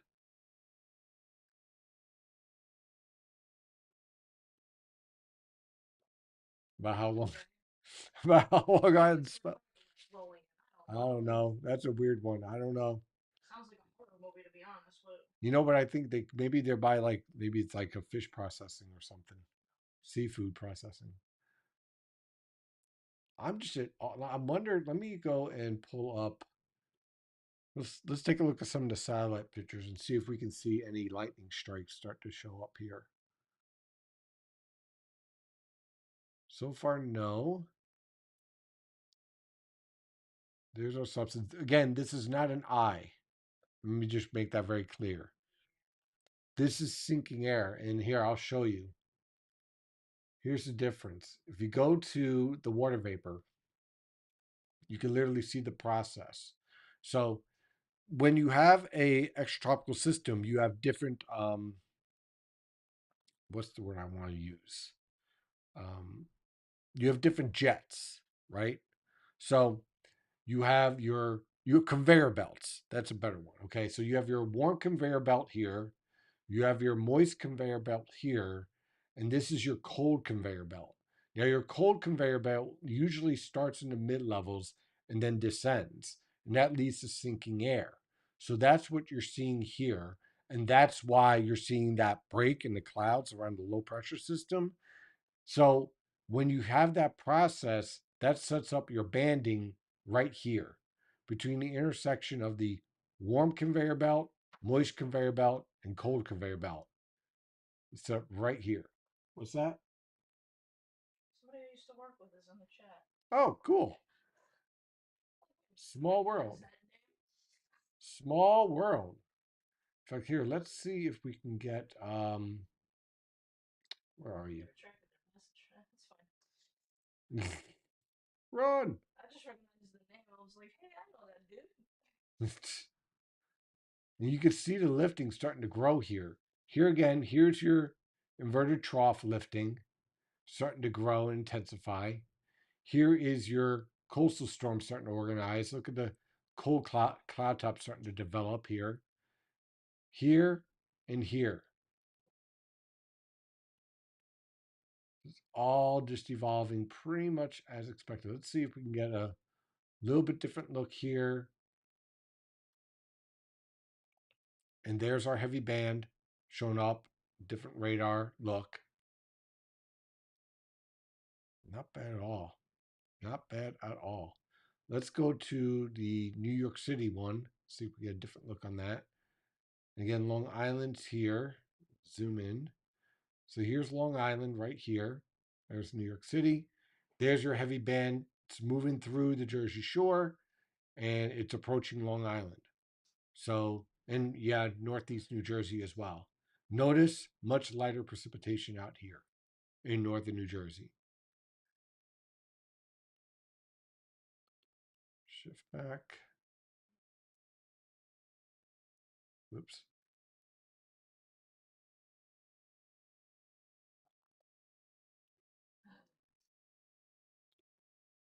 There we go.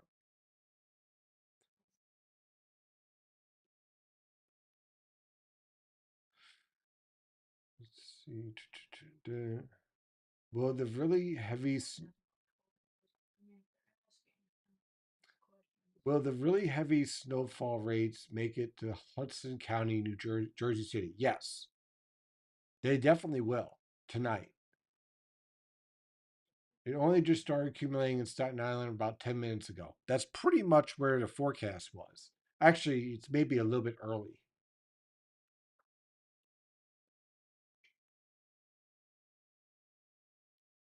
And we got more observations. So let's see. Let's roll through. Stamford, Connecticut, solid light snow falling since 3:30. Had been flurries on and off. Just started sticking to bushes. Early morning snow did coat the cars. Let's see. Oh, and we got here's a look of southeastern Pennsylvania. Let's go check this out. Get this to load.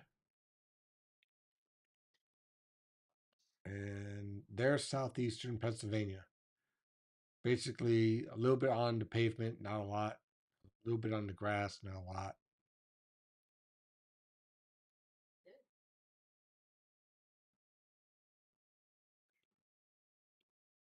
And Streets are slushy, but everything else is getting covered in South Jersey.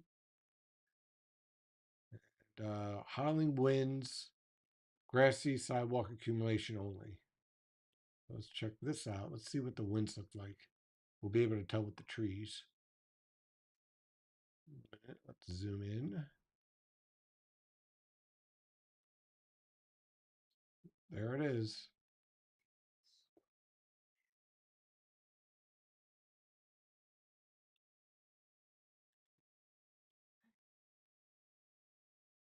And let's see here. Snow picking up again here in Lutz County. Temperature finally falling again. So let's first we'll share that. Let's take a look what. So there's our temperature starting to fall. Hard time believing it's going to be a bust. Well, it just kind of depends on what your expectations are. If you go by my forecast, it won't be a bust. If you're looking for 18 inches, the only thing that really limits them is whether or not the heavy precipitation gets up to them or not.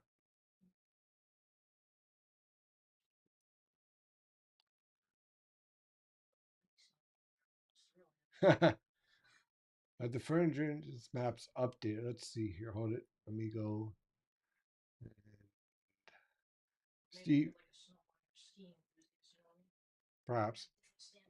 Safe to assume that those bands will eventually get to northern New Jersey. NWS has had general 18 to 24 inches for the area. I do think that they'll get to northeast Jersey. I don't know about all of northern Jersey.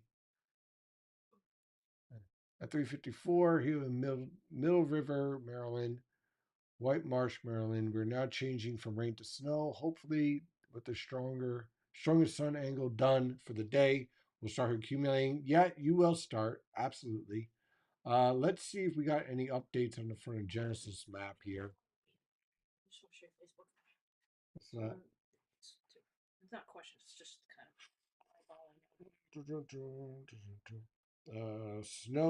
Snowing, but not laying in upper Dublin, PA. Turning over to snow in Woodbridge, New Jersey. Flurries in Hackensack. I think I already answered the low pressure question. No, I just wanted to show you that people are like checking and telling you. Yeah. I don't know if you've seen it or not. It's hard to see. Our friend Genesis is at 700 millibars now starting to really organize. Oh, hold it. Shit. What? Oh, man. Well, yeah.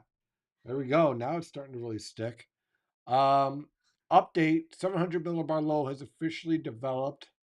Let me shift regions here. Okay. So our new 700 millibar low has officially started to develop in southeastern Virginia, and it's heading towards the Delmarva, and it's going to be tracking towards the New Jersey coastal waters. That's going to lead to this frontogenesis pivoting towards the coastal plain. And you can see that that feature setting up here around Maryland and back through northeastern Virginia. So let's see what it looks like at 850 now. And the 850 millibar low is now off the coast. You can start to see that strong front adjust is starting to pivot towards the coast. Starting to see lifting here. Here's that inverted trough influence. And at 925 millibars. So remember what I said back on Wednesday that a extratropical low pressure system has a slanted development. So there's 925, 850s here, 700 here, 500 here. That's how these lows set up, not vertically stacked. So that's why we're seeing what we're seeing here. So clearly, we're starting to see that alignment of the lifting playing out. We're starting to enter, let's see, it's 4 o'clock now. I expect there to be a lot more notes about accumulating on roadways now. Somebody on YouTube just popped in. Mm-hmm. They asked, "Is your subsidence area for zone 3 still on track?" Sorry, just got on the stream. Yes, so far it's playing. In fact, you can see it right on the radar. that whole process. If we get that lifting all focused here, we'll see how it plays out. I would think that there's got to be some sort of substance over here. That doesn't mean you're not going to see snow, just perhaps not 2 feet of snow. So I like my 6 to 12 inch here. I wouldn't be surprised. I don't think it's going to be uniform. I think over here, and let me just jump to the forecast here. I think within this zone here, you're going to have all sorts of mixed numbers.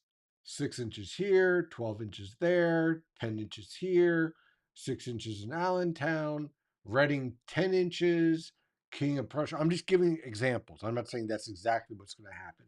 What I'm trying to say is that this area is going to be featuring all sorts of moderate to light snow, where you're going to get even some bursts of heavier snow as the bands work in, and then the strong, because of the strong force in here, those bands weaken, but some areas will get that heavy to moderate burst pushing you up towards a foot, and other areas are going to get constantly miss out, keeping you around 6 inches. So it's going to be all hit and miss in here. Okay, it's just going to be a mess in here. While over here, it's just going to get drilled with moderate to heavy snowfall. And then wherever you get that deformation zone locked in, that's where you see your 2 feet. So that's where I see this playing out. So I would not be surprised within a location just like in Sussex County, where you get a report of 6 inches and 12 inches all within that county. Would not be surprised by that at all. That's going to be the nature of that snowfall in this area, just all over the place. No, I try not to you know what, I do that for clients, honestly, but not for individuals. But honestly, if you're a premium member, this is a cool thing. You could go down right to your street level. Hey, what's it going to be in Eagles Oak Golf? But there you go. It's really helpful when you're riding the border here, trying to figure out exactly where you are. So someone said it's starting to accumulate a little on Staten Island. Rooftops, cars, bushes, minimal sidewalk accumulation so far. Getting heavier though. Yep, it's definitely going to be taking over. Not really any that I've seen on the roadways yet. So in Freehold, if you're going to PF Chang's, look for 12 to 16. If you're staying in downtown Freehold, look for 14 to 20. See, there you go. Now you got right to your street. Everyone keeps on asking me, how about my street? Well, guess what? Now you can go all the way down to Oakley Drive and see exactly how much on your street. See, that's why for premium members, why I set up the map like this. See, there you go. So technically, yes, I forecast down to the street level if you're a premium member.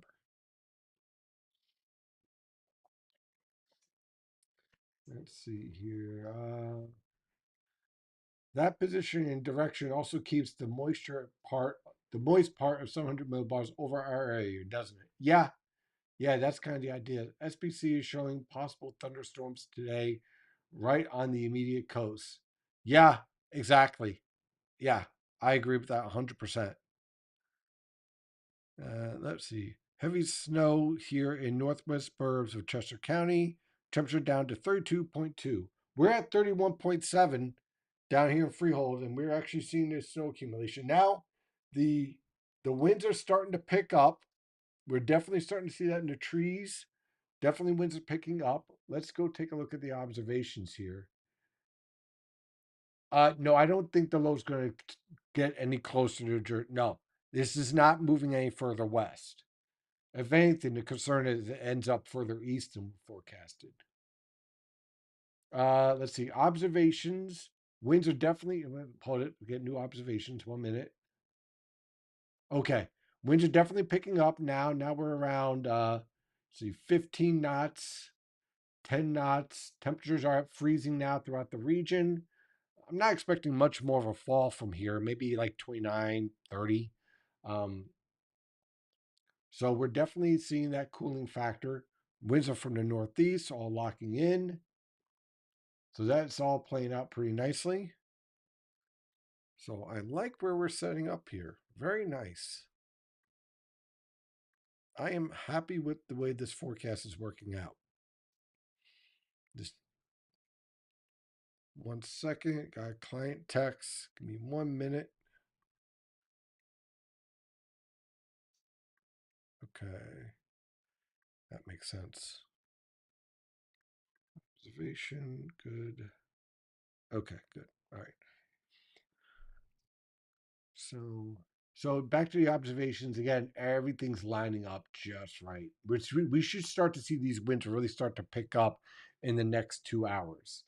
And I'm talking about sustained winds over 20 miles per hour. And you're just going to see the visibility just crash.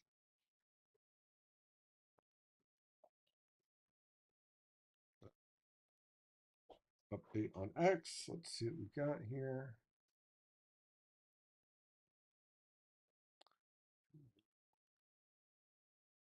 But no, I don't think this low is going to. What factor did you see? Did you use to? What factor do you use to snow for Brooklyn splitting in half? Just where the lifting is. That's all. I just kind of focused on that. It wasn't specifically focusing on Brooklyn, just focusing on where I think the best deformation is going to set up. It just happened to be over Brooklyn, just like it happened to be right over Freehold.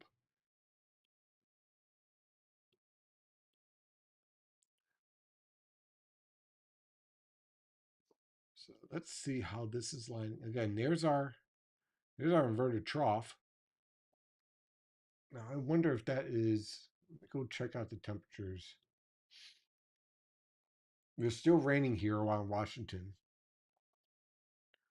Let's see. Yeah, temperature's definitely falling though. We're in the mid to upper 30s around Washington, Baltimore. Watch for this whole thing to cascade down to around freezing in the next 3 hours.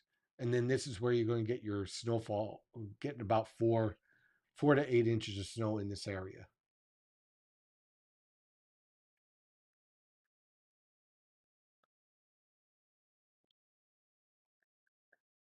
Yeah, and there's that lifting still playing out. Let's see. I wonder how. Let me pull up 925. Yeah, everyone's below freezing, even down to 925. It's just a matter of the surface. I would not be surprised around Washington and Baltimore. Those temperatures crash real fast once we get rising motion really lock in. And let's see. Yeah, it's starting to take shape. Watch for this. Watch for the temperatures around Washington and Baltimore and like Maryland to just crash.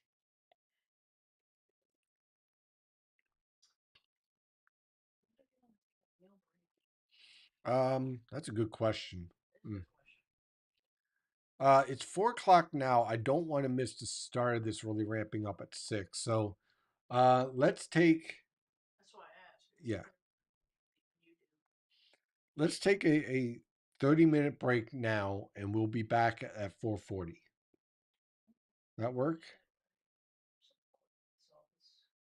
Okay, so that's what we'll do here. Let me set up the countdown clock.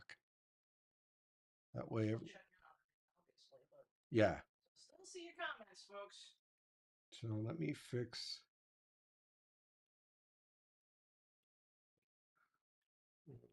30, 30 minutes.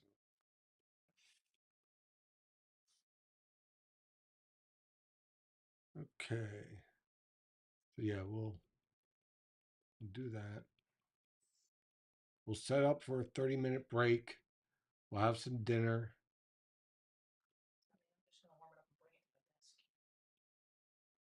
And we'll be right back in 30 minutes while we have some dinner. Yeah, I just don't want to go like too long. Something substantial on my stomach. True.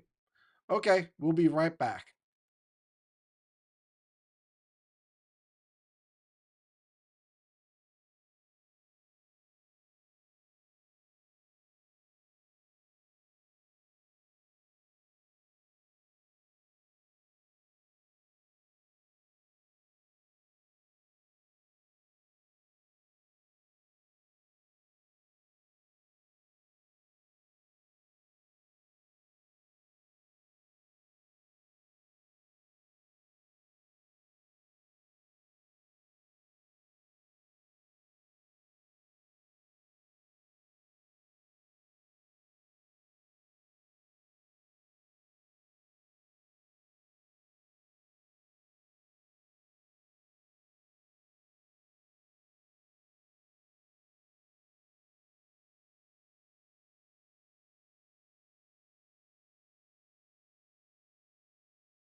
Mute.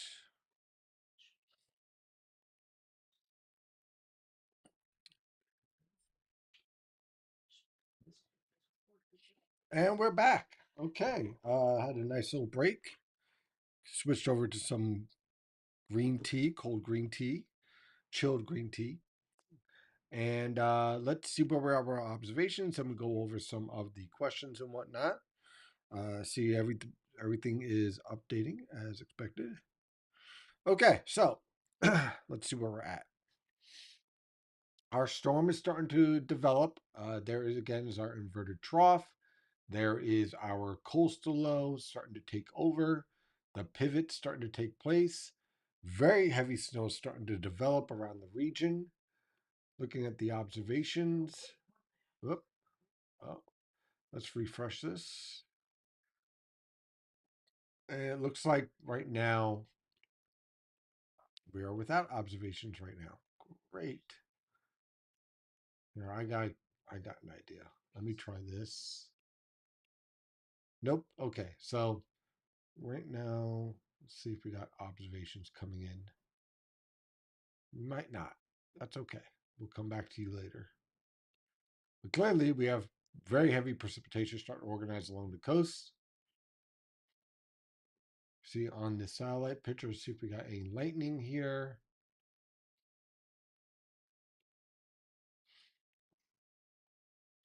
And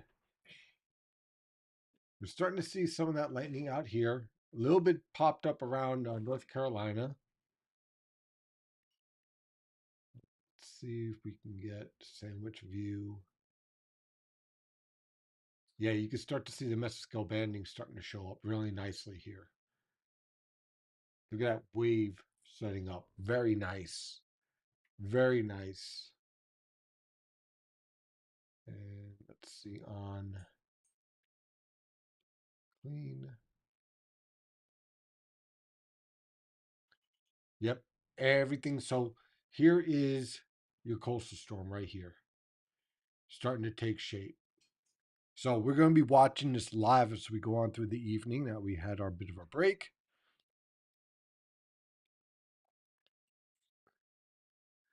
And let's see here.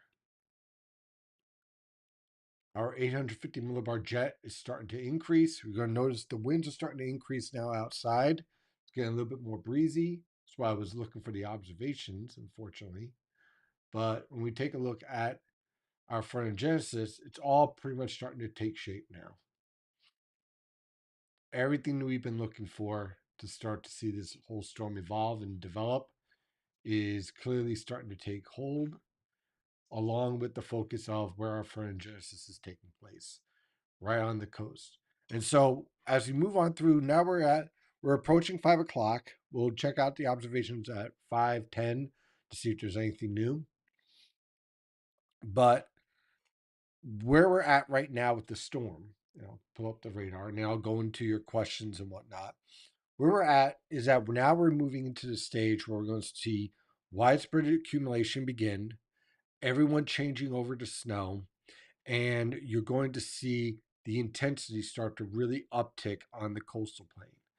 And then we're going to see whether the idea works out between 6 p.m. and midnight if we start to see that focus of the heaviest snow on the coast and the subsidence over the Delaware Water Gap and the Delaware River Valley and the Lehigh River Valley, like right in this area.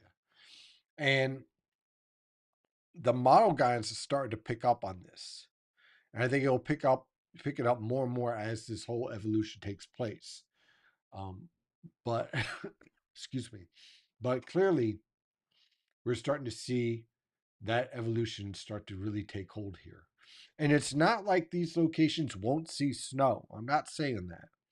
I'm saying that you won't get into the 2 to 3 inch per hour snowfall rates like you will here. So that's where we're at right now. Let's see if we got some mesoscale data. Here we are. We'll pull up the HRR, and I'll tell you what, we'll shift it to the 15-minute one to see what this looks like now. And you can see deformation zone, coastal banding. As we move forward, this is at 10:45.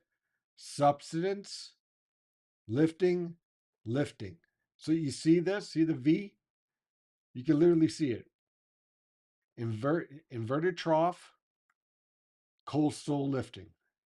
You're caught in between around Mount Pocono, northwest New Jersey, Allentown. You'll still snow, but it won't be as intense. You see?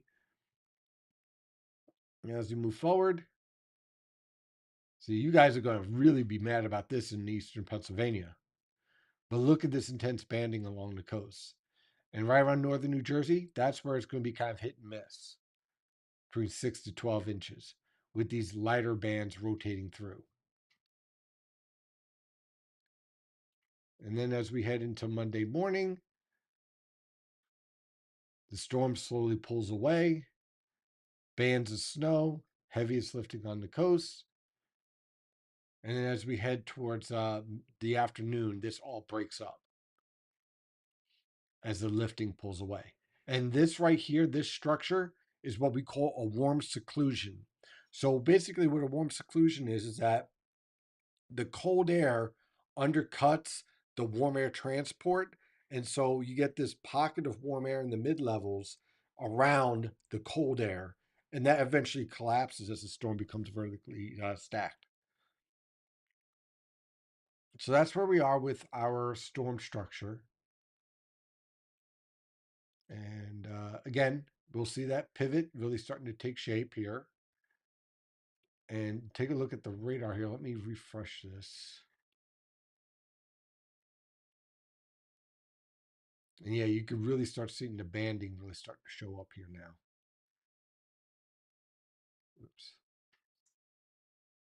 So now let's jump to our questions here. See if there's anything in here. And we have quite a few, so we're going to swing through that. And then we're going to check out the observations on X and other locations. Let's see here. Is there a chance the snow accumulations will be higher than 20 inches for Jersey Shore? If you get into one of those intense bands, there's a chance that you could reach 24 inches of snow. Puking snow in Tom's River.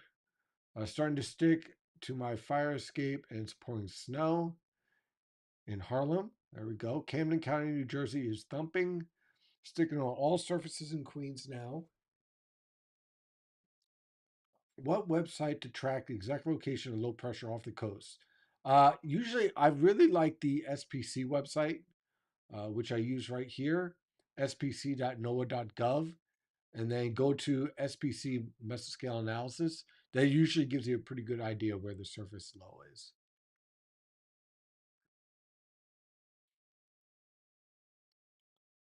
Yep, see, there it is. Dinner will be on later. How's the load tracking compared to modeling? Um, I think that for the GFS models might be slightly east. I think for the other model guidance, it's generally pretty good. I think the 12Z GFS and what we see right now is pretty locked on. According to OKX, snow rates for East Bergen will be a half an inch to an inch per hour until 8 p.m. Yeah, I mean, that seems about reasonable. That seems like a reasonable expectation. Juicy Band coming to Philly. Yeah. Let's see. Is the band north of Atlantic City going to hit New York City? Eventually, yes, it will. Who will get the most snow? That's the $1 million question, right? I'd say the best chance for the most snow is along the Jersey Shore. So let's go from Cape May County up to Monmouth County. And then for southern Long Island, all the South Shore of Long Island has the best shot of seeing the most snow. Let's see if we got any observations on X. I'm going to scroll down a little bit. Let's see what we have here. Oh, there's a lot. Okay.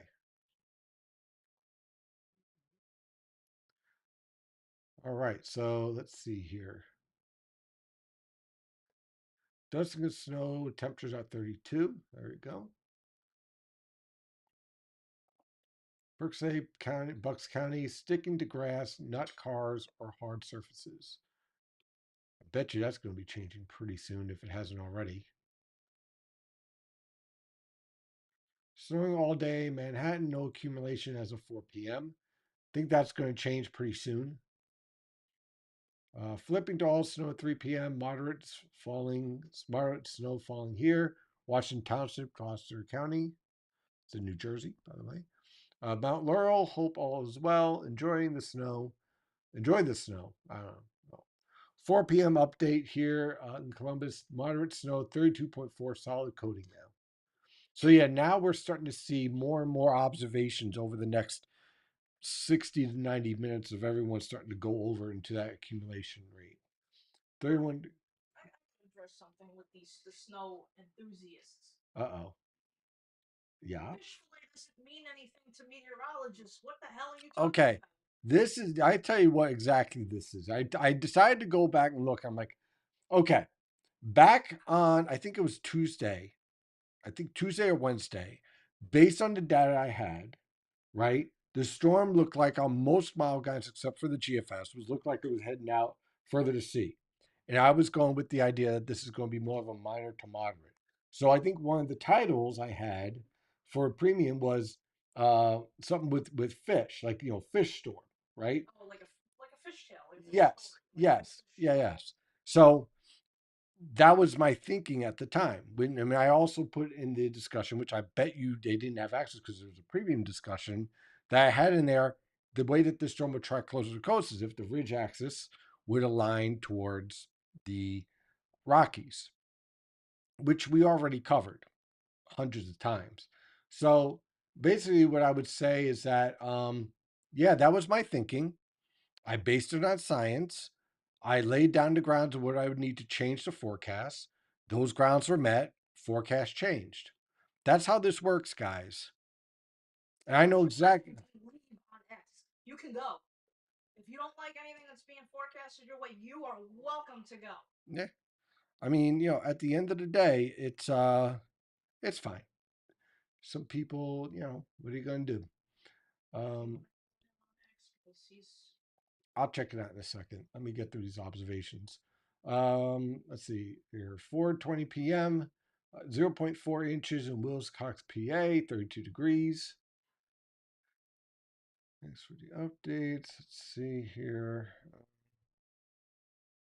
1 inch of snow in East Brunswick already. There we go. We probably got about an inch around here in Freehold too. Let's see. Snow is coming down heavily and coating everything in North Brunswick. In the chat on this. All right, let me see what we got here.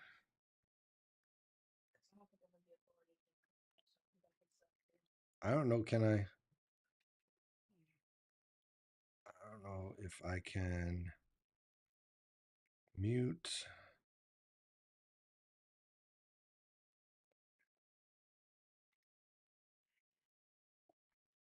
I'll have to see whether I can mute it or not. I don't know.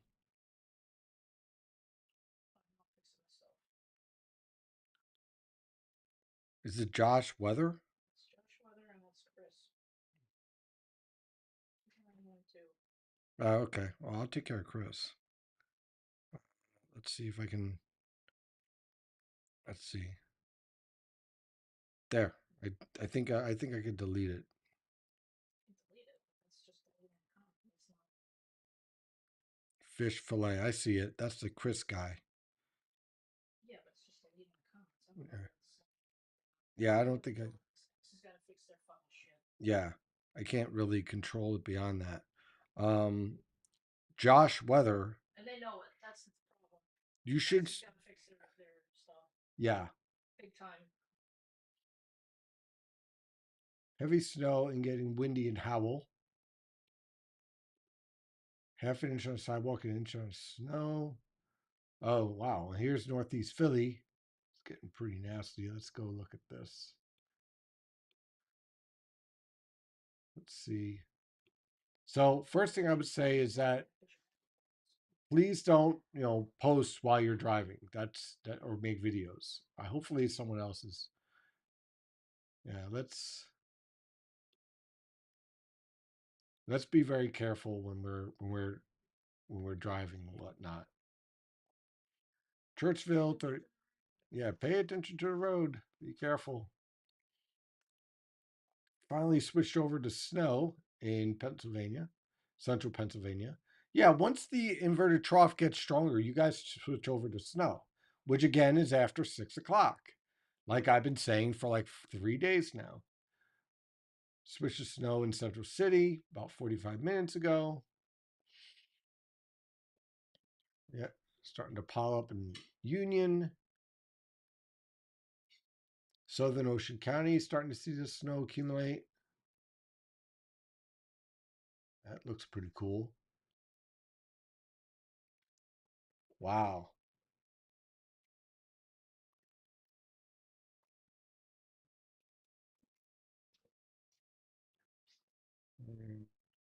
Molly has an unofficial recorded just an inch in Lake Pine. Oh, we have a dog outside. We do have a dog out in the snow. Looks like it wants to get back in. Like, all right, I've had enough. Time to get back in. Starting to stick in Queens.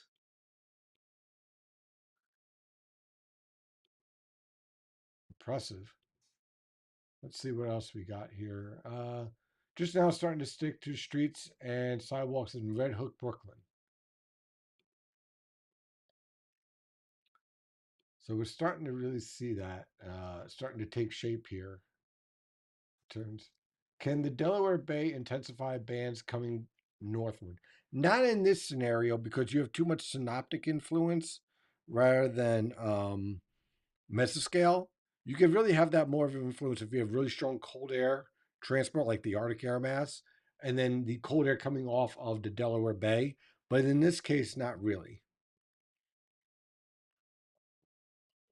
Let's see. Let's switch back over to radar, see if we have any new observations. Now we got our new observations. And just as I suspected, now look at our winds increase. We're pushing up to 20 knots along the coast here. Temperatures are falling to freezing. Winds are backing to the north northeast now. Look at here. Well, look at, like I was saying, now we're in the mid 30s around Baltimore and Washington. We're at 35 around DCA. Baltimore's at 36. So you guys in central Pennsylvania complaining about the rain, you're just on the doorstep of changing over. Okay, as the inverted trough is enhancing the lifting. So everyone reporting rain, you're about to go over to snow.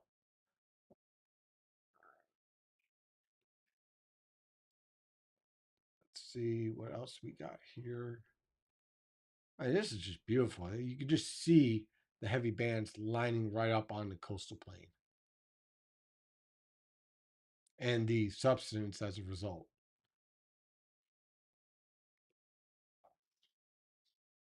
Wow. Let the games begin.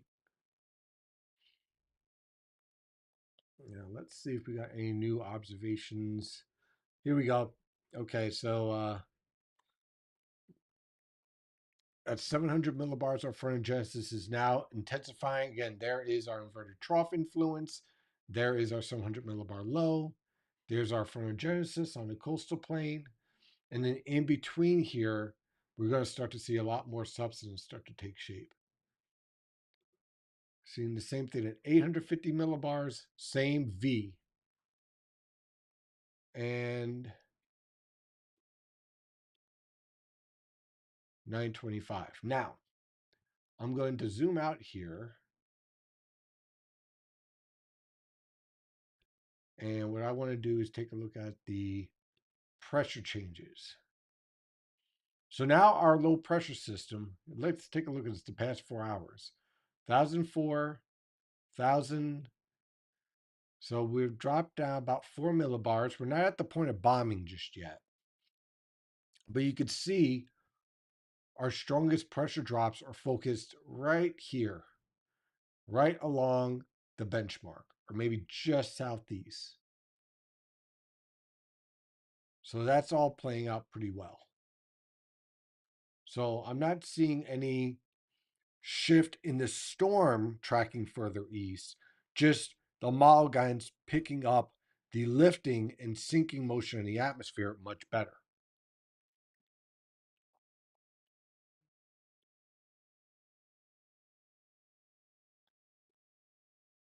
Let's see here. Union County, Route 78. Snow starting to stick to the roads. Sidewalks mostly covered. Can the Delaware Bay? Oh, I already answered that. Sticking to streets, South Shore, Nassau County now at 5 p.m. 31, dew point 28, winds from northeast at 10, humidity at 90, visibility down to 2 miles in heavy snow in Elwood Park. I mean, I'm up as high as I can with the mic.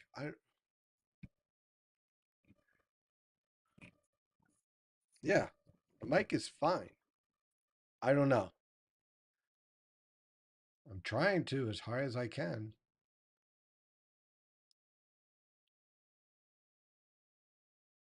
Beats me. Testing.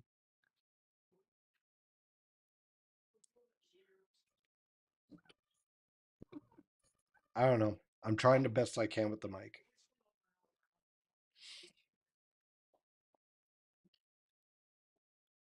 Let's see here. Ocean City, New Jersey, over 3 inches already in Ocean City, New Jersey. It could be my voice too. I don't think so. This has been going on since the jump. So. The audio has been fine for me from the start. People need to check their own audio settings. Yeah, that's crossed my mind too. It's I possible. don't know.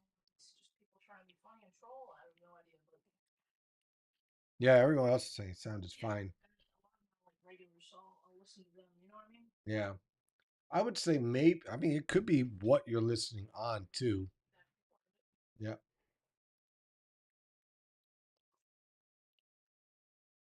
I can't get over this freaking radar. This is just beautiful. This kind of reminds me of the old storms in 15 and 16. And, you know, finally we get a true nor'easter. Let's pull up the meso analysis here. Let's go back to that.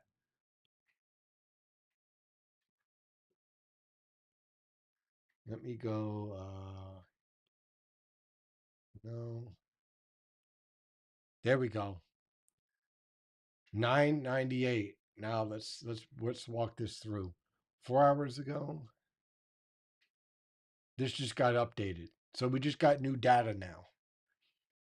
So we're starting to see this rapidly intensify. The winds are starting to increase. Let's see if we got new mesoscale data. That looks about the same. Yeah, mesoscale data is the same, but the surface data updated. YouTube said mic you need to speak into the side of it, not the top. It seems to be okay. On the side of it, like on this side. Just off. Ah, I see. Yeah, we're gonna have to fix the structure. I don't know. So I mean, it's one of those things we can only do so much while the live is going on. That's true. Troubleshoot it better and replace the mic if need be after. I think I gotta get like a structure that comes up over here and drops down. That's what I was saying. Yeah, That's what I was talking about earlier. yeah. That's what I need. That's what I do. I know. That's what I'm saying. That's what I need. Yeah, not dealing with it now. Plus, you got to go check settings and see if the update didn't mess something up. You know. Well, that's certainly a possibility too. Um, wow. All right, we're starting to see these winds really start to crank. Let's see here. 2 visibility down a mile at Belmar. Gusting to 26 knots, so close to 30 miles per hour now. It's pretty good. So what we're going to be seeing as we move forward in the observations is that you're going to see four snowflakes, like a diamond. That's a sign of heavy snow. We're going to be seeing that more and more.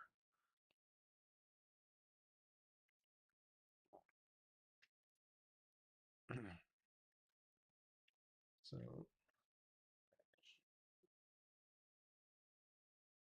Wow. Just impressive. Just the intensity here of these bands. And notice as it's lifting to the northwest, notice as these bands are lifting northwest like this, they start to weaken. This is all because of that lifting and subsidence feature. So it's not like you don't see moderate snow in here or even an occasional heavy band. It's just that these heavy bands, as they work inland, they're going to weaken because they move away from the primary lifting that's focused. That's what we're seeing here.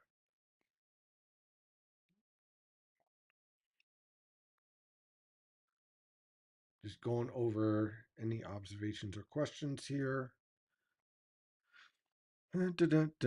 Mike is fine. Everyone agrees Mike is fine. On X and Facebook. Okay. Too, when we came back and stuff, somebody was saying like sight down or something like that, and somebody else was saying like you were freezing. You know that was happening, so Yeah. It very it much. could be that connection because the weather is going to impact all that. Just like the power can go out, the internet can go out. Yep. Hey, Josh, as I said, Josh, I want you to do me a favor. I want you to go read. First of all, you're in central Pennsylvania. We've talked about this. I don't forecast for central Pennsylvania, but if you read the forecast, you'd know that you'd get a rain snow mix until 6 p.m. It's currently 5 p.m. Pennsylvania is a big state. People don't really realize. Yeah, it's a different climate. See, there's literally about four different climate zones in Pennsylvania. You have eastern Pennsylvania, you got the Appalachians and central, which leads to all sorts of issues, and then you got western Pennsylvania with influences from the Great Lakes. You cannot, as a meteorologist, to be honest with you, forecast for the entire state and have a great forecast because you have to understand the four different climate zones and how it impacts each one of those forecasts. So I focus more on eastern Pennsylvania, the Poconos, Lehigh Valley, and the Delaware River Valley. And out here is kind of like the outer reaches. I had someone approach me who was a client out here um, towards like Penn State. I wouldn't take them, and they were like, "Why?" And I said, that I would not be able to do as good of a job for you. You should really look for someone more in central Pennsylvania um, who understands the climate dynamics that you would need in order to get the forecasts that you need. I mean, that's what you do with integrity. You don't pick up a client just because they're a client. You make sure that you can actually do a good job for that client. So out here is such a drastically different forecast than everywhere else out here that it would be irresponsible for me to pick up that client out here. So I focus in here. This is where I focus in. And I don't do that to be rude or anything. It's just a matter of just understanding what you can't do everything all the time, you know? Let's see if we got any new HRR data.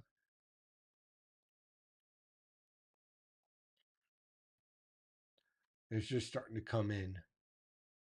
Wow. I mean, later on tonight, we're going to have a lot of angry people in northeastern Pennsylvania. I can tell you that right now. Where's my snow? I was promised over a foot. With that type of outcome, again, there's the V. There's your V. There's your sinking air.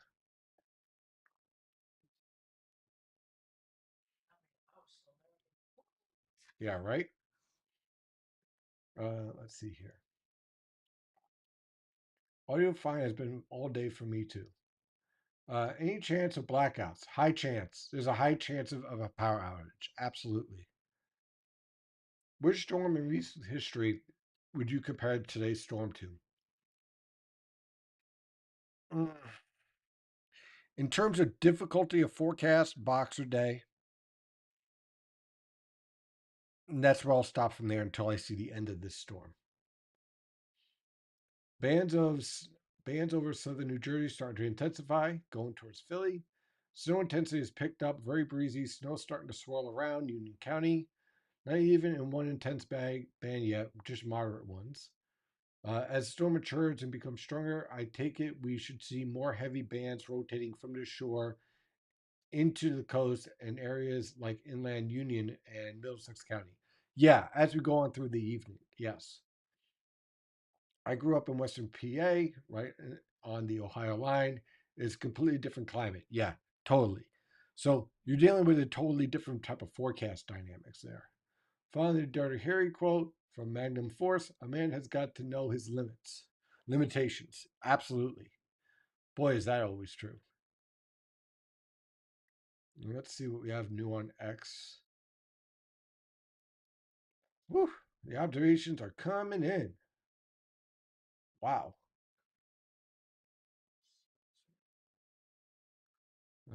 Let's see here. 31 Union, finally snowing on the roadways, accumulating on roadways. Uh, we have a problem. Only about 1 inch of snow on grass and trees in Great Neck, New York. And already trees are being warped towards the ground.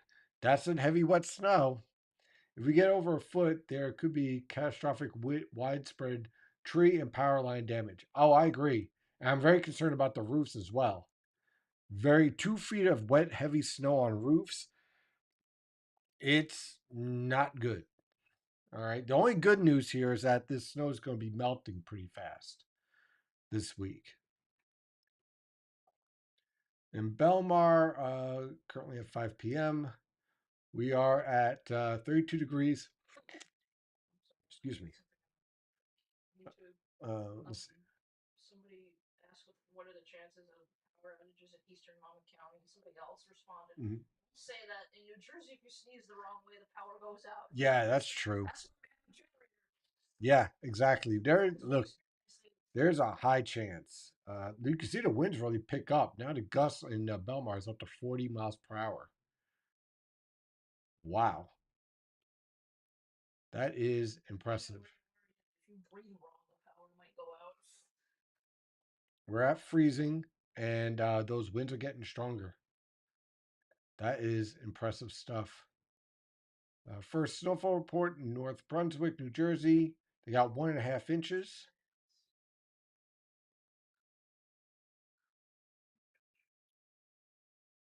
Let's see here. 5 p.m. update. We're definitely underway in Rahway, New Jersey. Let's see what we got here. Approaching an inch in Rahway. There's our snow accumulating. Look at that. Very nice.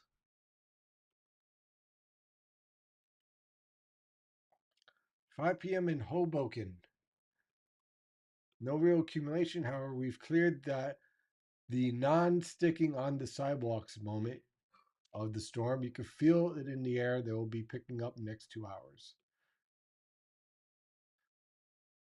There we go.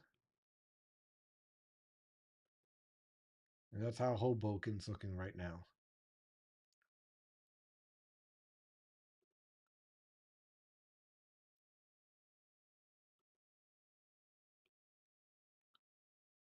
Just a lot of great observations coming in.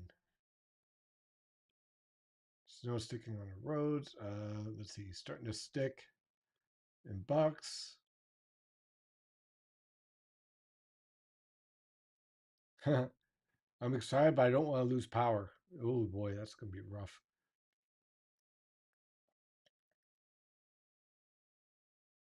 Let's see here. Southampton's doing pretty good. See if we got any more questions here in the live chat. Imagine if the storm had Arctic air. Oh my God. Now that is where I would forecast 30 inches of snow. Yeah, like I said, there's a good chance we see thunder snow on the coast. I'm not guaranteeing it, but it's a good chance. I think the evergreen trees like pines, etc., are going to take a real beating from this. Yeah, I would agree. Unfortunately, this is going to be a rough storm. A lot of vegetation. Let's see here. So, YouTube, somebody said turn the mic around. You're speaking into the back. Okay, how's that? Any difference? Okay, so we'll see if there's any difference.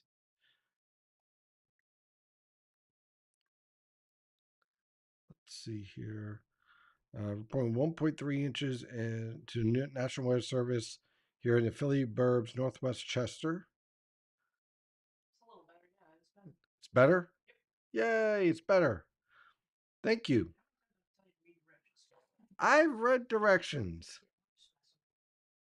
You know what? It's probably a smart thing to turn it the other way.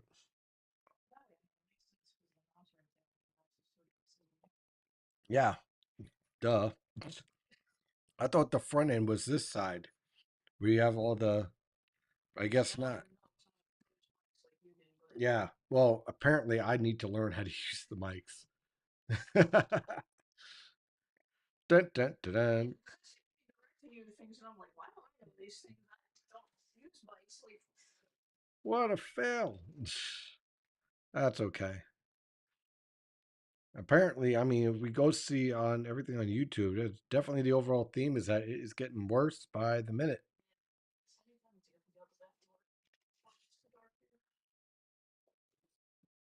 I'll have to turn on the lights soon. I can't. no, I mean what you can see right the rose Oh, bush is wow. Holy smokes. It's like coated. It's like marshmallow outside. Yeah. Wow.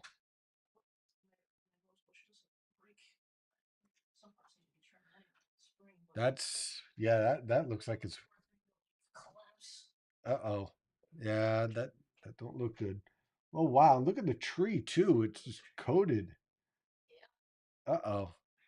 I would not be surprised to hear some snapping as we go forward. The persimmon tree always has stuff breaking off of it. So Let's see. trees in our yard. Yeah, thank God for that. Snowfall rates have finally increased in Lebanon, PA, as temperatures are falling from 37 to now 33. Your snow measurement thing Uh-huh. is all caked and coated on the top and sides. See, if I'm reading HRR correctly, the deep blue is only the next few hours, then it seems to stay offshore. Am I reading that right? Let's take a look here. Okay, so it moves on shore. And yeah, I mean the darkest blues definitely stay off the coast. That is interesting to see that. Let me refresh this.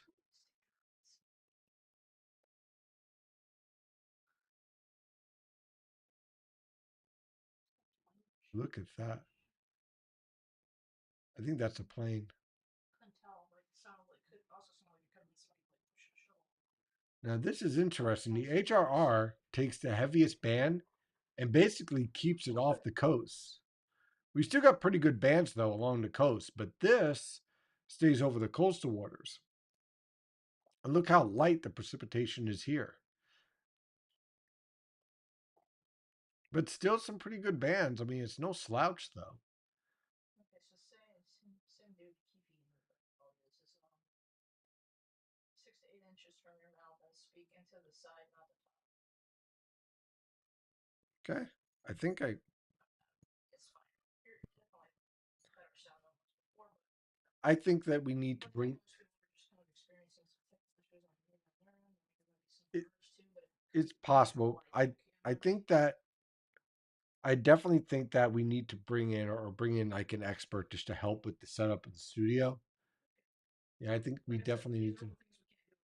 Right, but I'm just saying, like for the summer, when I have someone. We'll deal with things. Let's see here, 0.8 inches in Stewartsville, New Jersey.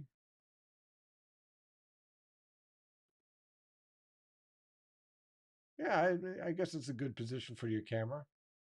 So you can't really put it 6 to 8 inches from you know, you don't really have the room. Right, we have to adjust that later.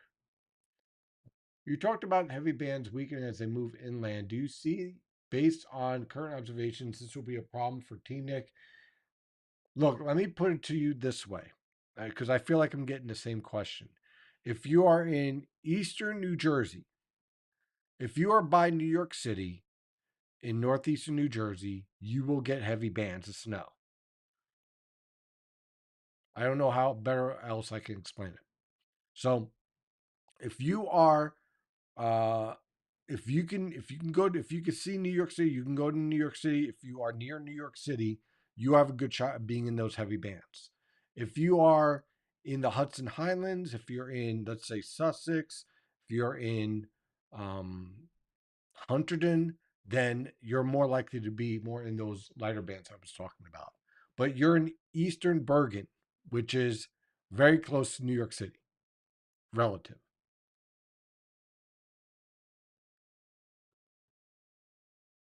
Let's see here. Just keeping an eye, see if there's anything new with the radar. I'm trying to pick out, while bouncing back and forth with some of the questions here, if there's anything that. Can we just leave Stephen alone with the microphone? All the just use your volume. Feels like most of this that's for troubleshooting the mic and the line. It's a little tiresome. It's okay. We'll figure it out one day. The important thing is that the storm isn't busting. That's the important thing. Definitely not here. It is coming down. Wow. Now I'm waiting for the strong winds and for this whole thing to basically really knock down visibility. We got a long way to go too. So we're starting to see snow starting to stick now. One of my cousins is reporting pretty good snowfall sticking in northeast Jersey, northeast New Jersey. Let's see here. A really dark blue just means where the snow is at mixed marginal temperatures for snow. The band behind is still very heavy. Oh, I agree. Yeah, it's not like the coast sees light snow here.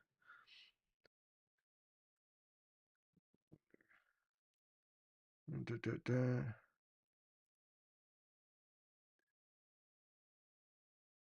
Now, I wonder if I can.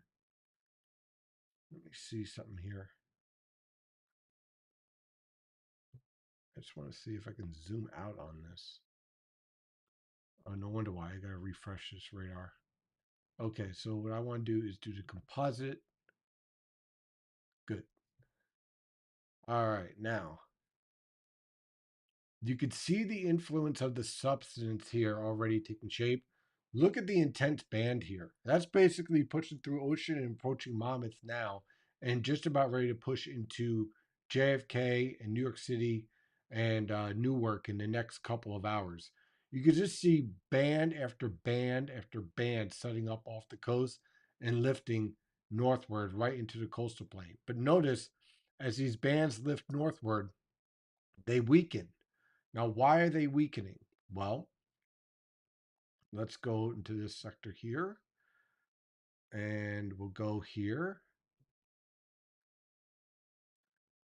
And what you're seeing here is that as these bands are lifting northward, they're getting away from this intense lifting. So they get amplified by this lifting, but as they're lifting away from this, they begin to weaken because they're in between this area here and this area here. So the immediate coast benefits, but as it moves further inland, it weakens because it's moving away the source of strongest lifting.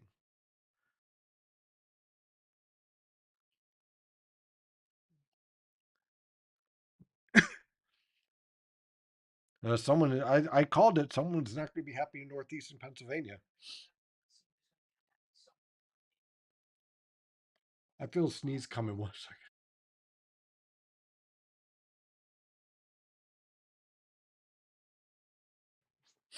Okay, I didn't want to sneeze in the mic. No, don't do that. Yeah, yeah.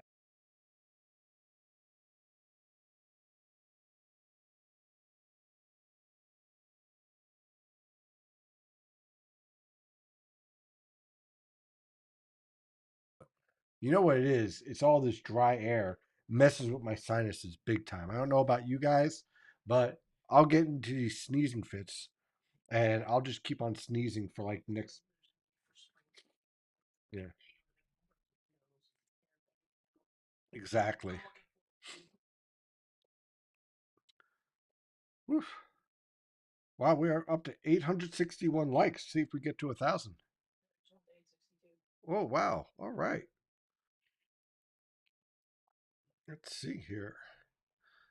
That's pretty good, right? I think. Let's see here. How many people are actually watching this thing? Just curious. We are up to 124,000 views and climbing. Wow, that's pretty good. 4% of the public is not happy with the stream. I think I know who that 4% is.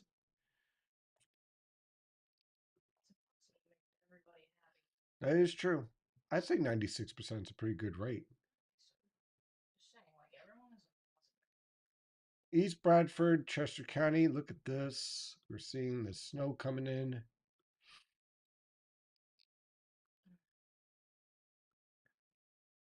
Wow, look at that.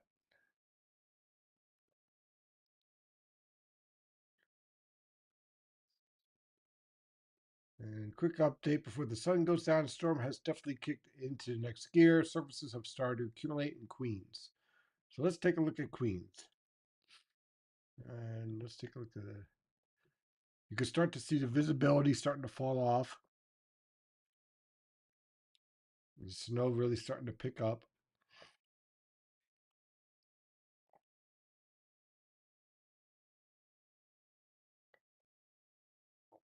Wow. It's pretty coming down at a pretty good clip. We're going to see a lot of people where their picture's just going to be white. There we are in Lakewood. Wasn't expecting much before sunset. Off to a good start.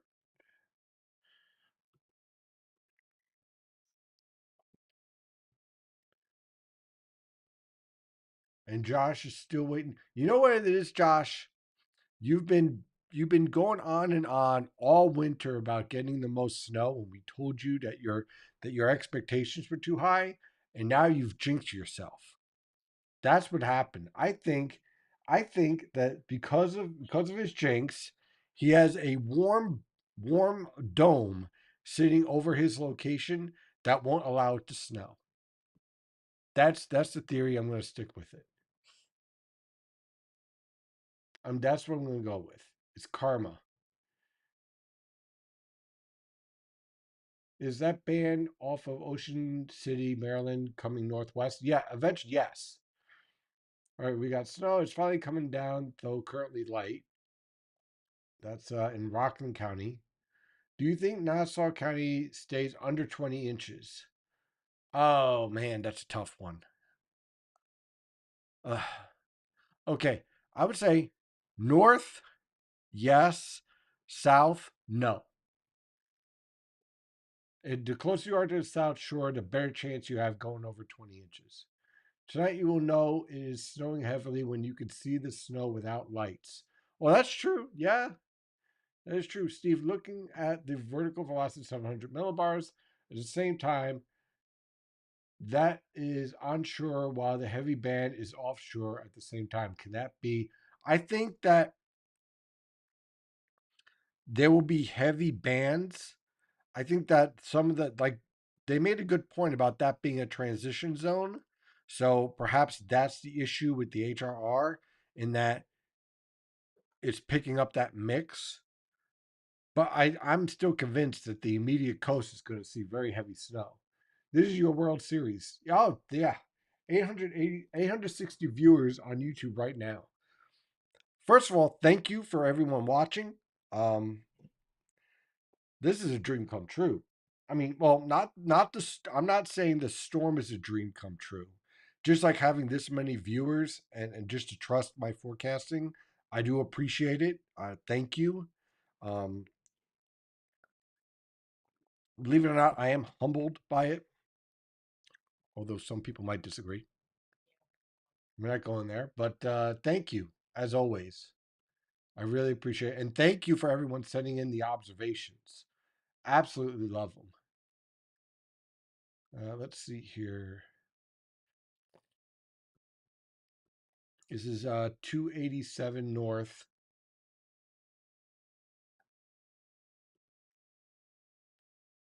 Roads are getting a little bit icy out there.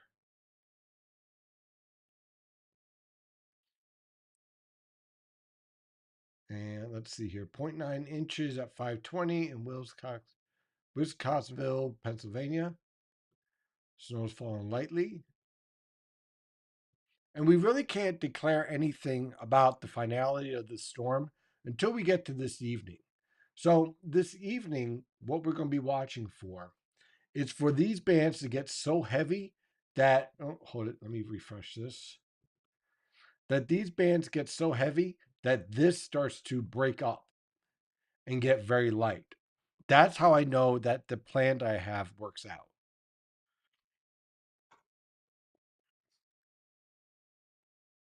But it certainly looks like that's starting to play out. I'll tell you that much.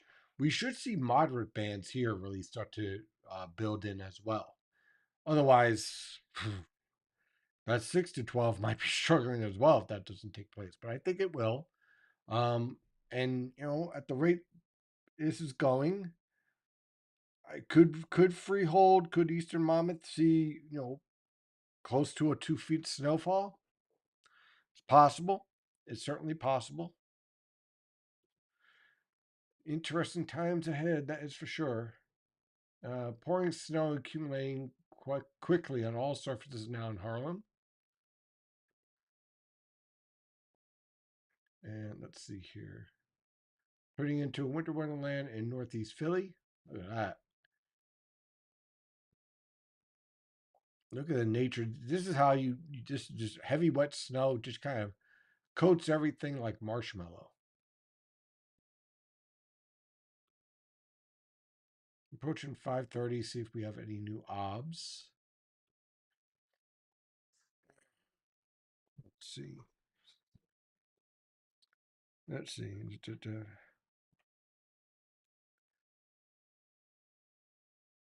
Let's see what we got here.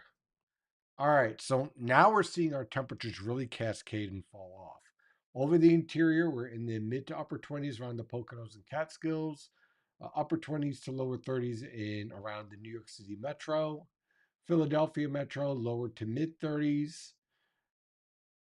Look at Washington, D.C., down to 35, Baltimore 34, reporting snow or rain snow changing over to snow. You're going to see your accumulation really start to take off here. Even all of southeastern Pennsylvania is now reporting snow. Same thing in central Pennsylvania. So we should be seeing snow for everybody at this point. There is our inverted trough. Here, let's zoom out here for a minute because I want to show you. This is a great example. Okay, so there's our new primary low. Here's the old primary low, and here is the transverse, the transition. This is what you call your inverted Norland trough because this is going to drop south with the upper level low, stretch the atmosphere, and your trough is going to be back on the west and northwest side of the surface low, which what makes it a Norland trough. So this is what is happening here around the Baltimore and Washington D.C. metros and the Delmarva Peninsula. This process here enhances lifting here, which by itself would lead to subsidence all over here. But because of the intensifying low, you get lifting here, sinking here. And that is what you see when you see this lifting here, sinking here. See? So that's how this is working out. Um, and it really comes down to um, the way that physics works. Okay, this is where physics works. This is why it's important to have a degree and all that stuff. I know some people don't like that because it sounds elitist, but a meteorology degree and understanding physics and dynamic meteorology helps you pick this stuff out. Doesn't mean you're right every time, but it gives you a pretty good edge. What we're seeing here is that it's a conservation of mass. If you're having rising air here and here, you have to balance it out. it just doesn't disappear, right? That's why you're seeing a difficulty of snow here. So when we take a look at our observations, that's why you're seeing heavy snow here, moderate to heavy snow here, transition eventually to snow, and then you're seeing lighter snow here.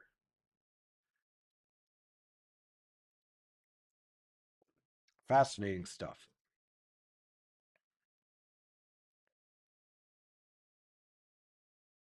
Just keeping an eye on social media. Now, what I'm wondering, I don't know if you guys noticed this. Notice where the yellows are starting to pick up most. Here, here, here, over the past 15 minutes. Here. You see the pivot? Do you see it? Right there? Look at that. They're ever so subtle. A little bit darker greens, a little bit more yellows. Look where it's not happening. Here. Where does that fall in? Here, here, not so much here. Interesting. Could this work out? Well, I'll tell you one thing. Those of you who put out 30-inch everywhere or 20-inch everywhere, you might be panicking a little bit because this is an interesting development here. Look at that. That's just beautiful. Look at that pivot. This is as someone who studies meteorology, and man, I'm bringing my 15-year-old self out here, or even 10-year-old. Just look at this majestic pivot really starting to take shape here. And what you're going to see is this alignment really, really start to accentuate itself right here. If you are in this area here, you are in for a historic night, I think. This, well, certainly this is going to push the seasonal totals I had well in line. Um, wow. Very nice. This is a beautiful thing. Let's see if we got any new observations here. Let's see here. Sticking on everything in Edison now. There we go. See, we're approaching the 6 o'clock hour. We're falling below freezing. Everything's starting to accumulate all over. Excuse me. Power out in south wall due to major damp crash. So we're already starting to see on let's see, CR 47 Warren Avenue, Wall Township. All lanes closed eastbound. Looks like an accident with that's causing a power outage, which is just great. Let's see. As the snow begins to pick up, many trains and out of Secaucus Junction in northern New Jersey have already been canceled, not directly due to conditions themselves, but rather crew availability. Okay, accumulation is steady. I didn't know they could do that. Let's see, decent snow here in Marlton, New Jersey. Let's take a look, see what that looks like. Okay, so they're right about there. And up, we got a dog pick. Oh boy, that is a happy dog. Wow. We have a happy dog alert. Wow. Just running out there. The snow is accumulating at a pretty good pace. And that dog is not coming inside the rest of the night. What do you think, hon? Nah. Yeah, exactly. That is a very happy puppy. Good luck getting that dog back inside. He's like, nope, I'm living out here now. Take a good nap. Let's see here. Oh, we got a lot more. Let's see here. Will the 700 millibar for Genesis pivot? Yes. What it'll do is, let me go back to it real fast. Oops. Where are you? Here we are. Okay. As this lifts northeast, this will pivot right, basically lining right up on the I-95 corridor, right in here tonight. That's what we're going to be seeing. After I go through these questions, I'm going to see if there's any new updates from the SPC. In New York City, all trees look like marshmallows. Snow has started to accumulate on cars. Now just on roads, but barely no snow accumulation on sidewalks. Hmm. Sidewalks have been pre-treated. They definitely accumulate on the sidewalks here. Low down to 996 millibars. We'll check that out in a minute. I'll tell you one thing. Treatment will go a long way in this storm because the boundary layer is still so warm relative to the atmosphere. Let me see if probably I warned him. We've been warning Josh for months now. So Control over what the weather actually does. many people apparently do think that. So I don't know what to say to that. Let's see if we got a new update here from the SPC. We're kind of having internet issues. Here we go. Okay, so I think we got a new message scale discussion, maybe. Um, Valid until 9 p.m. So you could see the focus until concerning Blizzard. When was this issued? About 4 p.m. Best chances for blizzard conditions are now focused here. Focus all the way up into central New Jersey now. 1 inch per hour snowfall rates becoming more common. Let's see here. 21Z method analysis indicates a surface low located east of Delaware coastline has strengthened to 998 millibars, dropped 2 millibars since then, with surface observations along the coast showing northeasterly surface gusts approaching 20 knots. 700 millibar warm air advection and phronogenesis continues to intensify along the Delaware New Jersey coastline and should strengthen further with surface low intensification 1 inch per hour or higher. Snowfall rates are likely underway and should only become more common with time. Furthermore, surface low intensification will result in increased gradient flow along the mid Atlantic coast, where blizzard conditions will be possible. Current thinking is that blizzard conditions will most likely develop in the next few hours. So, again, the focus is basically along the immediate coast. Look at this. Now, it extends moderate to heavy snow into the Delaware River Valley, but the stronger the lifting is here, this is all going to get basically suppressed up here. So very interesting developments there. So basically, the SPC is seeing what I'm seeing. That's where we're at right now. And we got more dog pics. Let me get to them. Oh, you're gonna love this one. Let me just share this. So let's see. Max. No, Max. We used to have a schnauzer named Max. Is taking. I know Max would have loved this storm. Look at him. Very cute dog.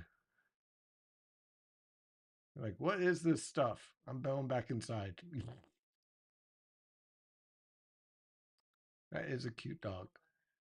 He looks like a Max too. Yeah, he does.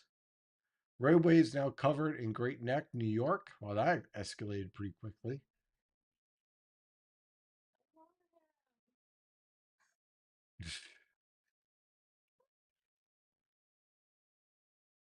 I see.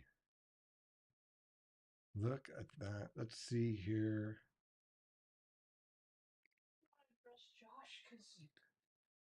What's wrong with Josh? Oh my God, Josh. I just checked in on Josh. Josh, come on, man. But the thing that baffles me is, Steve, if the rain doesn't switch over by 6 p.m., what do I do? Move. I don't know, man. I don't know. It's almost like there's a warm dome right over you. Literally everyone else is reporting snow. All I can say is, like you said, like lower his expectations. Yes. Sailed that ship sailed for the storm. Yes. It's done. For Okay. future ones, maybe that's the way to go. For this one, I don't know what to tell you. I really don't. Yeah. I don't know. I don't know what to tell you, man. You kind of jinxed yourself a little bit there. That's what I'm going with. His expectations were. I mean, I know he wanted snow, but like, I warned him he wasn't. picture. I bet you he saw the NAM and the GFS and was expecting like 2 feet of snow. I bet you that's what it is. I think that was the expectation. Because Josh is just completely. Your forecast here isn't going to verify at this point. Well, we got all night. Don't worry. Yes. Yeah. Well, not for him. Not for him. I'm talking to you. I think it would be hilarious if everyone verifies except for him. That'd be kind of funny. I mean, the guys in the Discord chat probably won't let that go. Yeah. Steve goes back to early afternoon discussion. Some people just don't want to listen and don't want to hear anything that goes against what they desire. Well, that is true. That is unfortunately true.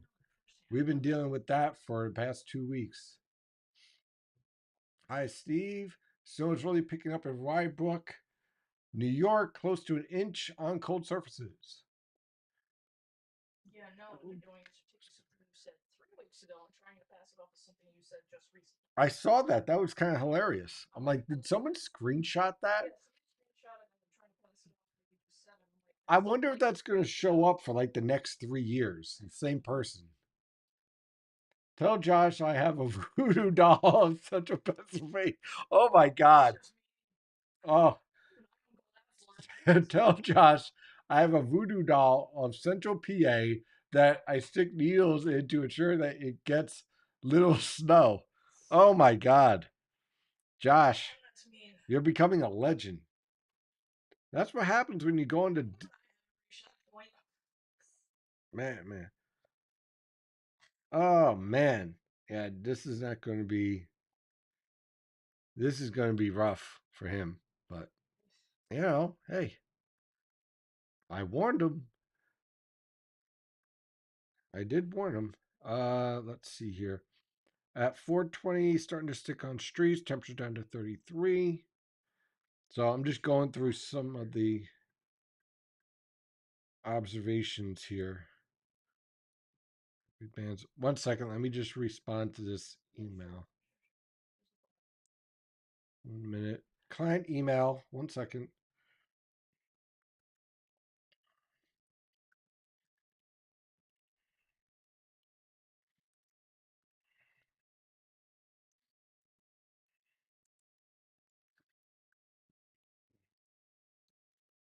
Condition.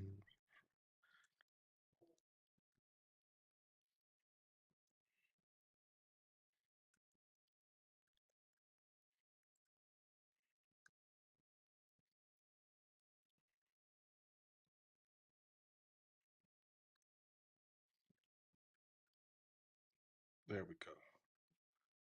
There. That is sent out. Let's see here. If I'm off tomorrow for snow, can you recommend a good movie? Let's see here. Let's see. You could do Godzilla Raids Again. Um, Ghidorah the Three-Headed Monster. It's a great one. Should have won an Academy Award. Godzilla in 1985. Great one. Godzilla versus Biollante. Let's see here. There's a couple other ones. What do you think? I mean, I would ask what they're into. I mean, you can always binge the Lord of the Rings movies. Yeah, yeah, but like if you want an Academy Award winning, then like or what should have been best movie of the year, Godzilla 1954. You could do um let's see, King Kong versus Godzilla 1963. You could do Godzilla versus Mothra. That should have won Best Picture of the Year. Um, tell you all the Godzilla Yeah, movies. every dude, you got a ton to pick from. Ask you what you're into, like you like comedy, drama, action, Yes, whatever scene, by the way, the original Japanese version of Godzilla Raids Again. That's a great point card. That is probably one of your best movies, better movies out there. And also, by the way, may I mention a Christmas classic. Um, let's see what else could we do. There's so many. The only one I wouldn't suggest maybe is like Godzilla versus a smog monster. That might be too psychedelic for you. Um, that one's very weird. There's like people with fish heads and stuff. So just may need to turn down his space heater. Yeah, maybe that's it. So, as far as Josh, Yes, Josh. Yeah, we're going to talk about Josh. Yes, picking on you, we're Josh. not picking on you, Josh. Someone It's was saying, suggest that you're a photographer. yes, So perhaps that might be one of the reasons why he's wanting the snow. y- I don't know. Maybe one of the expectations. that could be. You know, Yes, snow that photography. But I also think it could work both ways. It could also impede your photography. I think the problem is that he thinks he's in Eastern Pennsylvania, and you don't understand you're in Central Pennsylvania. I'm just trying to piece that together. Like Well, I tried to tell him all the way back in November and back in December. You're in Central Pennsylvania, so you have to understand you're going to miss out on the worst snowfall. That's the nature of these storms. some people are just not located in the best places for What Josh needs, I told him, is that you need a low pressure system to track into the Delaware River Valley, like over Philadelphia. Then you'll get the snow that you're looking for. Until that happens, which actually happens more in El Nino years than La Nina years. Once that happens, then you have a good shot of looking for what you want. I mean, we know people that are beach people always complaining they want beach weather. We told them to move. Right. Godzilla Minus Zero is definitely a great movie to watch. Somebody on X just asked, "You watch Monarch on Apple TV, Steve?" Yes, we do. Yes, we do. And I am thoroughly looking forward to the new season. Absolutely. I am pumped for that. Let's see here.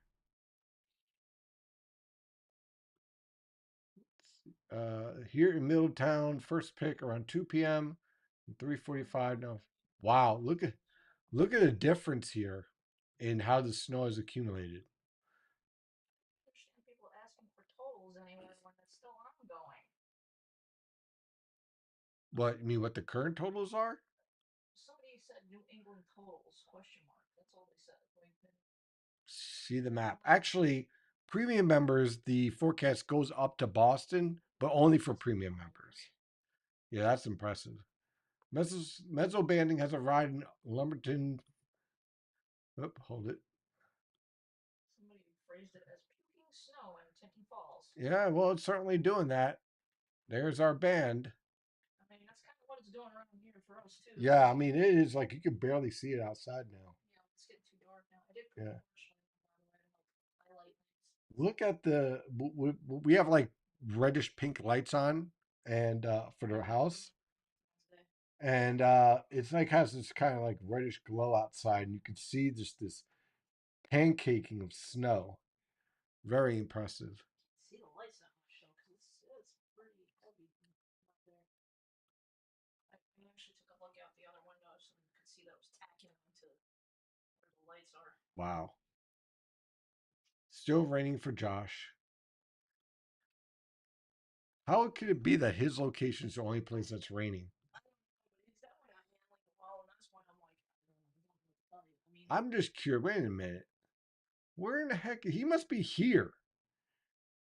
I wonder if he's south of Williamsport, right in this only, literally in all of Pennsylvania. It's the only place that's raining. Yeah, it has to be. No snow, just rain. Yeah, everywhere else it's reporting snow except for right here at let's see, what is this? This is Penn Valley Airport, 35 in rain. Everywhere else is snow. I think better when the Christmas lights were out.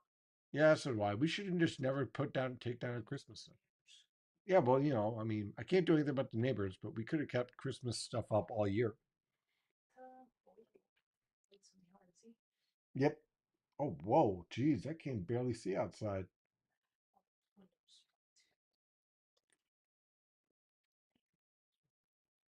Wow. Okay, so our banding is getting going. It is starting to rock and roll now. You can see mesoscale banding taking shape around Philadelphia, central New Jersey, southern New Jersey, down through the Delmarva, starting to approach. Let's go shift to the New York City. Josh has a question. I will answer the question in a moment. Here we are around Long Island. Look at this. Again, we're talking about snow here, right? So when you are dealing with snow, right, you have a different refraction rate. When you start to get into these dark colors here on this radar, that is some very intense snowfall. And that is moving into Long Island and into central New Jersey. It's not as strong in northern New Jersey, but you're still getting pretty moderate snow. Still, it's still going there. But the real heavy stuff is lined up right here. And again, you can line it up right here. Very nice. And again, you can see the subsidence influence here. And then you can see the Josh influence here. This is where it's raining in all of Pennsylvania, right there. So, what is Josh asking? Hey Steve, is this a result of the Appalachians again? LOL. Um, Perhaps for you. I don't know. That's a great question. I am befuddled as to why your location is the only place that's raining in all of Pennsylvania. Maybe it is some sort of influence from the Appalachians. He's asking how it's going. My night's going great. I don't know about my voice though.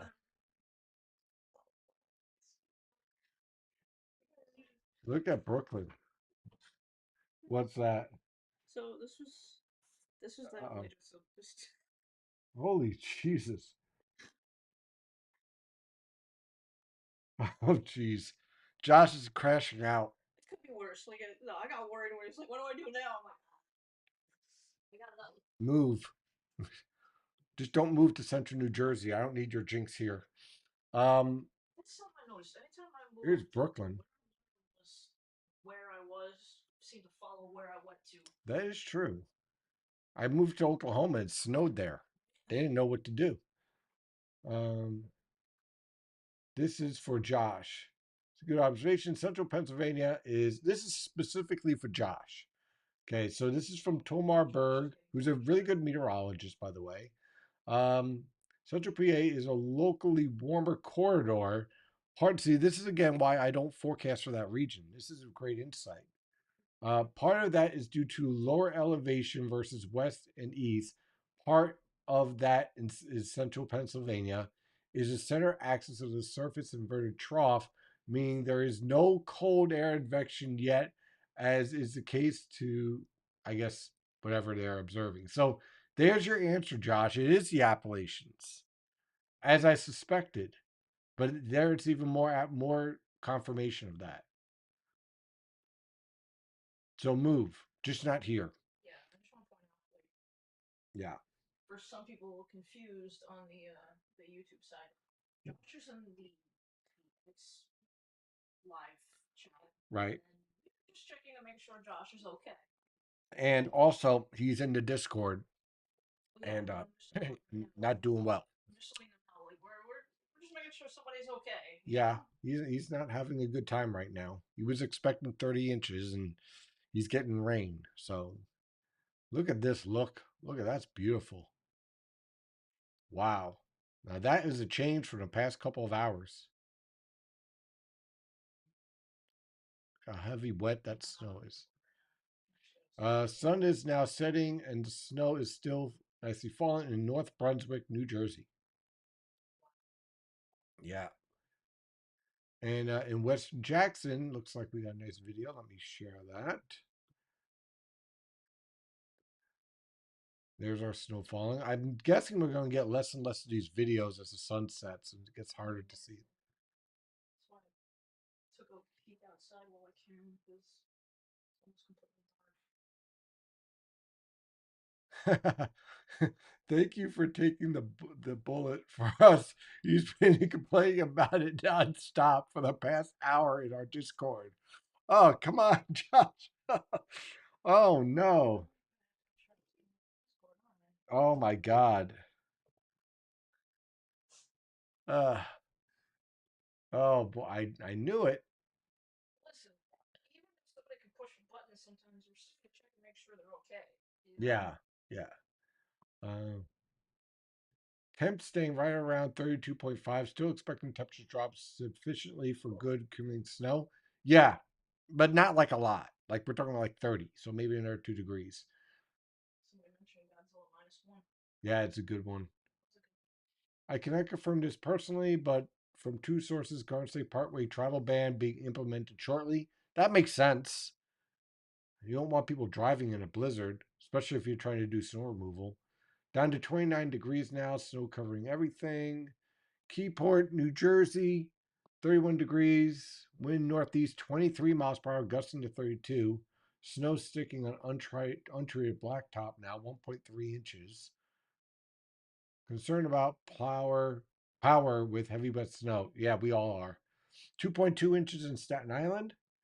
Heard we're supposed to get under a heavy band. Yeah, yes, you will. Josh is actively crashing out. Oh my God, he's actively crashing out the Discord server. Oh my God. I suggest seeking it out. Yes. Yes, Josh, move on. Go watch a movie, something. When can we see the strongest 700 millibar front Genesis moving to New York City? That's what we're going to be watching. Let's see, it's 6 o'clock. Over the next 4 hours, we're going to see that. So let's. So this is starting to get very close to New York City. In fact, hold it. We're getting new radar data. So it is inching closer to New York City. It is situated. It's definitely over central New Jersey now. But again, look at this. I'm going to make sure I move my can here so I don't knock it over. Okay. Look at the pivot. Look at it. It's beautiful. There is the pivot. Notice this isn't getting any further west. It stopped moving west. This is all starting to lock in. This is starting to move east. This is moving west. So there is our pivot. And it's lining up right on the coastal plain. No, no, we're not being mean to Josh. We all take this in fun. Legit asking him if he's okay. I don't know. Yeah. I'm not being mean to Josh. I'm just very concerned about Josh because I've been telling Josh since November. Josh is a regular across Yes. things. For months now. And I've been telling him since November. Dude, you're around the Appalachians. That's where you're going to you have to expect you have to lower your expectations. My forecast for Josh was 3 to 6 inches. So I think you'll pull out 3 inches tonight, eventually. Um, I think my alarm on my phone installs people. Sorry. here is, yeah, I mean, wow, look at this pivot take place. Oh, wow, let's zoom in. Let's zoom in. Now, New York City, Northeast New Jersey, you're about to get into this heavy band. Give me 90 minutes. Boom. You're going to see a big difference. Let's drop this down. See? Now look at that. We're even starting to get some yellows in here around Monmouth and Ocean County. That's impressive. And that's starting to shift towards New York City. Now, let me refresh this. Oh, hello. There it is. It's starting to make that pivot and shift. There's our 700. There's our 850 low. 700 millibars. Uh, for Genesis. Okay. So there's a couple things I'm going to check out at 700 millibars. So our inverted trough influence will start to decline in a bit. This is all, again, lining up to set up perfectly on the I-95 corridor. Now, what I want to see is this. Deep moisture at the mid-levels converging right on the I-95 corridor. Let's see, moisture transport into the coastal plain, precipitate water values for this type of air mass is certainly focused on the coastal plain. Hmm. Of course, naturally, the strongest moisture placement is out towards the Atlantic under the warm sector. Let's see here. There it is.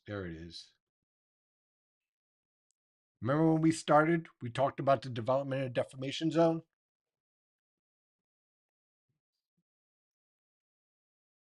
There we are. It's starting to take place. See this stretching in the atmosphere? Right on the coastal plain. And look at the contraction here. So you could see the process stretching, rising motion, contraction, sinking motion. So your sinking motion's here, rising motion here.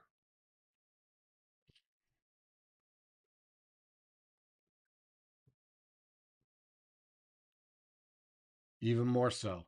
Look at the focus on the coastal plain. Very clear. You can't get clearer than this. And of course, that all lines up again with our frontogenesis taking place.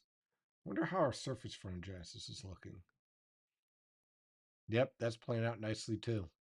So everything that I thought, as far as the template for the forecast, is pretty much working out as forecasted so far. Pretty happy with where I'm at right now with this. Oops. And you can see that whole process live. Again, notice the lighter snow here, still falling at a pretty good clip, but lighter. Very heavy snow here, playing out perfectly. And the observations are playing that out perfectly as well. We're getting heavy snow, pretty good rate starting to show up here right on the coastal plain. If you're on Long Island and Jersey Shore, expect very impressive, maybe even historic snowfall.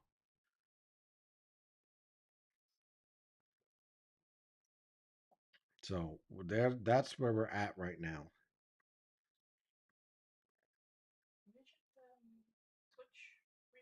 Let's see here. Oh, okay. Philly Weather is asking, is is Josh real? Yes, that's Josh is real. Yes.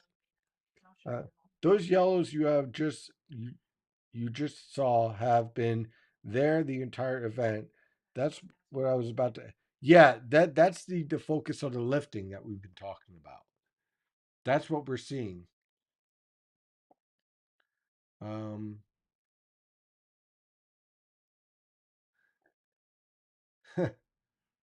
it's so everywhere but here. Oh no. All right. Let's see what we got here in terms of observations here. Crazy here in Western Long Island. Oh boy, I've been waiting for this. Let's see what we have here. Look at that. Those are some big flakes too.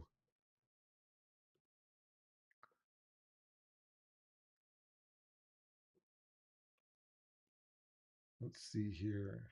As of 6 p.m., I just measured approximately 1.8 inches of snowfall in West Windsor, New Jersey, expecting rates of 1 to 2 inches per hour.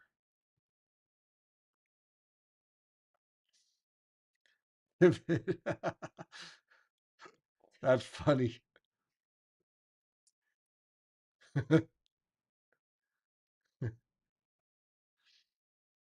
Yeah, it's really coming down, Howell. Let's take a look.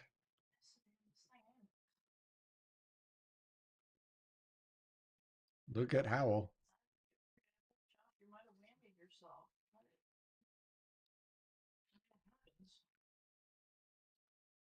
Look at that. That is something.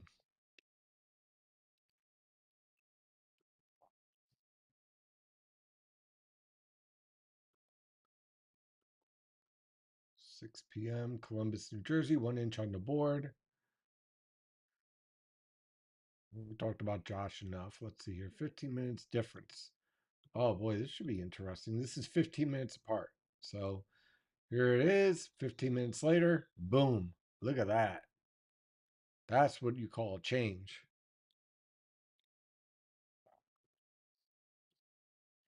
Josh needs a shot or what? 6:15 p.m. Jackson, New Jersey. 3 to 4 inches on back porch. Snow's coming down here in Tinton Falls. This is in Tinton Falls. And you're going to see the snow accumulation pick up real fast.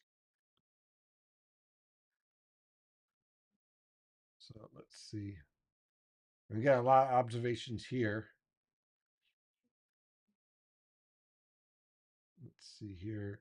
Statewide in New Jersey, starting at 9 p.m. until 7 a.m. tomorrow, county municipal roads and interstate highways, except for essential personnel, are closed. Already snowing heavy in Union County, Route 78, outside of that ban. It sounds like it's basically getting blinding snow coming through. Will the end of the inverted trough and its its part of contributing to subsidence and help lifting in areas that are having the band sweep in? Eventually, but not till later on. But then the problem is that the intensity of the lifting on the coast is going to be so overwhelming that it's going to kill the precipitation shield um, further inland. Is the deformation zone going to be in Staten Island? In or pretty much near it? Full travel ban all personal vehicles 9 p.m. to 7 a.m. To pivot, just like the Friends Couch episode. Yeah, yeah. Hey, Steve, snow is ramping up significantly in Staten Island, pushing 4 inches in Tom's River. Would you rather be like Jim Cantore and be reporting in the storm? I don't like being in the storm. There are certain people that like to be in the storm. I like being in my office reporting on the storm rather than being out in the snow. Of course, I would love to see. Yeah, I'm definitely not about being out in the snowfall, but certainly doing this, I love. Somebody on X or Josh says, how do you remove yourself for a company? It's kind of both, actually. Yeah, we do both. For the driveway and stuff, I use a my landscaper actually, and then I take care of the rest. We do it like, clean out the car, do like the walkway and then Right. Look at that. That is in Great Neck, New York. You go back to it again. That is really coming down hard now. he's trying to be focused. We have focus. Yeah, Sense of humor. he's having a sense of humor about it. I warned him that he was going to jinx himself. He said, "Hey Steve, do you think you have enough rain for a rain man?" Yes. So Let's see. Let's see here. 32.7 degrees, light snow in Hershey, PA. No accumulation to date. do you need anything going on? So far I'm good. First of many. Should I walk to work tomorrow if it's down the road or no? I would not. I would probably not. I would not, and I would definitely not walk in this snowstorm. I would hold off if you have to walk probably until the afternoon or evening, because quite frankly, if you try to walk in this tomorrow morning, a snowplow might not see you and bury you under the snow. I'm not even being funny. That is a definite threat. Impressed the plow came down the street already. Yeah, good for them. I think we had one here. Salem County, New Jersey, not coming down as hard as I thought it would be. Give it time. Let's see. Checking out see if there's anything new on YouTube. Looks like everything's good there. Hopefully Josh will be okay. Oh man, I see what you mean in the Discord chat. My God. Oh well. It'll be okay. You just need to low up towards the Delaware River Valley.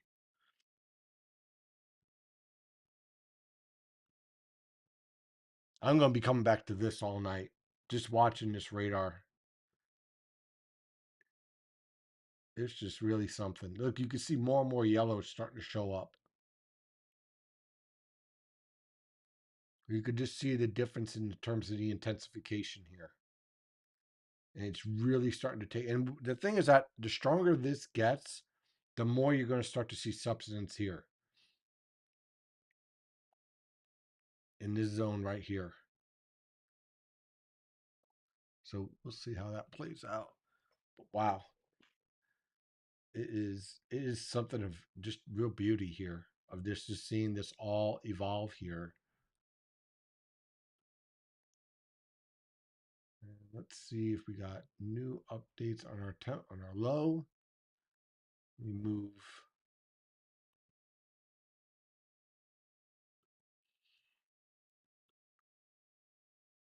We're down to 996. There's our temperatures, surface temperatures crashing. There's our warm air. I'm going to call this the Josh conduit right there. Everyone's fallen below freezing western Pennsylvania, eastern Pennsylvania, and there's our Appalachian influence right there.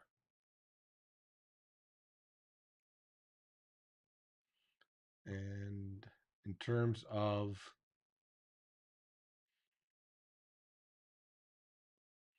just to kind of give you a better view of the size of this lifting that's coming in, as this lifts northeast, this band here pivots onto the I-95 corridor. This collapses, and this just, and look how intense it is too. That's pretty intense. And that's what's going to be lining up on the coast. Now, while that's happening, remember we were talking about the jet streak intensifying?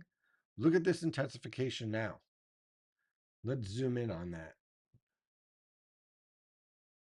I can get this thing. Here we go. Okay, so now as the lifting increases, this is going to continue to strengthen and pivot as it pivots through the coastal waters, drive into the coastal plain, not only moisture, but also mix down those winds. And that's where we're going to start to see our blizzard conditions really start to show up. And so while this is all intensifying, now you see the northeasterly wind. We're about 15 knots, 20 knots around Wildwood, and everything just starting to fall into place.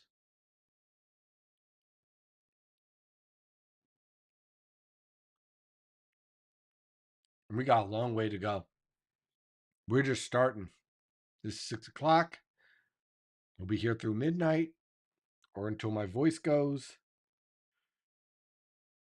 The beautiful pivot, finally. Yes. That's what we see. I mean, you can just see it. Look at this. This is coming east, but stalling. Like this part's stalling out. All right, it's not getting any further west. This feature's starting to pivot. All right, so this is coming east. This is coming west. Or should I say, this is going west. This is going east. And the whole thing just starts to pivot around the surface low pressure system, locks in, and then slowly exits as the low exits. So that's what we have over the next 6 to 10 hours to look forward to. And there's a plow outside right now.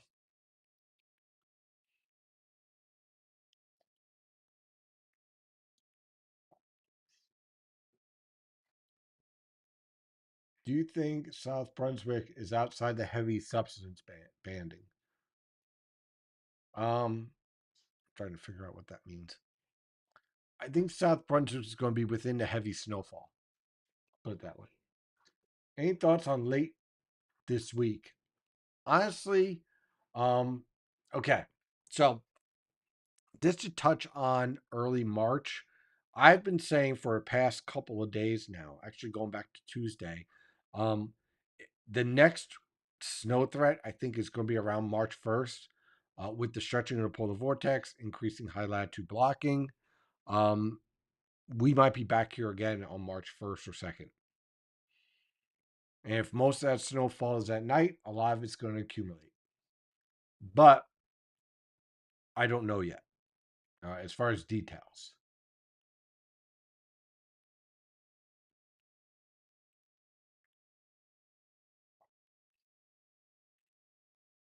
We've got great observations coming in. Wow, a lot of them. All right. I-95 Central New Jersey. Boy, this can't be good. There's all the plows trying. This is a route I-195 looking west. Plow truck after plow truck. Wow.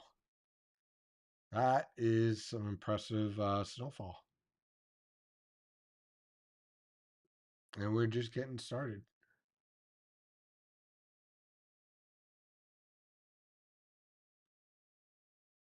Out the window. Okay, we got more observations here.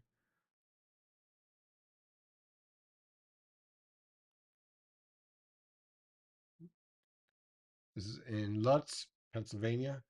So far, this is what they've experienced. I still think you could get around the 6-inch mark. Near blizzard conditions in upper Manhattan. Well, we got a couple of different observations here. Let's see what Manhattan looks like. So here is Manhattan. We got about 1.75 inches. See, the sidewalks are a bit slushy. Roadways are getting slushy and snow covered. For Manhattan, that's pretty impressive because you have the what's them call it, the subways to overcome. So that's pretty impressive. Wow, that tells you got some pretty good snowfall rates there.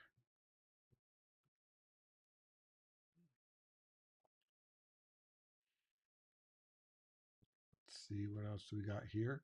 White out in Holmdel. Let's see what that looks like. And there we go. Look at that. Yeah, it's getting pretty white out there, that is for sure. Look at that. Wow. Let's see here. Let's see. New Jersey Weather News reporting 1 inch per hour rain snowfall rates. Let's see. Look at that. It's like a snow globe out there.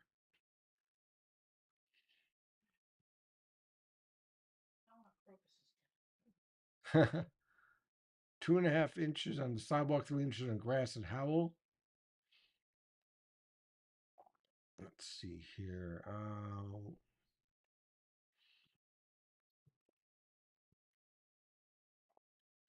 Moderate snow, 1 inch recorded on snowboard in Millington, New Jersey.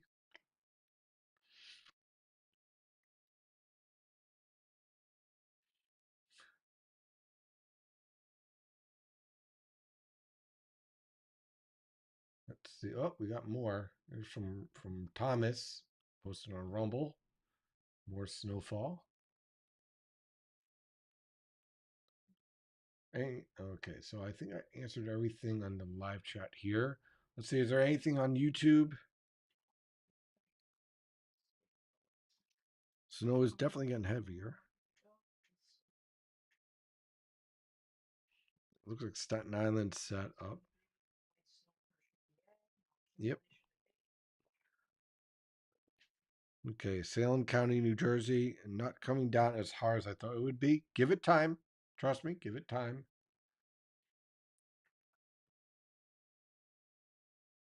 In one part, I just kind of want to sit back and just look at this. It's just Again, as a meteorologist, this is what I call art. This is beautiful.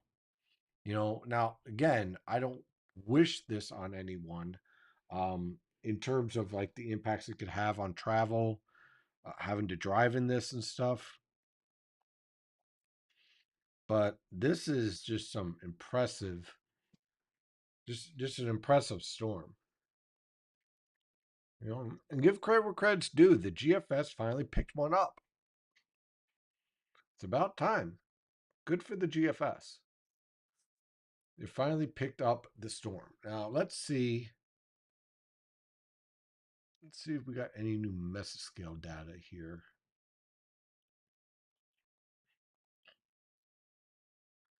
Pull up the new HRR, and so you can clearly see eventually in central Pennsylvania you'll get that snow. Just give it some time. Maybe after 8.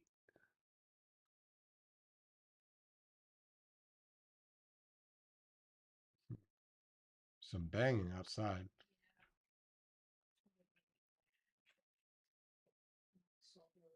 Yeah. As long as it's, there's the heavy snowfall. And look, see how it's picking up the lighter snowfall out here? Pretty much the heavy snowfall is focused here. And then look what happens as we go forward. The western edge just starts to collapse as we head into the early morning hours. And then this starts getting lighter, and this focuses on the heavier side. So it certainly is. Model guys is finally starting to pick up on that, and now you're seeing it in the observations very clearly. Okay, so usually we took out the winter mask on here because I wanted to see the precipitation rates. The brighter the color, like when you're in dark green and yellow, let me see if I can get 1 second. Let me see. Here you go, radar legend. Okay, so when it comes to snowfall, it's hard for the radar to pick up.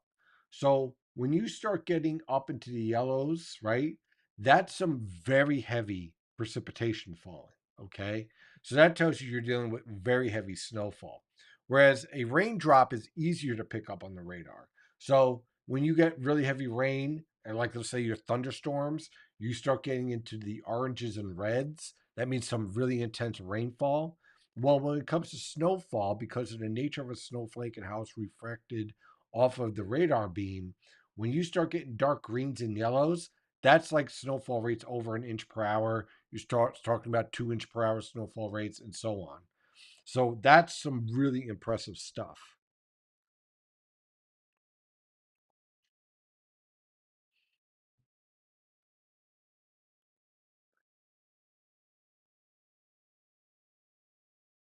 Wow.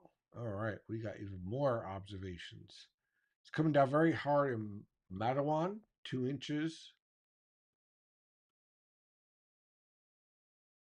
Let's see. Randy Joseph is reporting 1.6 inches. Where at? 400 feet, somewhere in Pennsylvania. Not sure.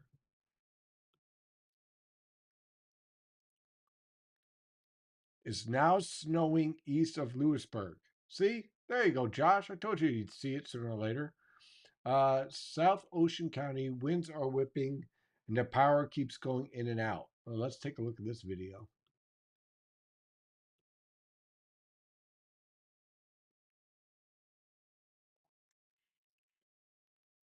Wow.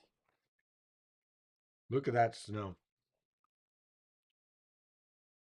That's impressive. Wow. You can see the trees moving, wind starting to pick up. That's just as south of here.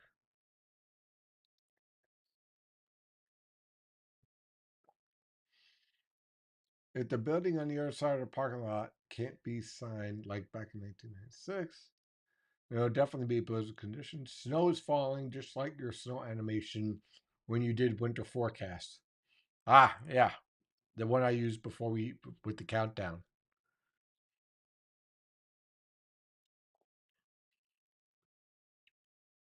You know, let me go actually right here. I'm curious if I could pick up any lightning strikes. Let's see.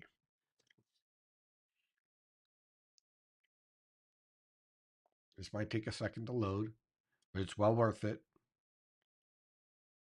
Okay. So far, all the lightning strikes are out here. Haven't seen anything around here yet. So I'm wondering, I am going to check some things out here.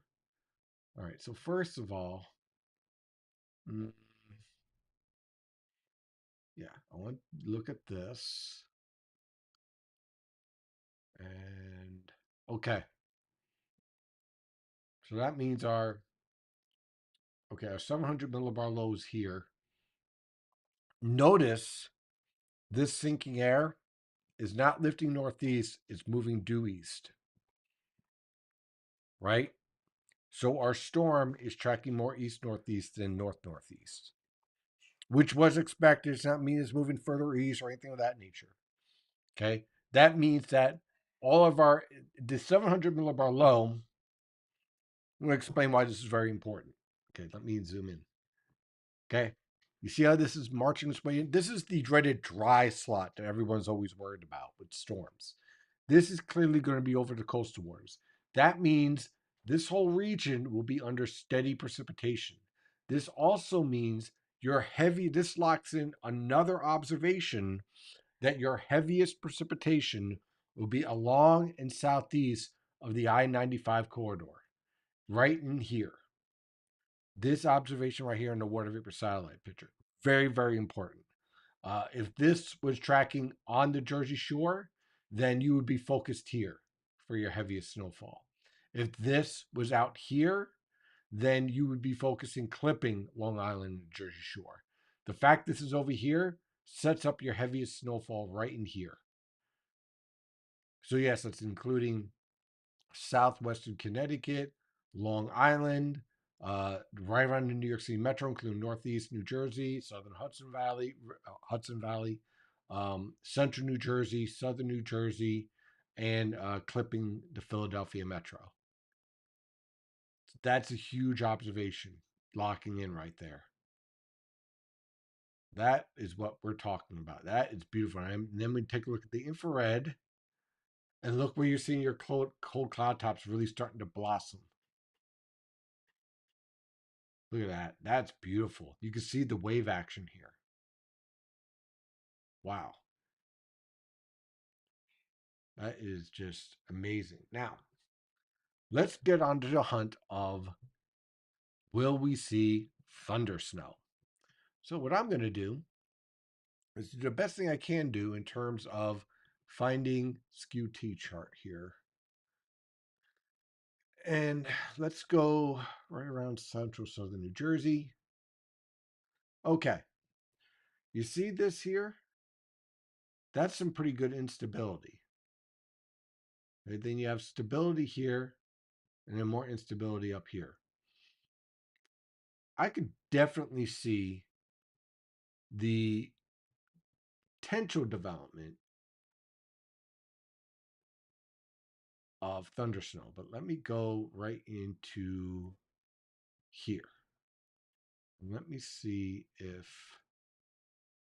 yeah, okay. So I took a sounding later on in the period from the HRR guidance of the skew T here. There is potential here in this sign of that thundersnow setup. Potential. Okay. Other thing to notice, you see this? When you start to see this triangle, that's 50 knots. And look how close it is to the surface. Okay, you're talking about 9 to 25 millibars. Why is that important? This pretty much locks in the idea that you can get those wind gusts between 30 and 60 miles per hour with just a little bit of mixing, like in a heavy snow band. So this is a very interesting observation that's showing up now.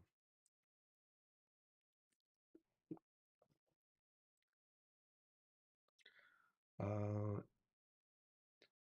let's see here. Zoom into the Delaware radar. I think it's a good representation of what will happen later tonight. All right, let's check it out. Let's see if I got this. Yep, a little bit too far south. Here we are. There it is. I see what you're talking about. Yeah, look at this locking in. See that? Look. Notice we're not seeing as much down towards Washington D.C. and Baltimore. Look at how this is all locked in onto Delaware and Maryland. That's all going to be heading this way into central and southern New Jersey. This pivot right here. Look at that. Yeah, no, I was just reading that. He just asked me to go check it out. Good pick, Philly weather. Excellent job. Nice. Cherry Hill has 2 inches on the ground and starting to accumulate in Thorntdale, PA. So it's on the way there. But look at this. If you get this type of intensification focused on the I-95 corridor as it lifts northward, this is the type of snowfall, this lighter snowfall is what you start to get over northwestern New Jersey and northeastern Pennsylvania.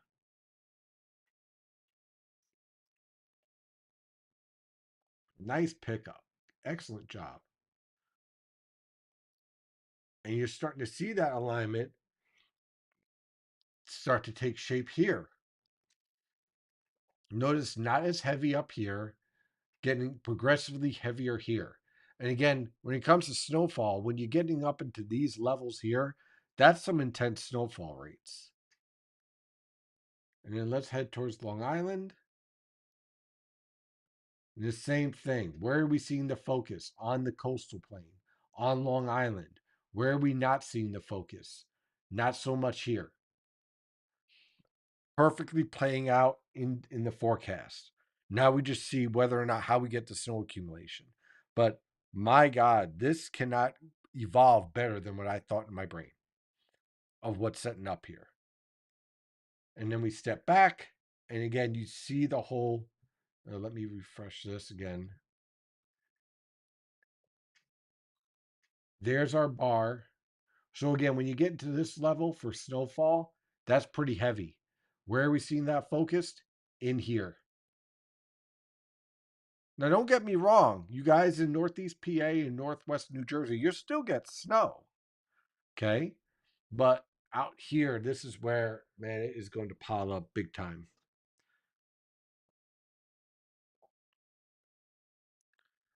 You know what I got to do? I got to figure out a way to, I had an option to do a laser or whatnot, a pointer on the software, but then it updated the software and took it away. Um, I wish I had a way to connect it again because I really, really loved that. That was working great. But unfortunately, that's one of those other things I got to work on during the summer because I would love to have that. Yeah, these are, believe me, I'm making a list and checking it twice. There are things I got to work on this summer that I don't have to worry about.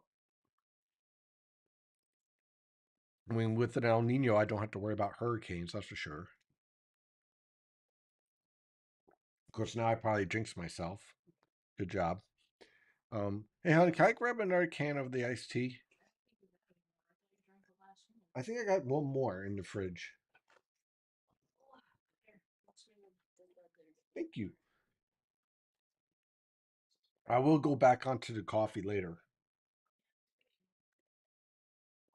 but I figure let me drink something cold for a bit. I would love to have. There's got to be an option on here. I'm going to send that as an option um, to Ecamm to have like a built-in laser. Wonder what is this?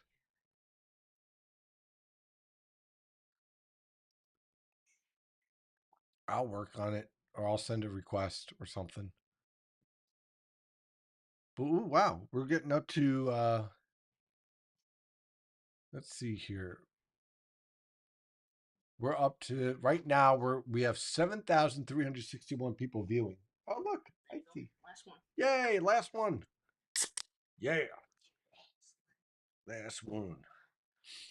Look at this. I just want to go over this real fast. First of all, saying thank you to everyone watching. We have 6,500 people watching on X, 824 watching right now on YouTube. Uh, Total of about 10 on Facebook and 10 on Twitch. So thank you very much for watching. And we're up to we just broke 1,000 likes, and 40 people are very upset with me. There you go. Can't make everyone happy, but I'll take 1,000 versus 40. There you go. Hi from Florida. Let's see. The dark green band in Edison right now, absolute White House. There's a pencil in the control top left. Let's see here. Is this it? No. Oh, you mean this part of the radar here. All right, let's try it. Let's see if it works. No. Let's see if this works. Oh, look at that. Oh, maybe. Somebody said you should be drinking a whiskey or bourbon during this. You don't drink. I don't drink. That's the other thing. Yeah. You don't drink. Okay. Well, let's see if this works. One. No, that. Let's see. Hold it. I got an idea. Let's see. We're going to learn things together because I just got this thing here. Options,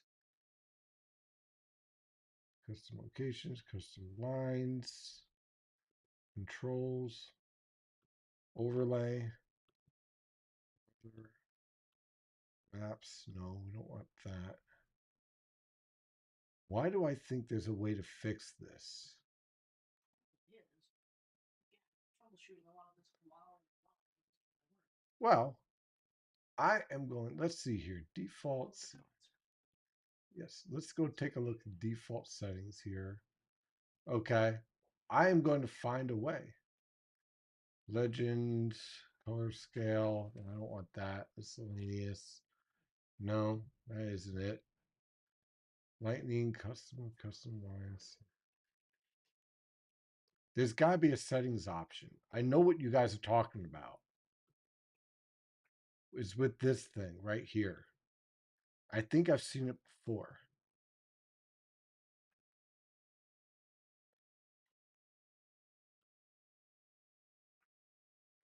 I will find it at some point. But I know what you guys are talking about. Because it's like this drawing option, right? So mouse measure mode. Yeah. I know it's around here somewhere. Because I know exactly what they're talking about with this option. I wonder. You know what? Hold it. You know what? Let me try something different here. Go here. Because I think there's a way here. Allow. Aruba. That's pretty cool. I think I know exactly options, default settings, overlay, color scale, legend, miscellaneous. I know it's somewhere in here as far as this option. And I'm going to find it for you because now I am on a mission. Clearly. Let's see. Storm tracker. No. Custom lines. No. I shall find it at some point during this live coverage because now I'm ticked off. Now I know, so now I'm like, if there's a way to fix this, then I will do it because then I can be more illustrative. But for now, we'll just have to wait. But I know there's a way to do that. It would make like a box. In the meantime, there's our pivot again. There's our focus right here. Um,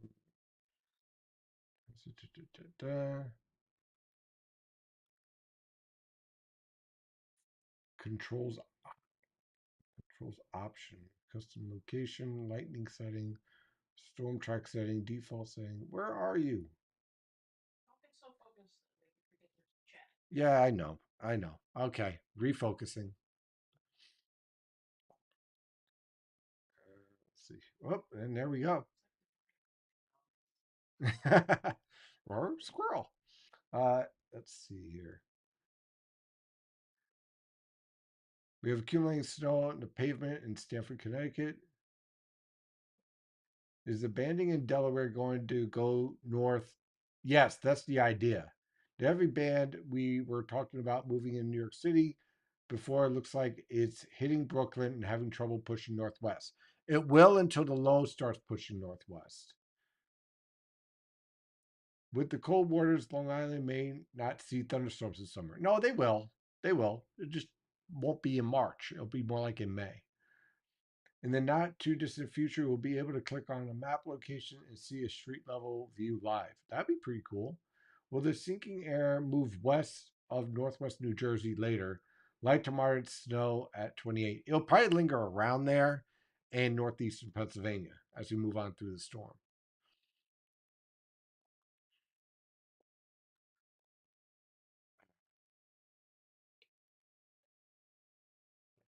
Still, let me see if I get some.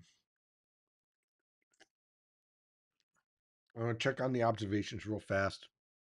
But first, just want to make sure I don't have any client emails or updates. No, it looks like it's good. Okay, that works. Okay. Option custom lines. Oh, someone made a point here. Question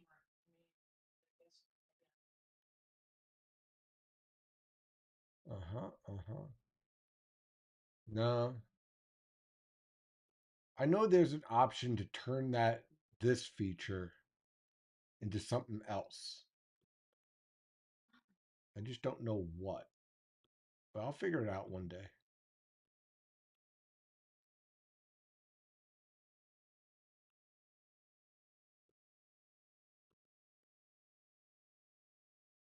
One day we'll figure it out. Yes. And when we do, we'll celebrate. But right now, it's not possible. So I can say that in terms of my heavier access, if you can see that, this is where I think the heaviest snowfall sets up in our axis. Right there. And that's essentially where we're lining up this heavier snow band. Very light to moderate snow here. Let's see here. Oh, wow. We have more observations on X. Make sure we got it all set up. Okay, let's see here. Let's see.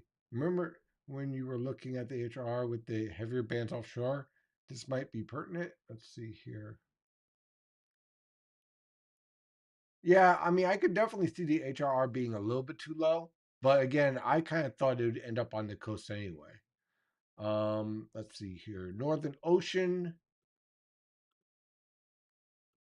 Let's take a look at Northern Ocean. This is around Tom's River.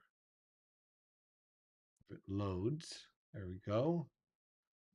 There's Tom's River. Sloppy Joe said it is called sketch mode. Sketch mode. Where's that on the Sunday? Blizzard.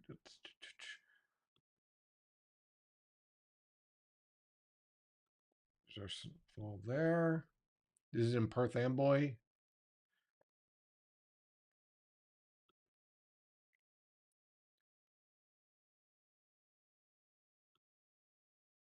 Montgomery County. It, all right, I'll find it. Oh, there it is. Let's see here. We don't have a snow. Thank you for all you do. Do you believe this is going to kick out east instead of stalling? It never. I never expected it to stall. That's for sure. Um, NWS Providence office put out a very geeky update. I gotta read that later. Options, custom lines. Yeah, I see what you mean. I it, it is called sketch mode. So I think I gotta find that.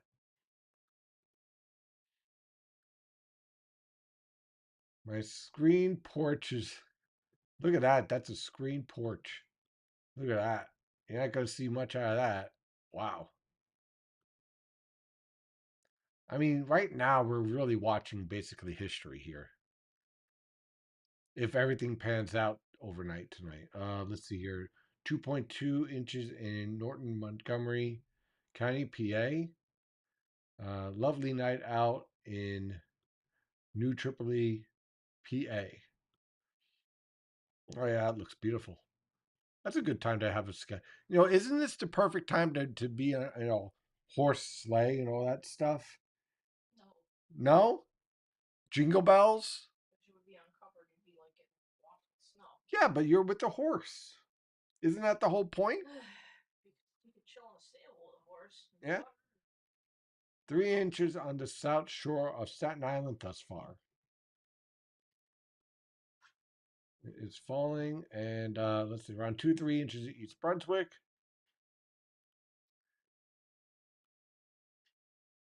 The roads are just horrendous. Look at that. That is not good.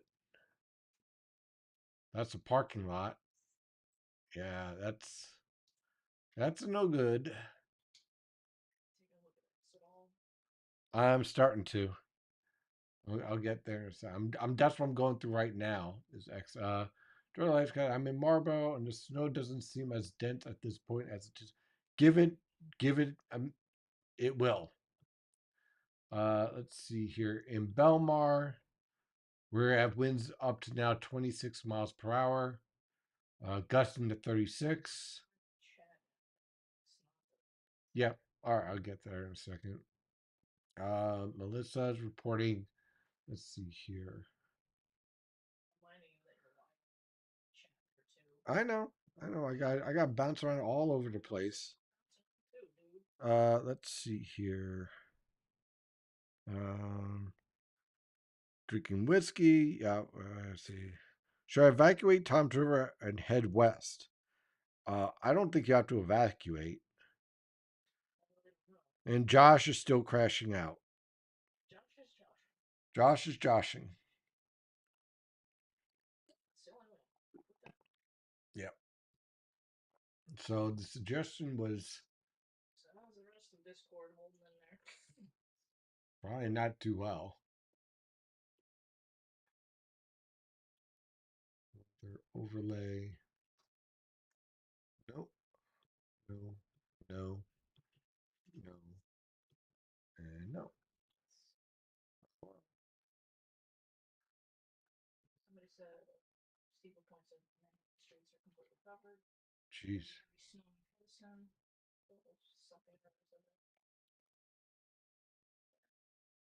It is just one of those. It's just one of those snows that just is impressing in every level possible. I wonder. Let me go and I have a inkling I may know how to address this issue, but I'll wait and let it download here. Allow.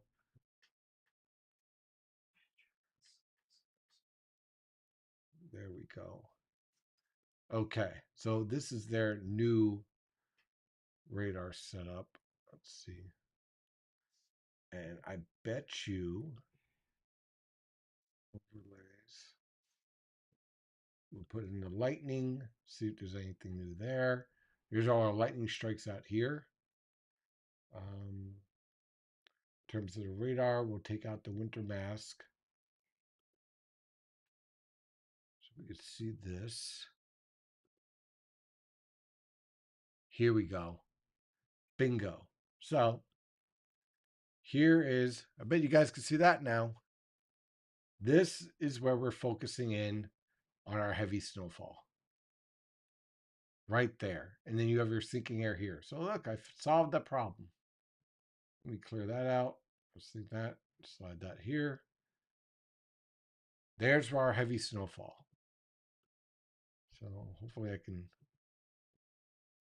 get rid of that somehow.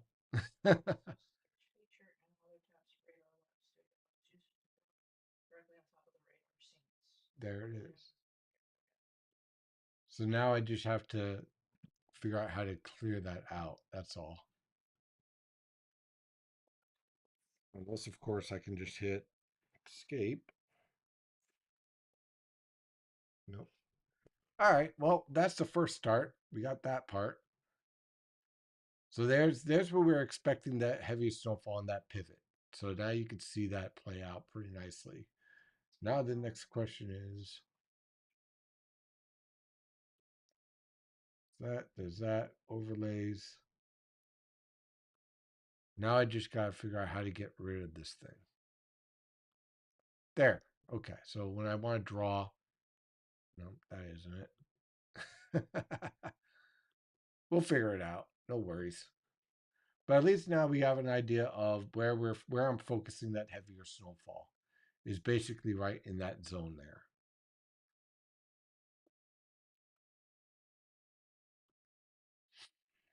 Let's see here with the cold. Let's see, and sinking air moving. Already answered that. I don't think Steve would like Miami. No, no, definitely not. I definitely would hate Miami. I don't like humid air. Definitely not. Blizzard over a Cat 5 hurricane anytime. Yeah. Towards the Euro had some nice snow for Friday. Yeah, I mean, I definitely saw that. I just blizzard now. But winter is not over. I said I put the end of winter for like March 10th. Snowing heavy in Union County. Probably got another inch in the last half hour. You can see the bright yellow popping up. Looks like strong band formation over New York City. I have. I'm not even going to touch that. NWS New York has observed 1 inch per hour snowfall rates in Newark, JFK, and Islip. And if he's on the river itself or right by the water, if it floods during the nor'easters, then likely to flood during thunderstorms. Tom's River. Yeah, I would agree. Absolutely.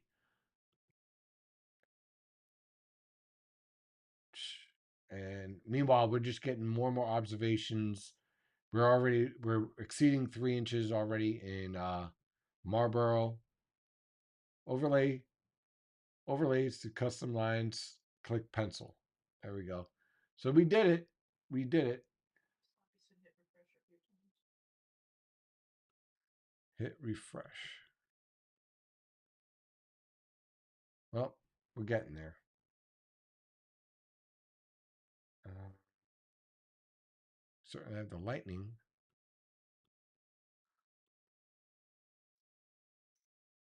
There's got to be a way to clear that out. But we'll figure it out. No worries. It's probably in the overlays. I probably missed something. What's that? Oh, all right. Yeah.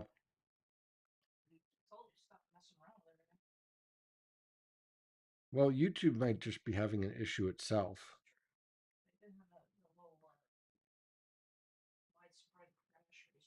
Yeah. Well, let me just check to see what do we have here. Yeah, I just refreshed myself. Oh, if you refresh it, it locks back in. It's a little lag. Let me see what we got here on YouTube anyway. Um, oh wow, we do have a lot of fan funding. Let me just rock through this here. Student Blizzard QPF coping, mid snow bands, low T shear, price cortisol. I have no idea what that is. I'm just checking some of the fan funding, and one guy, it's just I have no idea. Haters shovel peak mug. That's what you were talking about earlier. Oh, it was like a whole massive. Drugs are bad. I don't know what else to say. Blizzard's QPF coping. I don't. Okay.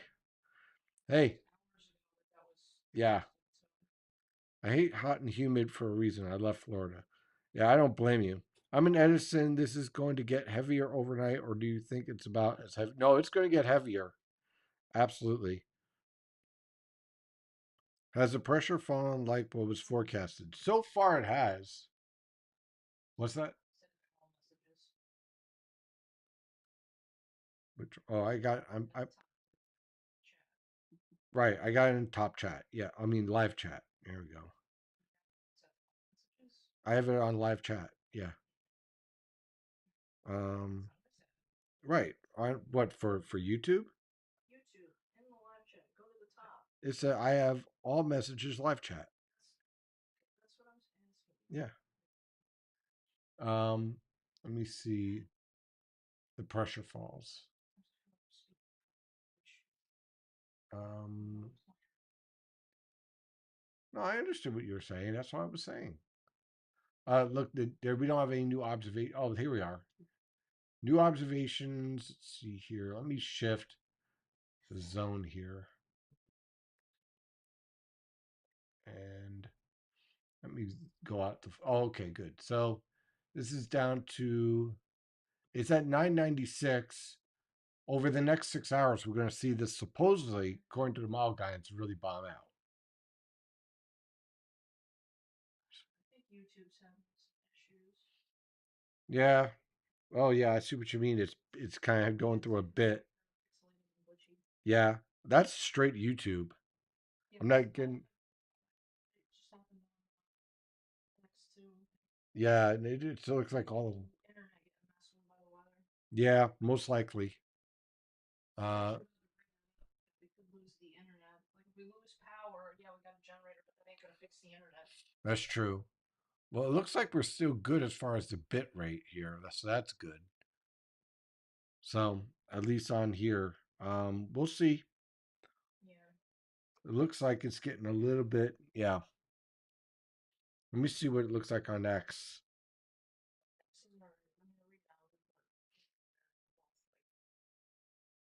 First YouTube did Let's see here. so Uh, something wonky. yeah, it looks like it's just kind of getting through a bit rate issue. It got better. Now it's better. So it just locked in better. Yeah. So we're down to 996 off the coast here. Um, so we're pretty much where we should be for right now. Over the next 6 hours is expected to get under 980. So we'll see how that intensifies and how that plays out. Um, on our surface observations, you can see that. Let's see here. We've gotten down to around freezing. Notice some locations are still slightly above freezing. Waiting for the new observations to come in, so let's wait for that.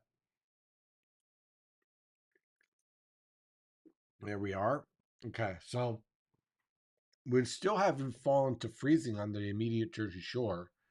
Getting enough accumulation though. There's all our heavy snow bands focusing in. There's our radar here.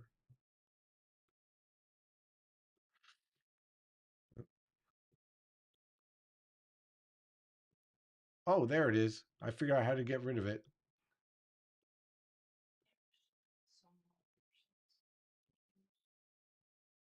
So here. Yep. Yeah, I'm seeing. Oh no. Ugh. That's not good. Josh, give it up, man. Just go to bed. Josh, I think needs to go like sleep it off or Yeah. something. Just I have a drink. I don't know what to tell you, man. You're in the wrong place. Let's see here. Are thunder snow chances going to increase? Yes, as we go on through the night. Yes, it's not quite thumping yet. Snow in eastern Connecticut. Looking forward to seeing that. Is everything on schedule? Yeah, generally yes. Everything's pretty much on schedule. Fortunately, I don't know what's going on with this bit rate, but hopefully that gets fixed. Yeah. Well, what's that? Files no total. Which one's the essential worker? Oh, Essential worker need to figure out if I should leave now or I'll be okay to leave tomorrow morning for work. I would leave now. You're not. You're gonna have a hard time with a foot of snow easily, possibly up to 2 feet. Um, I would leave now. I would not travel. I would not travel tomorrow morning. Leave now, and then you're locked in, Kyle. Because no, no, I don't think the storm's gonna loop. I'm kind of disappointed in the bit rate here because I wanted to really illustrate the radar, but it looks like crap. I'm seeing it. Let me go back to the draw thing. So what we're seeing here in our snowfall here, and hold it. Let me. I'm gonna say this, just depending on what the internet does, we might have to like split the chats maybe. I don't know. I don't know. That might cause a lot of confusion. I don't know. But I'm saying like if it crashes, it comes back. Choice. Perhaps I don't know. I don't know. We'll come. I guess we'll cross that bridge when we get there. How to pull that off? I don't even know how to pull that off. What's that? But Remember we had things crash and we had to start it back oh, up. you mean restart the whole thing? Yeah, yeah. That's a good point. Well, hopefully not. What do you Uh, think on it? I don't know. I'm it's been going on for hours. We're on I know seven. you got more sleep than me. Uh, I know. I'm on seven. We're on 7 hours of streaming. I'm surprised. I'm just kind of like coherent. Um, I just want to point out here. Let me see. Dude, Um, Sonya, how did I learn from you? because you're used to it. So right now our heavier bands are probably like right about here Excuse me. to here to here. This is where we're getting the heavier bands. And then up here, all this is where we're starting to lock in the subsidence. So this is where you're getting your sinking air play out. Somebody said Freehold has over 2 inches so far. Oh, I believe it. Yeah, definitely. So we're seeing as these bands are getting heavier, this is all getting lighter. And again, you see that very nicely here on the traditional radar here. There's that heavy band on Long Island. And then as we shift southward,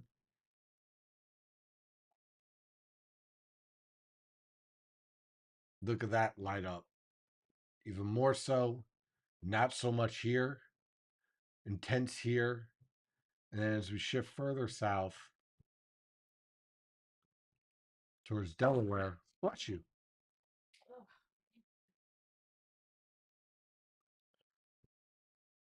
you see our pivot even more. Notice these intense bands are not pushing any further west. They're all focused on the Delmarva Peninsula, and that's going to work its way northward.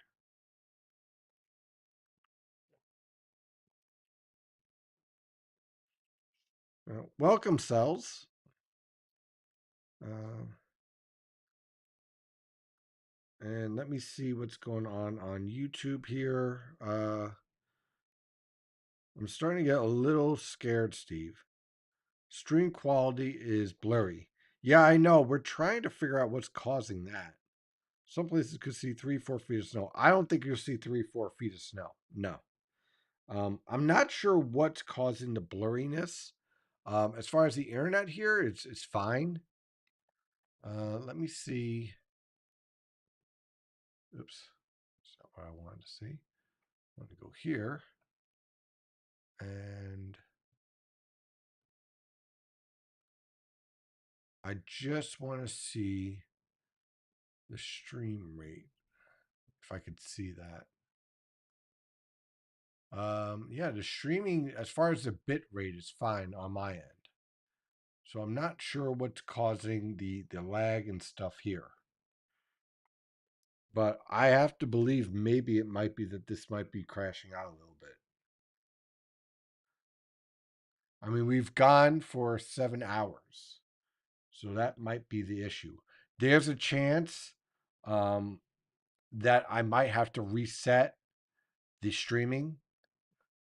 So here, let me get.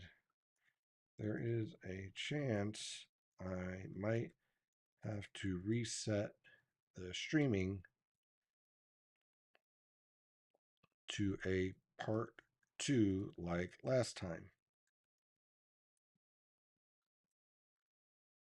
So just letting you guys know, I'm going to put that on X too.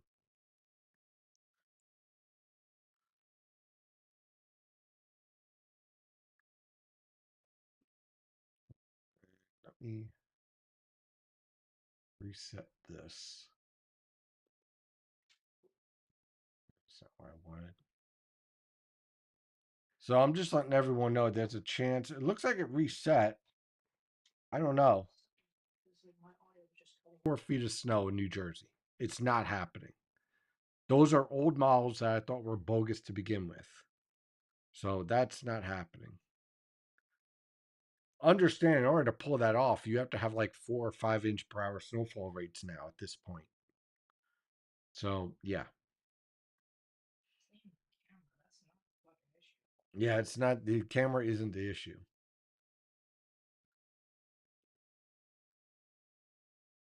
Let's see. Is anyone buffering? Yes. Yeah, I think that yeah, you know what I think it is? I wonder if it could just be a streaming issue.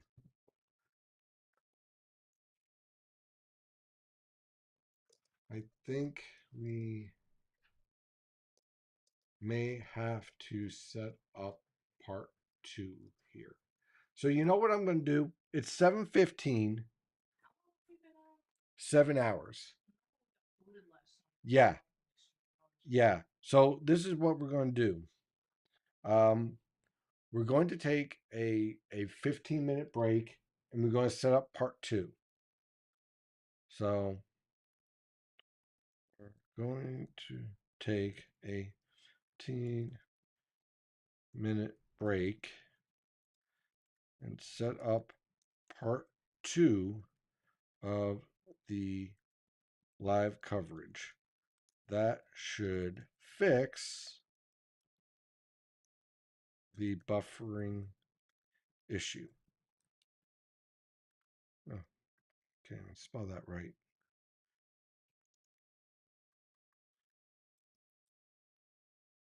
So I'm going to put that in here, put that in here, and put that in here.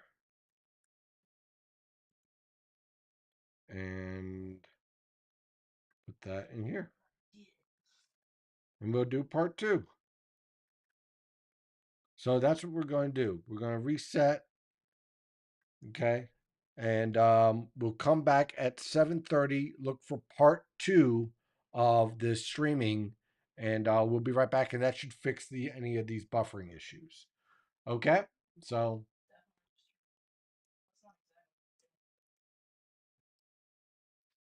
let me fix this. Don't go anywhere. Back at 7. Okay. So